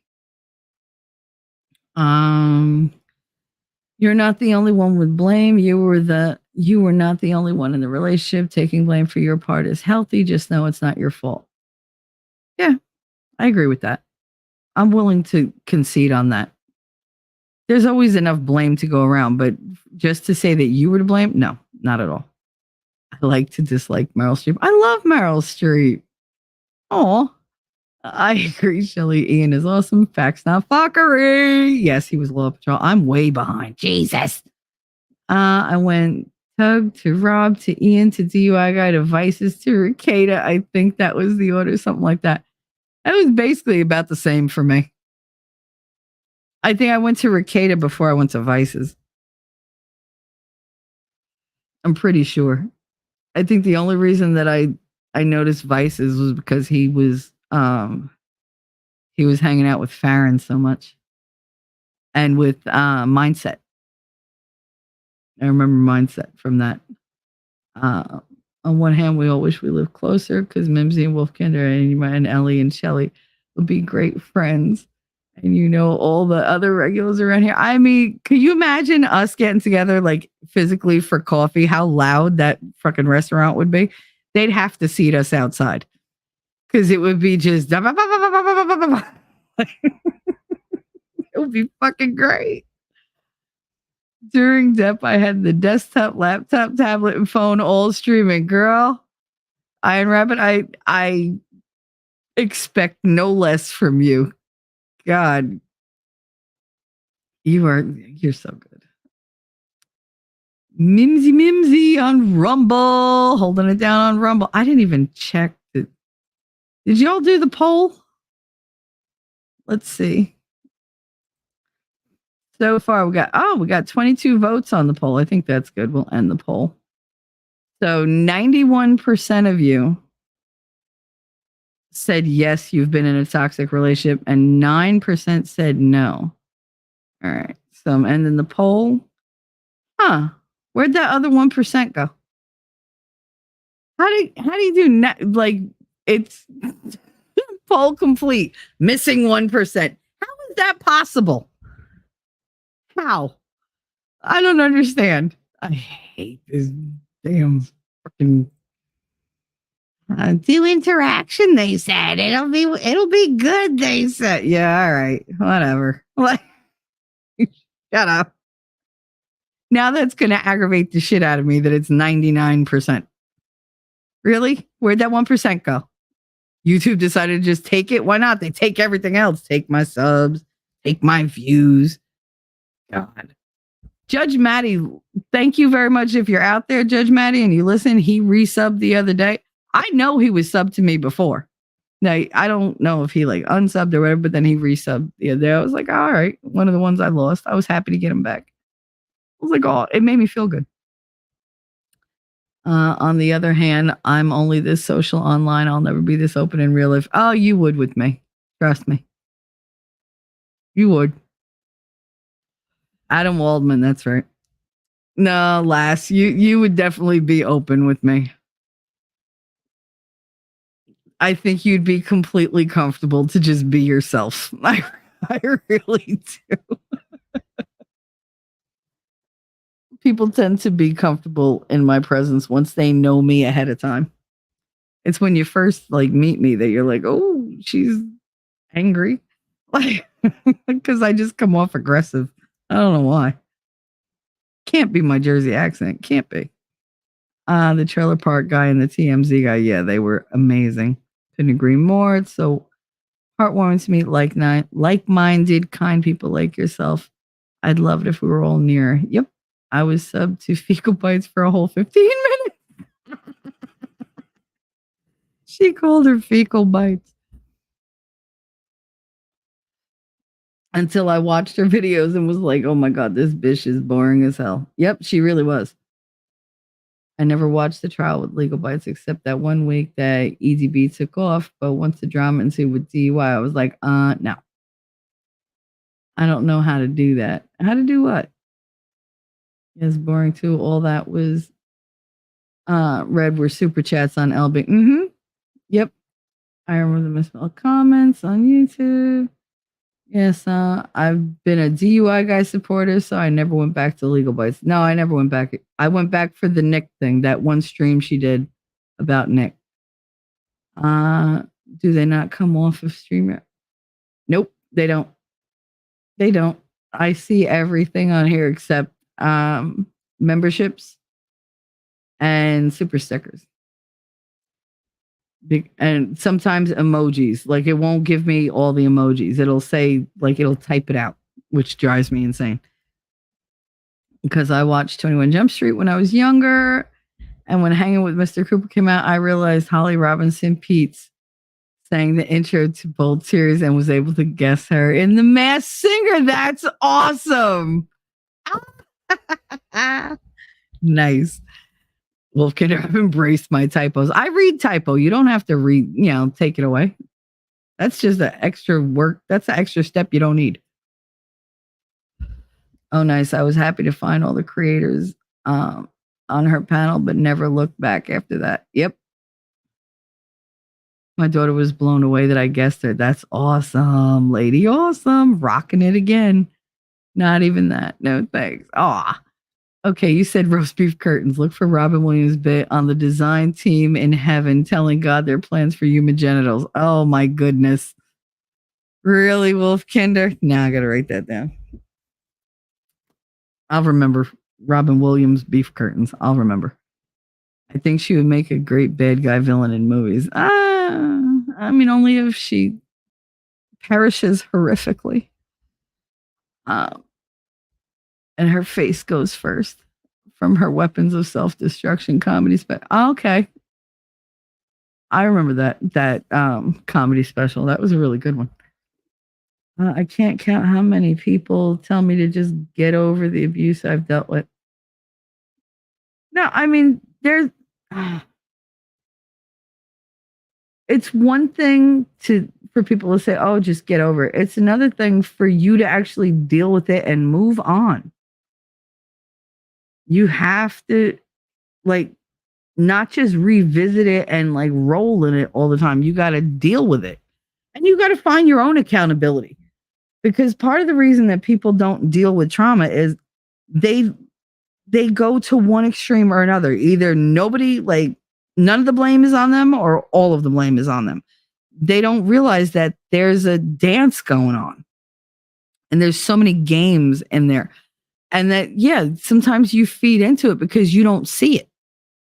It's just part of human nature. But you have to admit that you had a role in something. Like, nobody's completely blameless. Nobody. Kids, that's about it. But I mean, other things, no. Like, when you're an adult, you make your own decisions. So we all have a part to play, but we have to deal with, all aspects of it. Who is to blame? You got to take a little bit of accountability for the fact that you went through it. Maybe you didn't handle it the best way. Maybe you let it get to you a little bit too much. It doesn't minimize what happened to you, but it will help you put it in perspective so you can deal with it and move beyond it. That's what people want for you. It's what we want for everybody. Nobody's saying, oh, just let it go. Nobody here, anyway, is just saying, let it go. But you have to be able to deal with it and then move on and be able to look back at it. And it's less and less and less the more you look back at it. It has less of an effect on you. That's the goal. So that person who abused you doesn't continue to win. If it constantly hurts you, if it constantly wears on you, if it makes your life a living hell, they're not even in it. They're still winning. That's why we say, embrace the whole thing. Yeah, it's going to hurt like a bitch, but it's going to hurt a lot less the next time and a lot less the next time. And I know how scary that is. I know how much that hurts. You've witnessed it, in real time. You've witnessed the breakdowns. And I'm telling you, that's the hard part, is the putting yourself in it and saying this was the reality. But it's over now. You got to take the power back from those encounters, from those traumas.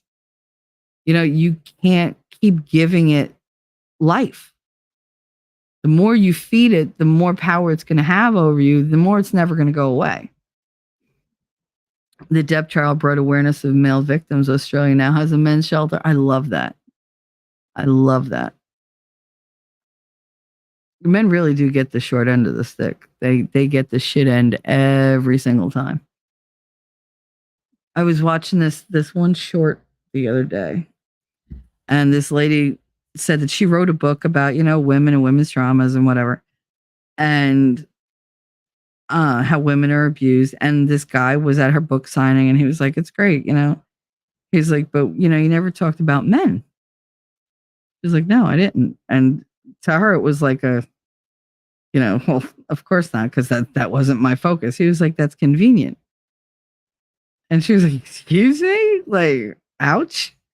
And he was like, "You see those books that I bought? Those 3 books? I bought them for my wife and my 2 daughters. And they would rather see me die on my white horse than, see me be less, like basically to see me fall and be human. They would rather me die on that white horse than admit that I'm human. And people in my life have been hard on me, but nobody has ever been as hard on me as the women in my life. Because the expectation for him to be the knight in shining armor without fail, that's a lot of pressure to put on somebody. Sometimes you got to save yourself. Sometimes you got to save somebody else. It's not one person's job. I don't want a white knight every second of my life. I don't need that. I can stand up for myself. However, if it calls for a white knight and you want to go out there and do it, am I going to appreciate it? Fuck yeah, I am. And I will show you my appreciation for it. And I will show you how much it means to me. But that doesn't mean that I need you to do that for me every time. I don't need you to throw yourself on the sacrificial, pyre for me.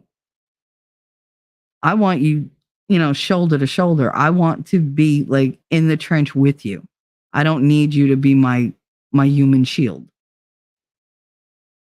And too many of these toxic women out there are like, no, you need to fight for me. They open their mouth and they're like, honey, take care of this. No, bitch, you open your mouth, you step up and throw hands. That's not his job. Did you ask him, did he want to take part in this? No, you opened your big mouth. You had to prove what big hot stuff you were, and now you can't back it up. You want him to defend you. Fuck you. Do it yourself. That's not his job. He's going to put himself in the line of fire because you don't know how to control yourself? No, reap what you sow. It's not his job to pay for your sins. And I do firmly believe that. If I fucking open my mouth, then guess what? I will stand up for myself. You want to come at me? I will stand up for myself. If I have to. I tend to choose to just go, whatever, and walk away. Because that's who I am. It bothers some people that I do that. It genuinely bothers them.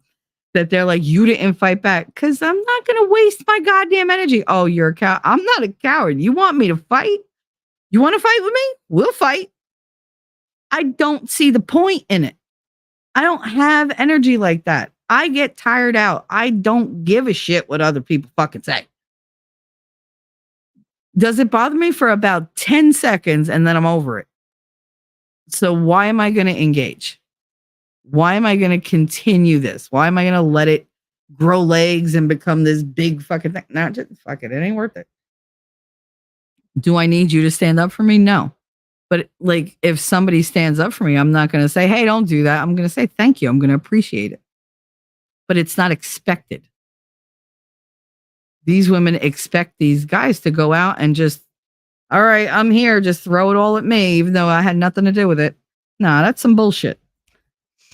That's bullshit. That's abusive, because then you're going around doing whatever you want. And you're making somebody else foot the bill in every way, shape, and form. So it's not fair. And then when they have a problem, you're like, oh, please, God, you're such a baby. You're so soy. You're not a man. Women are so fast to emasculate men. So fast. My ex-husband used to love to tell me, you emasculate men. No, I don't. And I have dissected our relationship from the word go. And he swore it was like all me. And I'm like, dude, no, I'm not the one who told you to quit your job. I'm not the one who sat home just drinking because they didn't like living in the city. Like, I wasn't the one who couldn't perform, and I didn't bring that shit up until you started telling me it was my fucking fault. Oh, it's because of you I don't have a job. How is it my fault? How is that my fault? Bro, you're older than I am. Like, how can I make you do anything?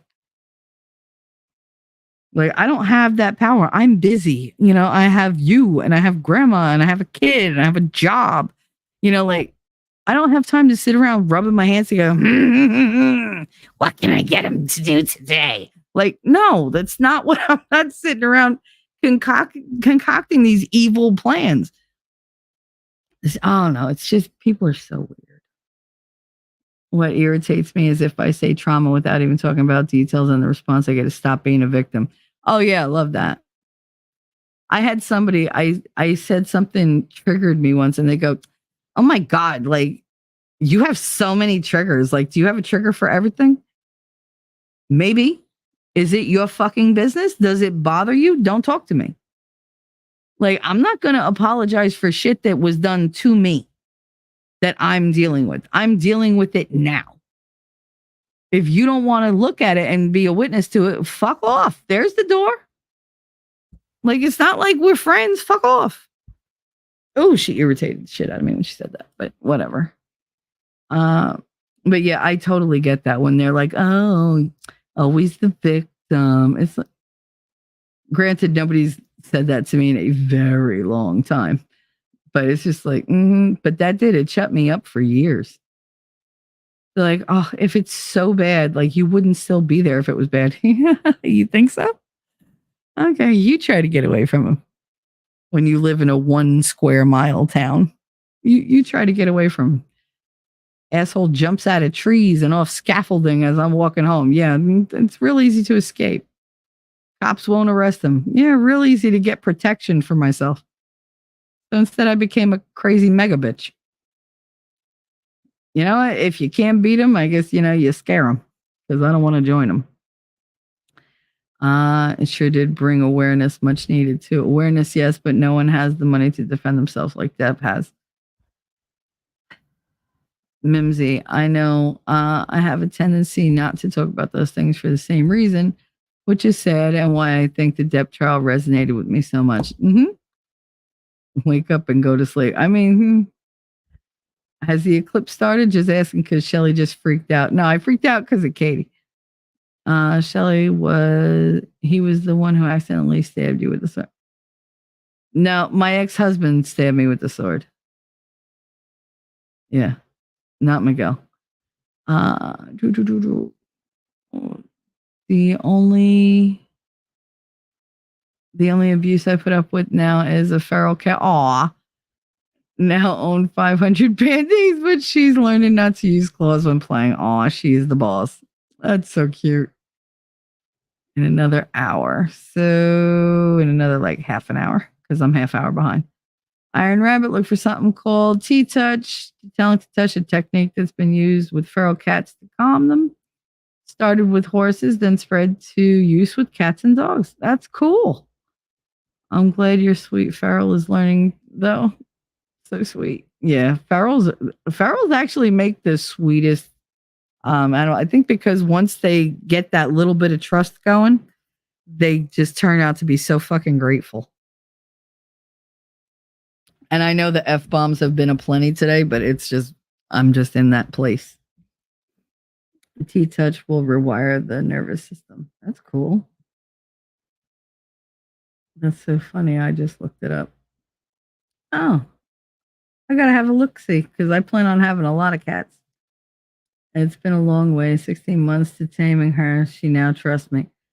Oh, remember I told you that Kidu, that 18-year-old cat that I took in so that she wouldn't be put down because she was perfectly healthy. She spent a year and a half behind the couch. She would not come out in the daytime. Would not come out as long as any of us were awake. So, and then one day she just trotted out and was like, hey, and sat down. I was like, oh, hello to you too. Like, it's nice of you to join us. Like, thanks a lot. She's like, I heard there were like, play mice out here. What can I play with? What can I play with? But yeah, so I mean, it's always really rewarding when they do trust you. It means so much.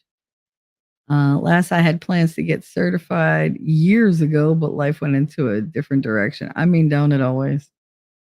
There's a movie I liked, forget the name, where a woman created a machine that basically hugged cows before slaughter. Sounds awful, but it calmed them. Wish I could remember the movie. It's a true story.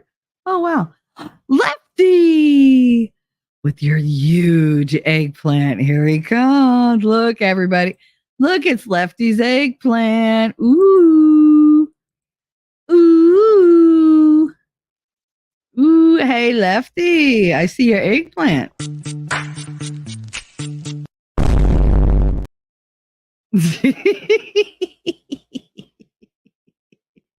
Why are you gay?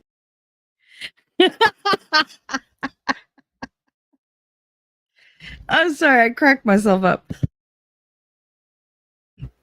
That was fucking funny.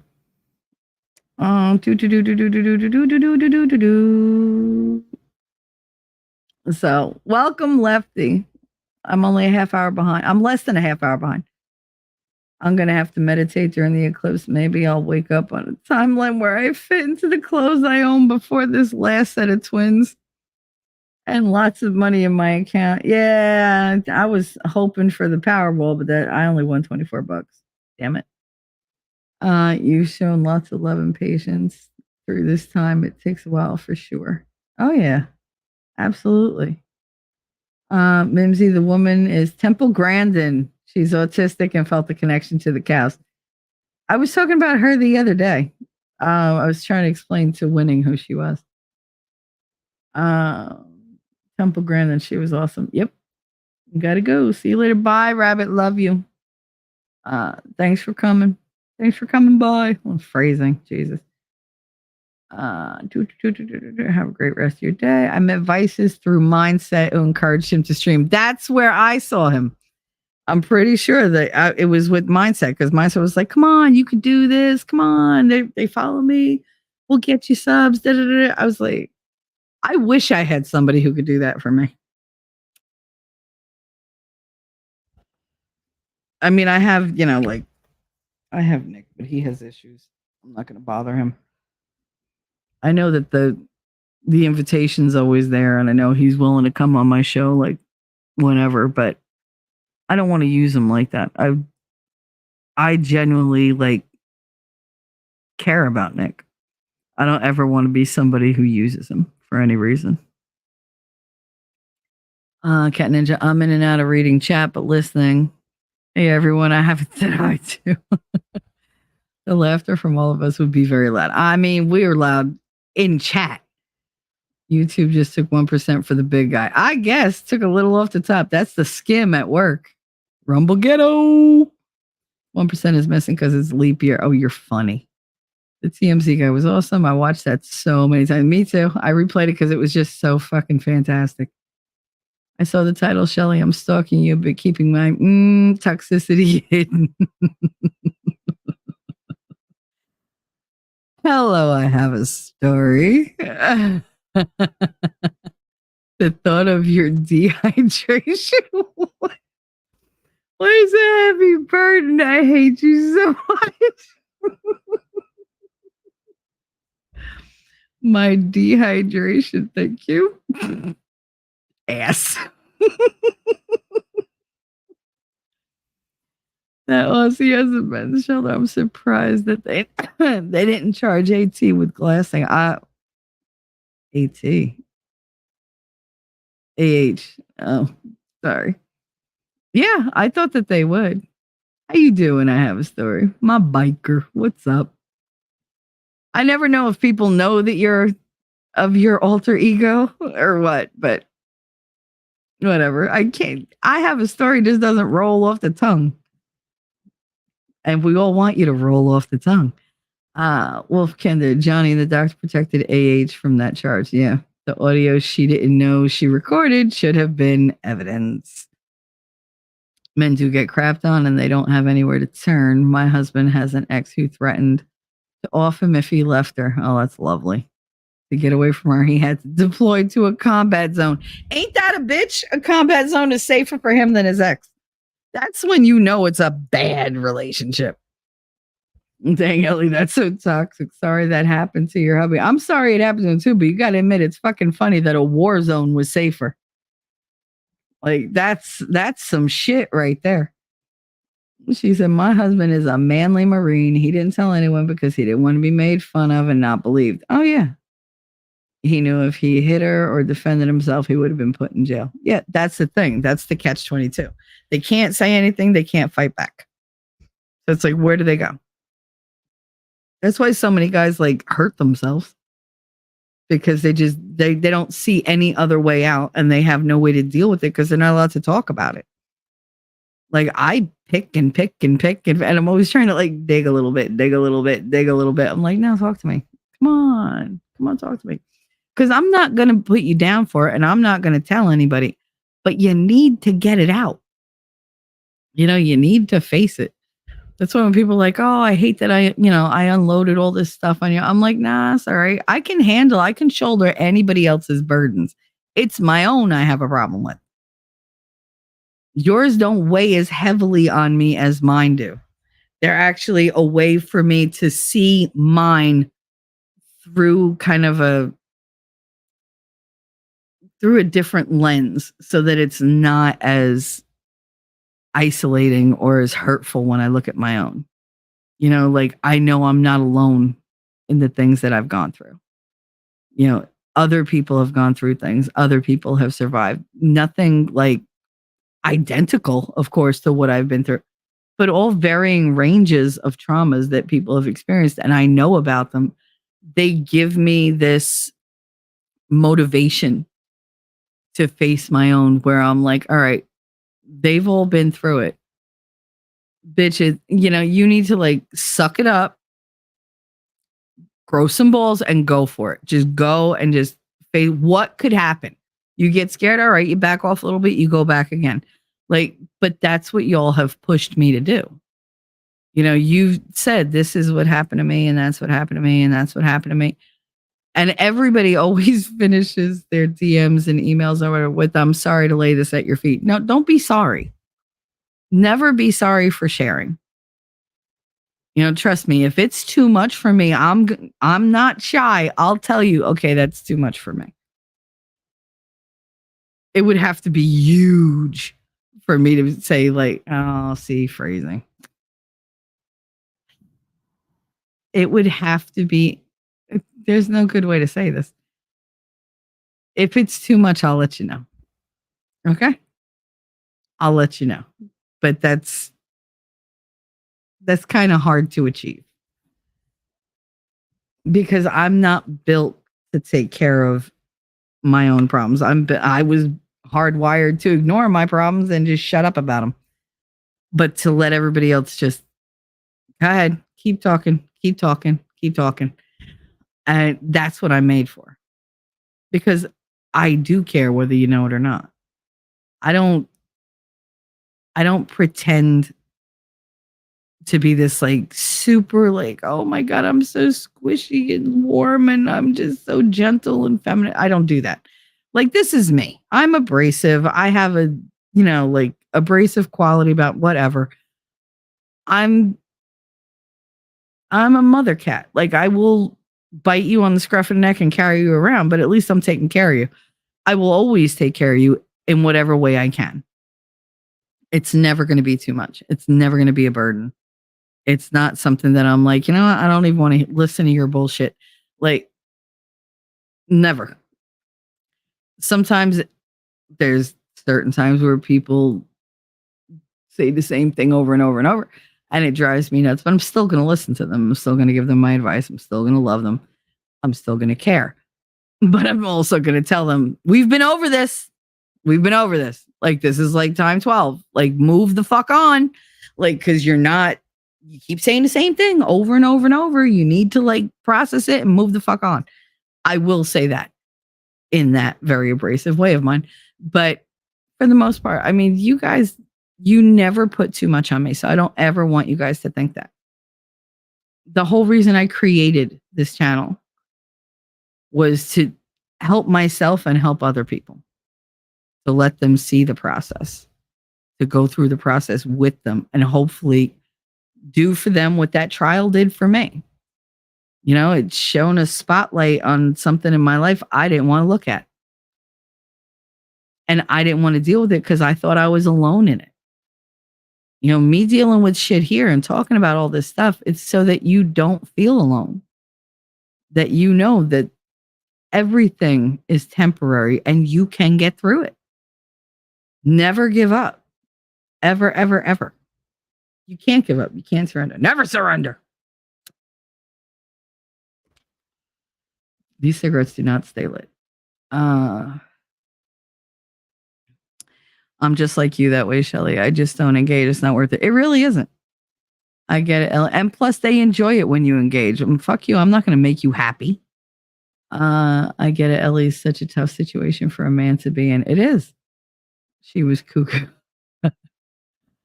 They're all cuckoo for Cocoa Puffs. I swear to God. She made him wear a wedding ring when they weren't even married. Oh my goodness. Oh, she said cuckoo for Cocoa Puffs. Look. Aha. That movie about the cow hugging was a biopic of Temple Grandin. Blah, blah, blah.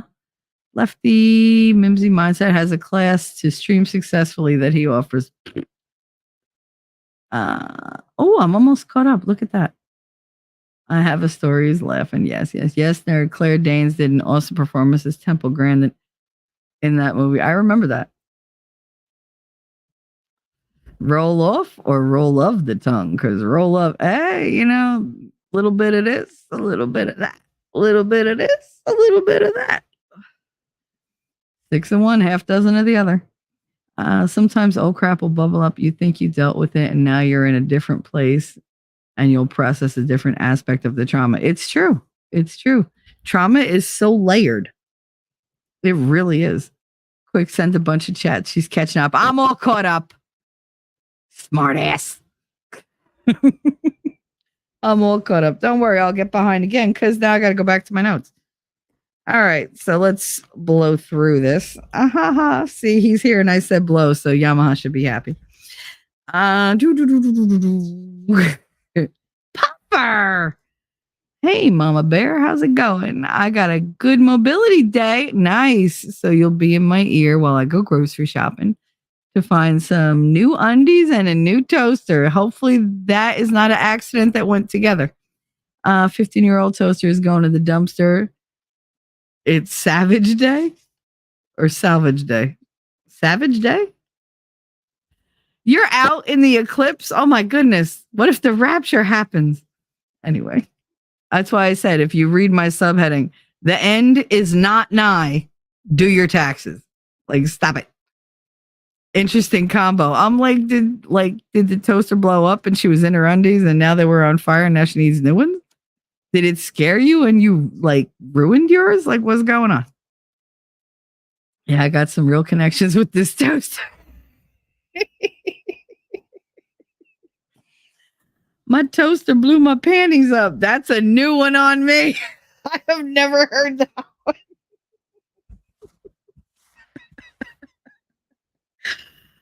I have a story. I'm busy playing with the box. Sure. Cardboard, that is. I don't have time for degeneracy. There's always time for degeneracy. Stop it. Stop it. What else is life worth living for if there's no degeneracy? Come on now. Anyway, let's zip right through these. So 10, we got the blame game. Toxic people do that a lot. They say things like, why do you make me do this? Why would you think that I would do this to you out of my own free will? Like, you made me do this. You pushed me to do this. If you just do like, blah, blah, and blah, A, B, and C, everything would be just fine. God, you just love making me mad. You love bringing this part of me out. I think you enjoy it. You become the scapegoat for like every single bad action they take. She said no connection, but I was laughing at my grocery list a bit ago. Cucumber, eggplant, carrot, hot dog, kielbasa. Like I can see what's on your on your grocery list. I told you that day that like things people buy really can like be funny. That day that what the hell store was it? Walmart. They were trying to get rid of their like yarn section, so like everything was like 75% off or more. So I was paying like literally like pennies for skeins of yarn. So I bought like 20 or 30 of them and in all different colors. And when I put them on the conveyor belt, she looked at them, she looked at me, and I was like, well, my man likes to tie me up. Sometimes I like variety, And my mother was like, oh, and she just like this cashier just stopped because she was like, she gave me like all the faces. I was like, I'm gonna shut this bitch up. I said that. I swear to God, the dude in the next freaking aisle at the next cashier he was crying. He was laughing so hard. Because he was like, that made my fucking day. He was like, that made my day. He was like, I will never forget that. My mother was mortified. But she was also like, well, she had it coming. I saw her face. My favorite was pushing me and saying, you pushed me. And then they said, I didn't push you. You're crazy. Oh, yeah. Oh, yeah. Or with my ex, it was always, I'd get up in the morning and he'd be like, what happened to your face? You happened to my face. Like, no, I didn't do that. Yeah, you did. No, what? Mm-mm. You always do these things. And then you tell me I did it when I'm drunk. If I did that, I would remember it. No, you did this. Like, are you saying it's my fault? Like I went out and got beat up just so I could blame it on you? He was like, I don't know. Did you? He was like, you might. I don't put anything past you. Really? Really? Because you conveniently don't remember it because you are blind fucking drunk. Like automatically I went out and got beat up and came home. Like, no. Somehow it was always my fault or in my head or it's your imagination or, oh, I used to love when he'd say, oh, this is all because that shit your father did to you. Like, get over it already. Oh, you fucker. Like, let me not. How about sharing a story about something that happened and being told that never happened? I mean, that's every fucking story with my ex. He swears like I'm the devil. And I'm like, really? Because I'm the devil. I was the one with the black eye. I was the one with the friggin', like I couldn't hear for like a week. I was the one with my head indent in the wall. I was the one paying everything and then having to answer the phone to have your girlfriend be like, is Brett there? Like, I think the brown gravy from the pot roast I got I made got on the heating wire. It's smoking. I don't care. To clean it, 15 years down the drain, and the toaster made me too. Attention seeking toaster. That's fucking hilarious. God damn, these appliances are just getting uppity lately, aren't they? Oh, they're just too much. The entitlement. That's funny, Pupper. That is fucking funny. According to my brother and mother, I cracked my own skull with a golf club when my brother, in a drug-induced rage, hit me. Yeah. Castro, what's up? I mean, there's nothing you can really do about that. You got to come to terms with that.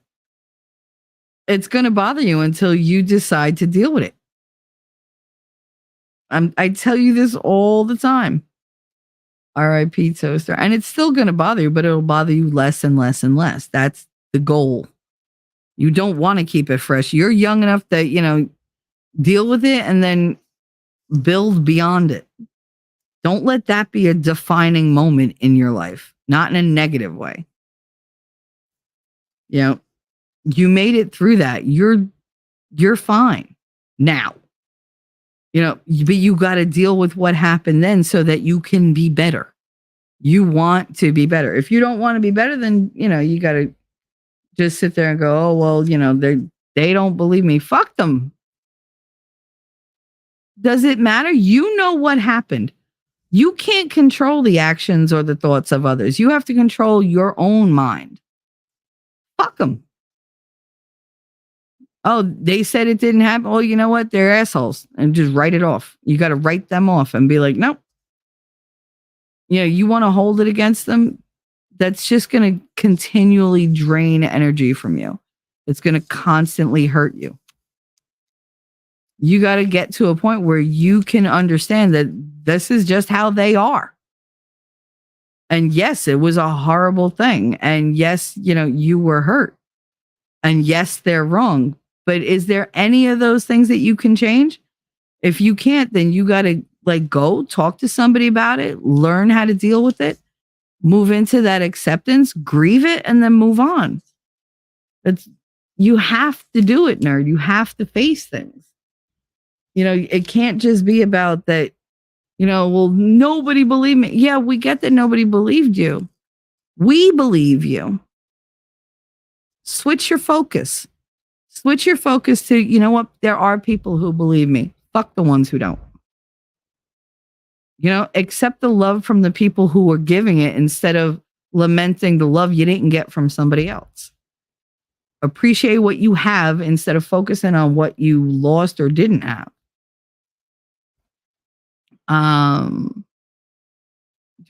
Just handle your shit. The chicken feet necklaces, burning candles, and bloodletting will save the world from the eclipse. You can thank me later. Aw, you're so sweet, Story, to go to all that trouble just for little old us. Thank you. Ellie said, but I wanted the rapture today. No. Pay your taxes. Or at least do them. This way you don't get an audit.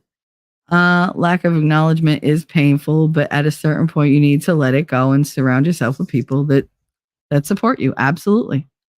I give Shelly rapture every day. When I whisper in her ear, oh, that's right. I know he's got those dulcet tones that just get right in and you, that oomph. There you go. That's my rapture. I'm going to have a little rapture later. Why not? Next is the false intimacy. That one pisses me off. They convince you that nobody cares about you like they do. No one loves you like they do. No one gets you like they do. Nobody's ever going to understand you. And the words just don't match their actions. Your mind, your mind examines what they're doing and what they're saying. And it causes a conflict. But because you want it so bad, your mind just latches onto whatever they're saying. And, they shoot for that. They're like, oh my God, this person really loves me. This person gets me. Nobody's going to love you. You start to hear it in your own voice in your head. Whenever something goes wrong, you're like, just remember, nobody's going to love him. Nobody's going to love you like he does. Nobody's going to love you like she does. Nobody's ever going to get you like they do. You know, they've planted that seed. They've said it so many times that now it's almost like a true fact in your head, even though it's not true. That's how it appears to you. And it sets this expectation that you'll never ever reach with them. And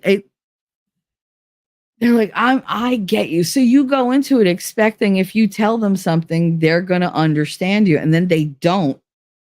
And you're like, but you get me. They're like, yeah, well, you know, you're just acting crazy. So now not only do you feel unheard, you feel unknowable. Now you feel like the one person who gets you, quote unquote, gets you, doesn't get you. So now you're extra weird. You're even weirder or worse than you were before. So it's very disappointing, very isolating, and it's very diminishing as a person. It diminishes like your own personal power. Playing the victim. We kind of went over this one. They portray themselves as the victim. I mean, you see Amber Heard did it. Everything that went on, it was, you know, oh, it was, you know, I suffered at his hand. No, you didn't. Oh, he punched me in the nose. No, you hit him in the nose with the fucking door. Like, oh, he wouldn't leave me alone. You chased him from bathroom to bedroom to bathroom to bedroom. Oh, he pulled back and he clocked me. No, I didn't punch you. I don't know exactly how my hand was, but I didn't punch. You weren't punched. Don't tell me what it feels like to be punched. You know, like that whole thing went on because she's like, oh, you didn't get hit. I know what it's like to get hit. Like, really? Like, we got to hear about all the things that have happened to you that never happened to you. Like, oh, he did it. He broke a table with, you know, my back and I was skidding through glass. Not one scrape on her legs in that fucking picture of her jumping into the ocean. I can't with that shit. You know, like, they portray themselves as the wrong ones, you know, as they've been wronged.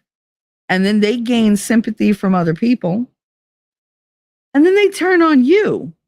Like they go to other people and they say, well, oh yeah, this is what happened. And it's not something that happened to them. It's something they did to you.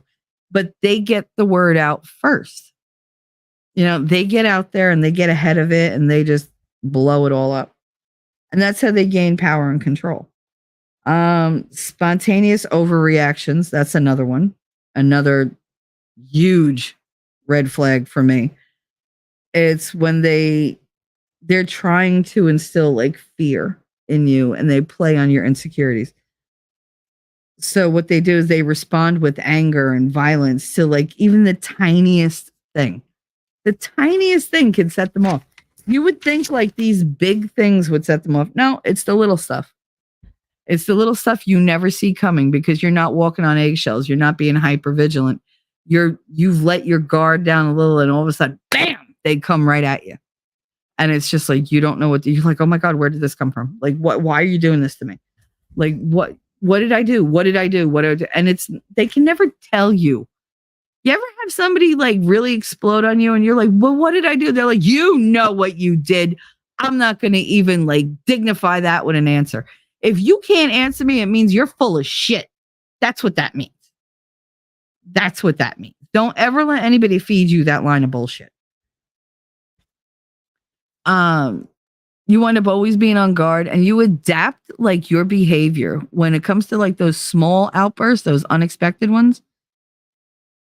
You adapt your behavior to avoid ever making them blow up again. And you wind up being less and less of yourself. You know, you avoid doing anything to avoid being attacked. That's extremely toxic. And they're like, oh, well, it's because it was a buildup. It wasn't really aimed at you. You didn't really cause it. It's just, you know, you just pushed me beyond my limit. Really, it was building all day and you were the unlucky one. Well, it seems like you're always the unlucky one. If you're always the unlucky one, you need to not be with that person. Like that person is bad for you. I mean, you could stay with them and address it. And if it changes, great. Maybe they're not that aware. But most of the time, you're just their punching bag. they don't have the balls to take it out on the real world that's hurting them. So they take it out on you.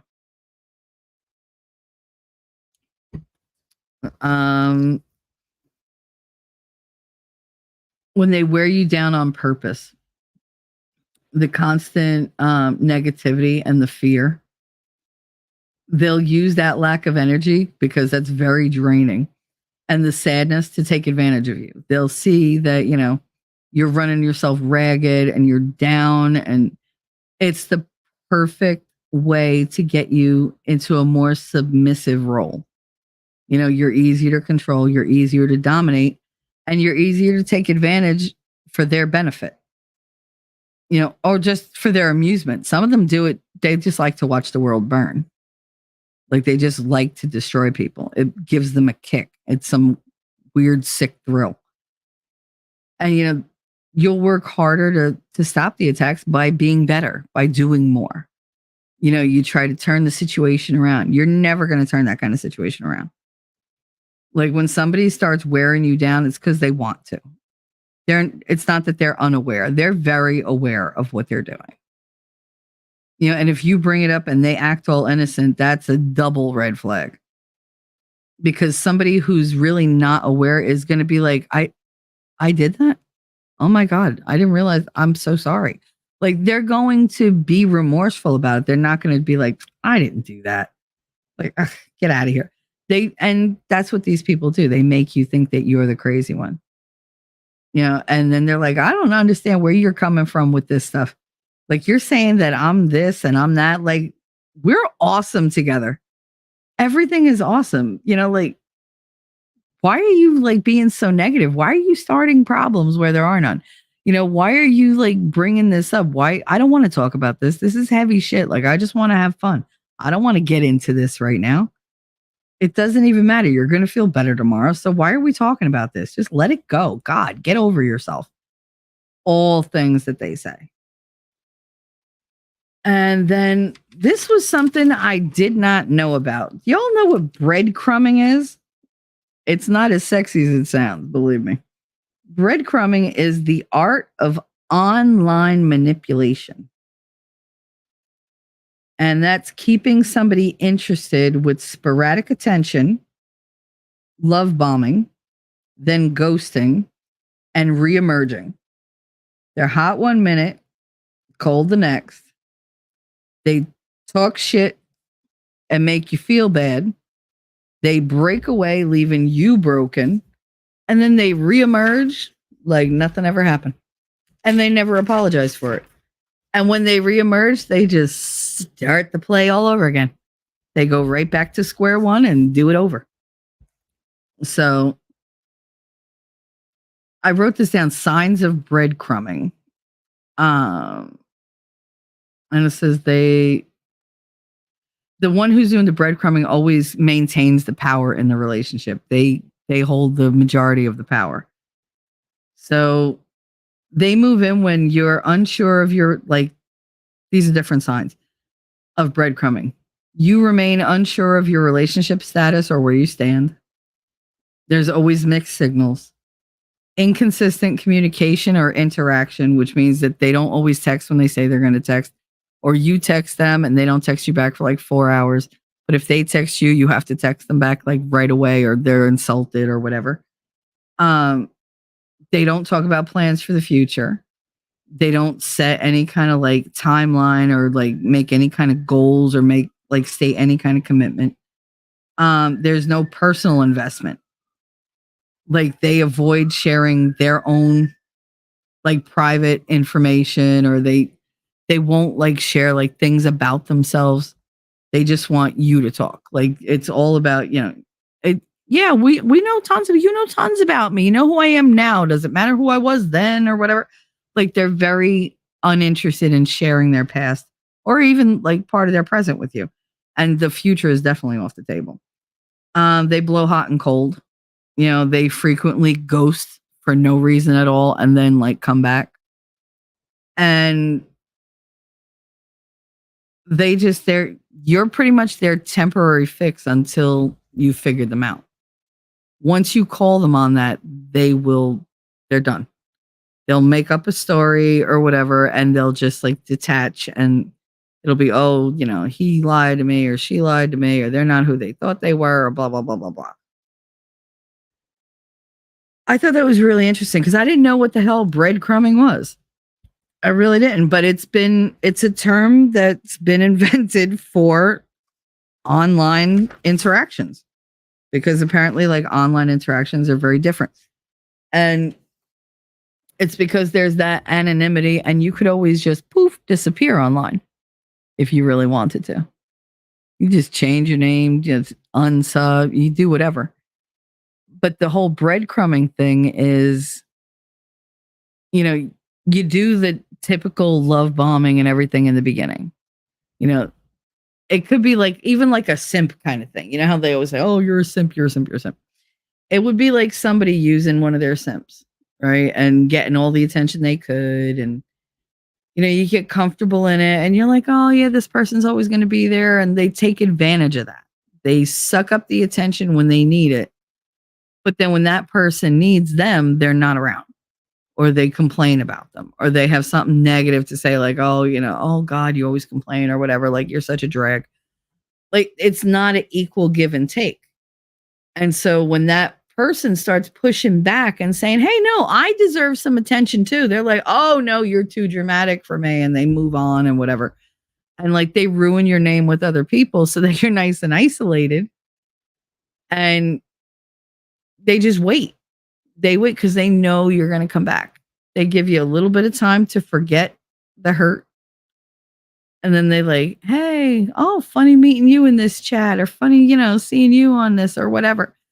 And they're like, oh, it's been a while. You want to catch up? Da, da, da, da. And they're like, oh my God, I missed you so much. Because they slowly elevate the love bombing because they have to reintegrate.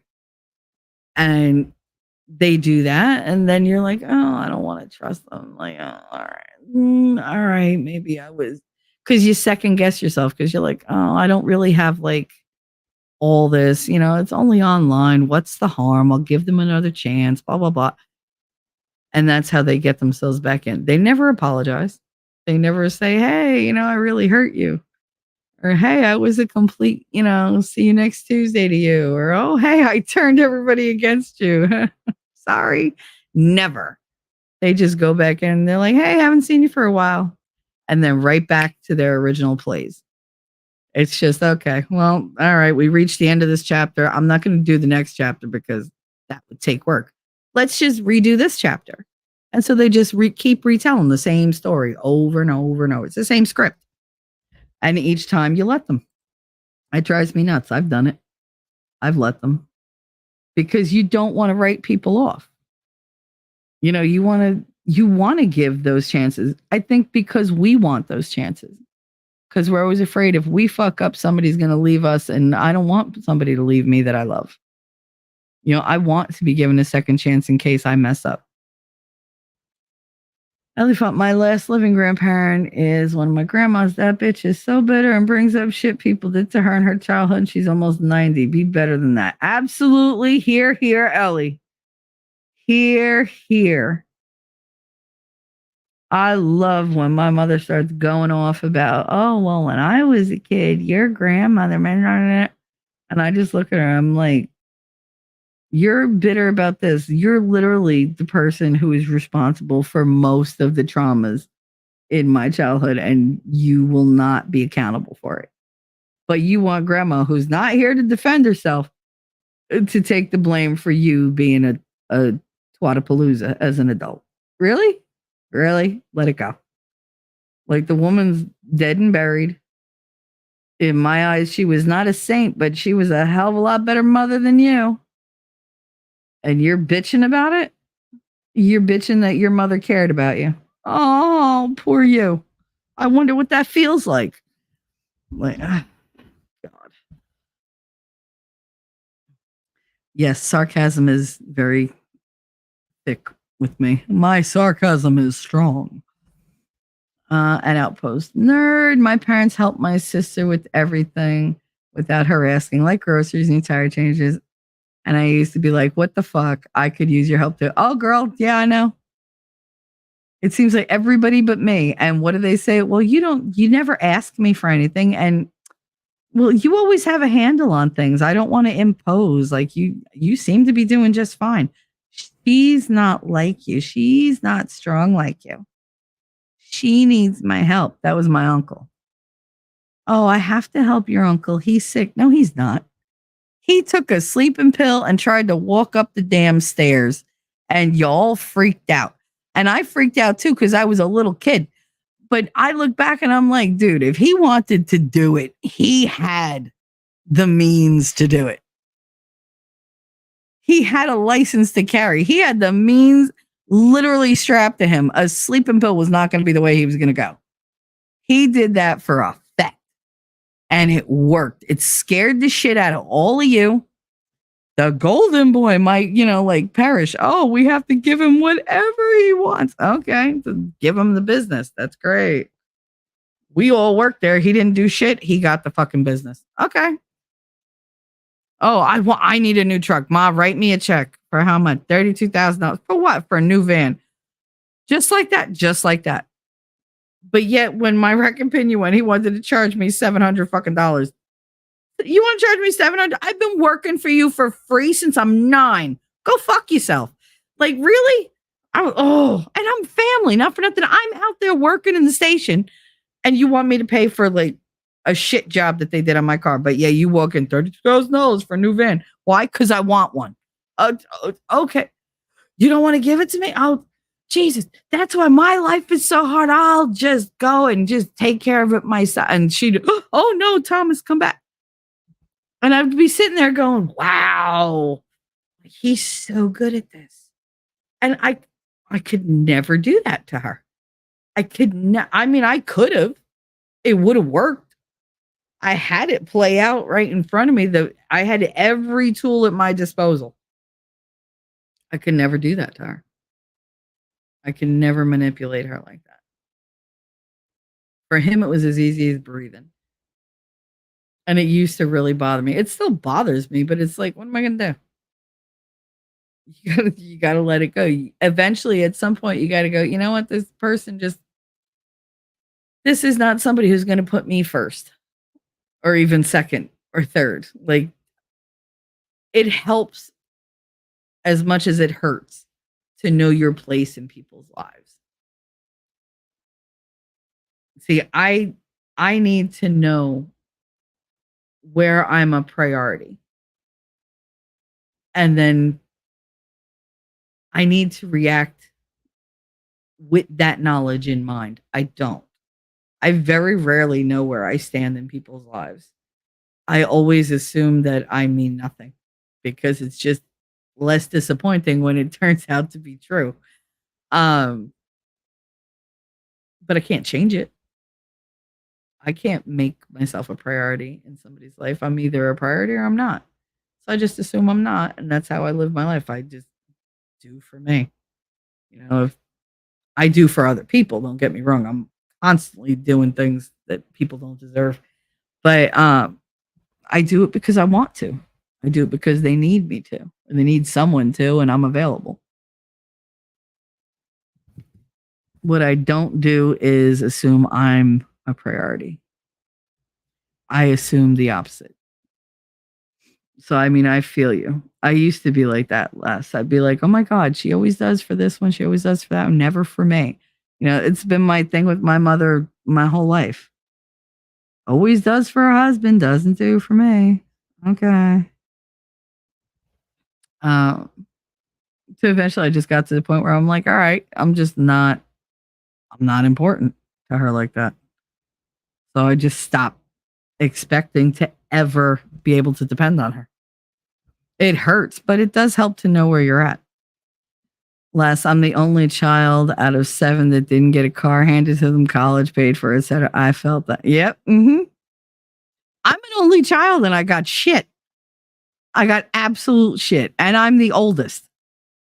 And I'm the one that they put to work. You think any of my cousins worked for like family businesses? Nope.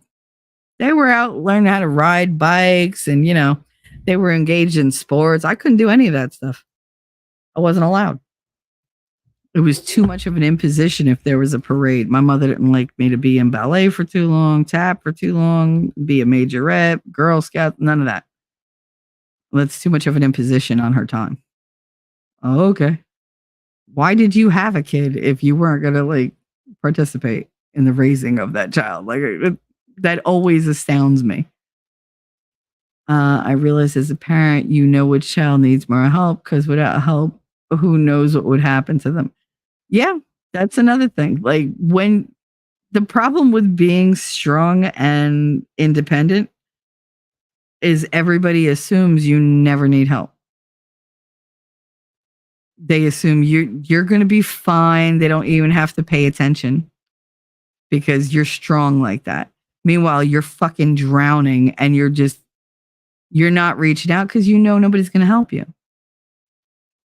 Because they're going to look at you like, well, why do you need my help? Like, you're completely capable of handling this by yourself. Meanwhile, this one can't even tie their own shoes.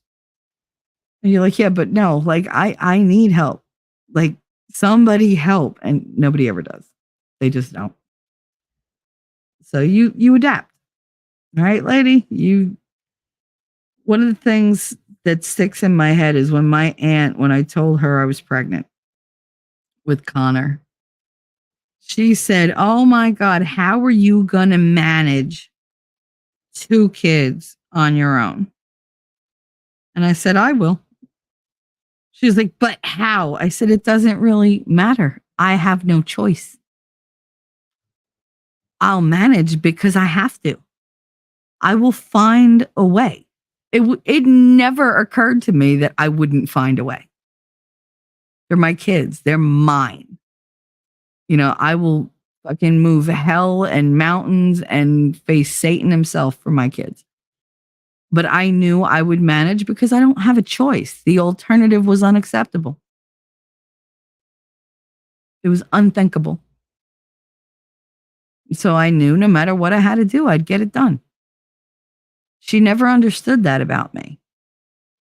You know, it's not that I don't need the help. It's I know I'm not going to get the help. So I don't even factor outside help into any equation of what I'm doing. If I get it, great. That's gravy. Otherwise, I'm just counting on me. That's it. It all falls on me. And I may be catatonic by the end of the day, but I'm going to get through that day and I'm going to bring those 2 kids with me. Some days some days were great. Everything went well. They were learning. Everybody was happy. And some days I white knuckled it to the end and was just thankful we all survived. But we're here. You know, I did it. I did it on my own. Part of me is proud that I did it on my own. The other part of me is fucking bitter. Because I didn't have to. I should not have had to. I had family. You know, they have fathers. Nobody stepped up. Why? Well, you know how to do everything. That's what I was told. You do everything. What do you need me for? I don't know. Maybe the only reason I do everything is because nobody else is around and shit has to get done. And I'm the only one who's going to do it. You know, it's bred out of necessity. That does not mean that it's easy. You know, it would have been nice to have a little goddamn assistance, but that didn't happen. Cat, really? This cat, all she wants, attention, attention, attention. You're such an attention whore. She looks at me like, how dare you? Shut up or I'll summon another earthquake. I realize as a parent, you know, yeah, I read that. Look at your kids and you're like, oh, that one will be fine. And a little whoever won't be. And I need to help them more. Yeah, I say that all the time about both my kids, though. I'm like, wow, if we're ever in a survival situation and we're separated, you both are going to die. I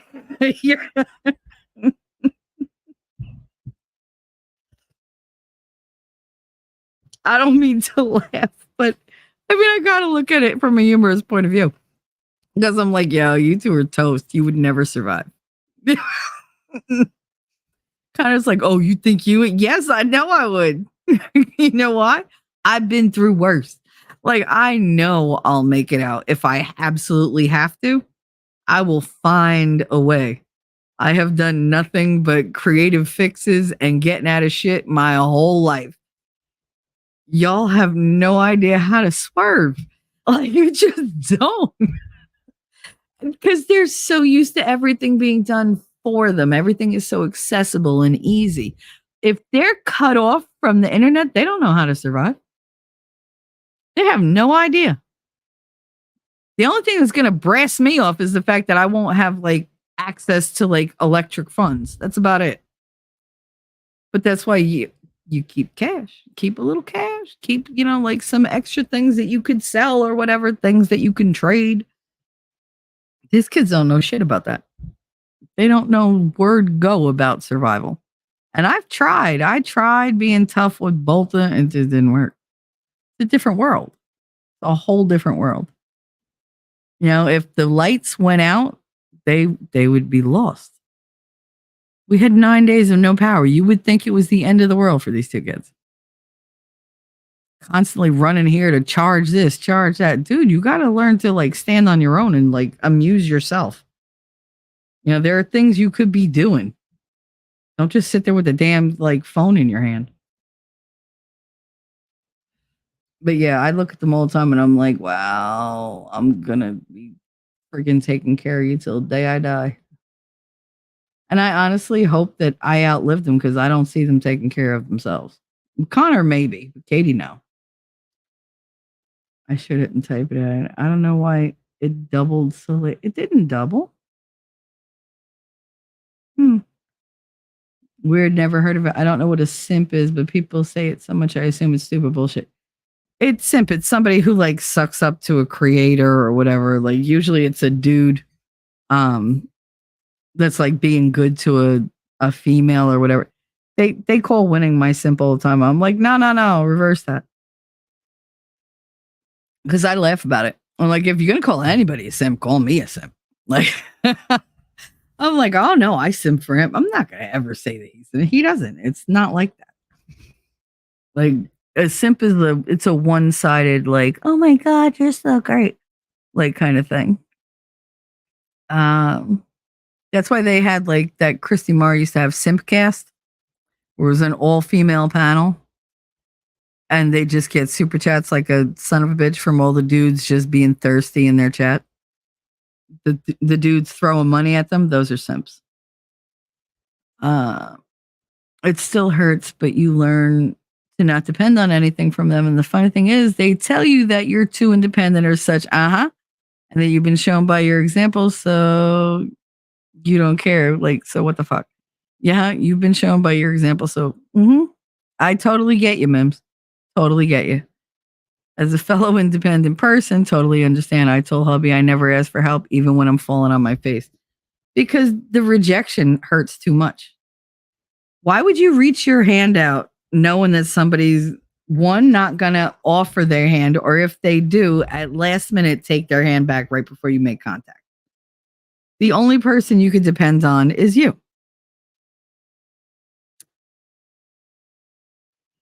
It's sad, but even me, like, I don't want people to depend on me. Don't, because I'm going to disappoint you. At some point, I'm not going to be able to do something that you need me or want me to do, maybe the way you want me to do it. Don't depend on me. Want me there? Sure. Hope I'm there? Yeah. Give me the opportunity? Okay. But like, for me to be obligated to be there, you're going to be disappointed. And that's not because I don't want to be there. It's just shit happens. Not everything falls in the way you want it to. So I just depend on me.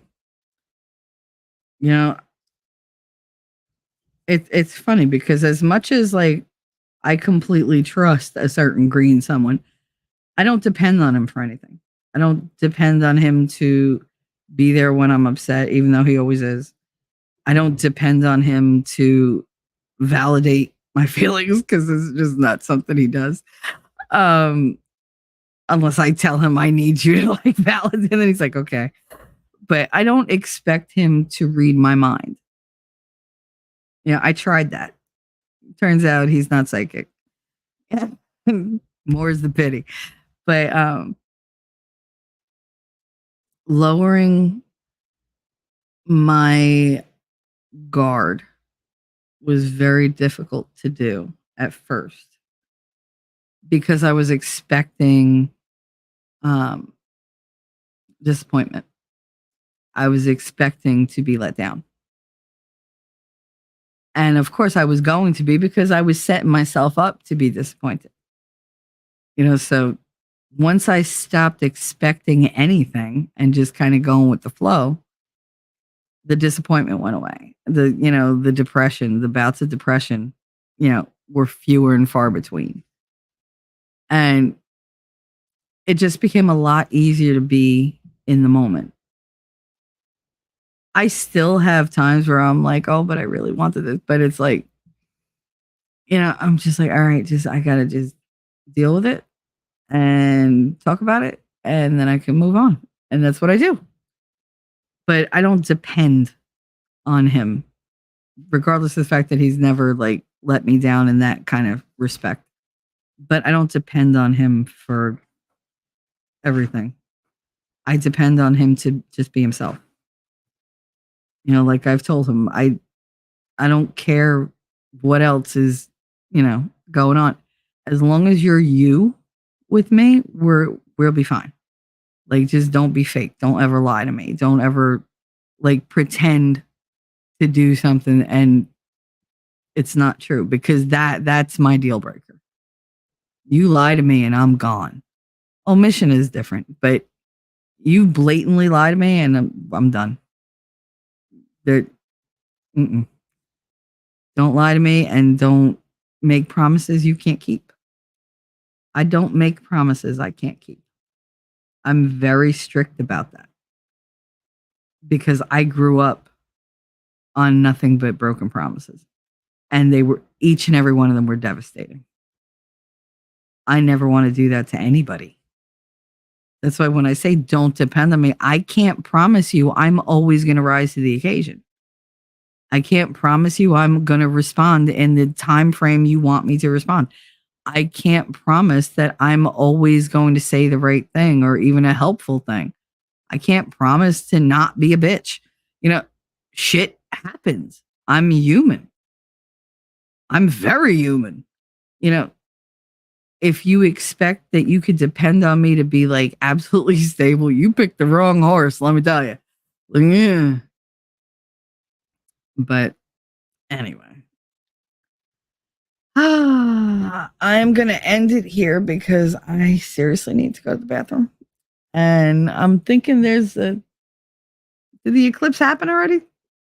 I don't know. I never planned on looking at it. So anyway, I hope you enjoyed today. I think on Wednesday, I want to talk about codependency, because that's something that until recently I thought was a completely different thing than what they're saying it is. The eclipse is happening right now. Awesome. It still looks bright out to me. So, meh. But thank you guys for coming. Go enjoy the eclipse. Do not look directly at the sun or at the eclipse, please. Otherwise, I will laugh at you unrepentantly. And with much gusto. Mucho gusto. But have a good day, guys. I love you. And I will see you Wednesday and in the Funny Papers. Bye. Jersey girl, I know that you're a Jersey girl inside. 4 a.m. at a diner, stop singing, living on a And doggone it, people like me. I'm thinking maybe you're a Jersey girl with all those highlights in your hair. No other girl can move like you. We pump our fists, damn right it's true. And I don't care what they might say, they'll never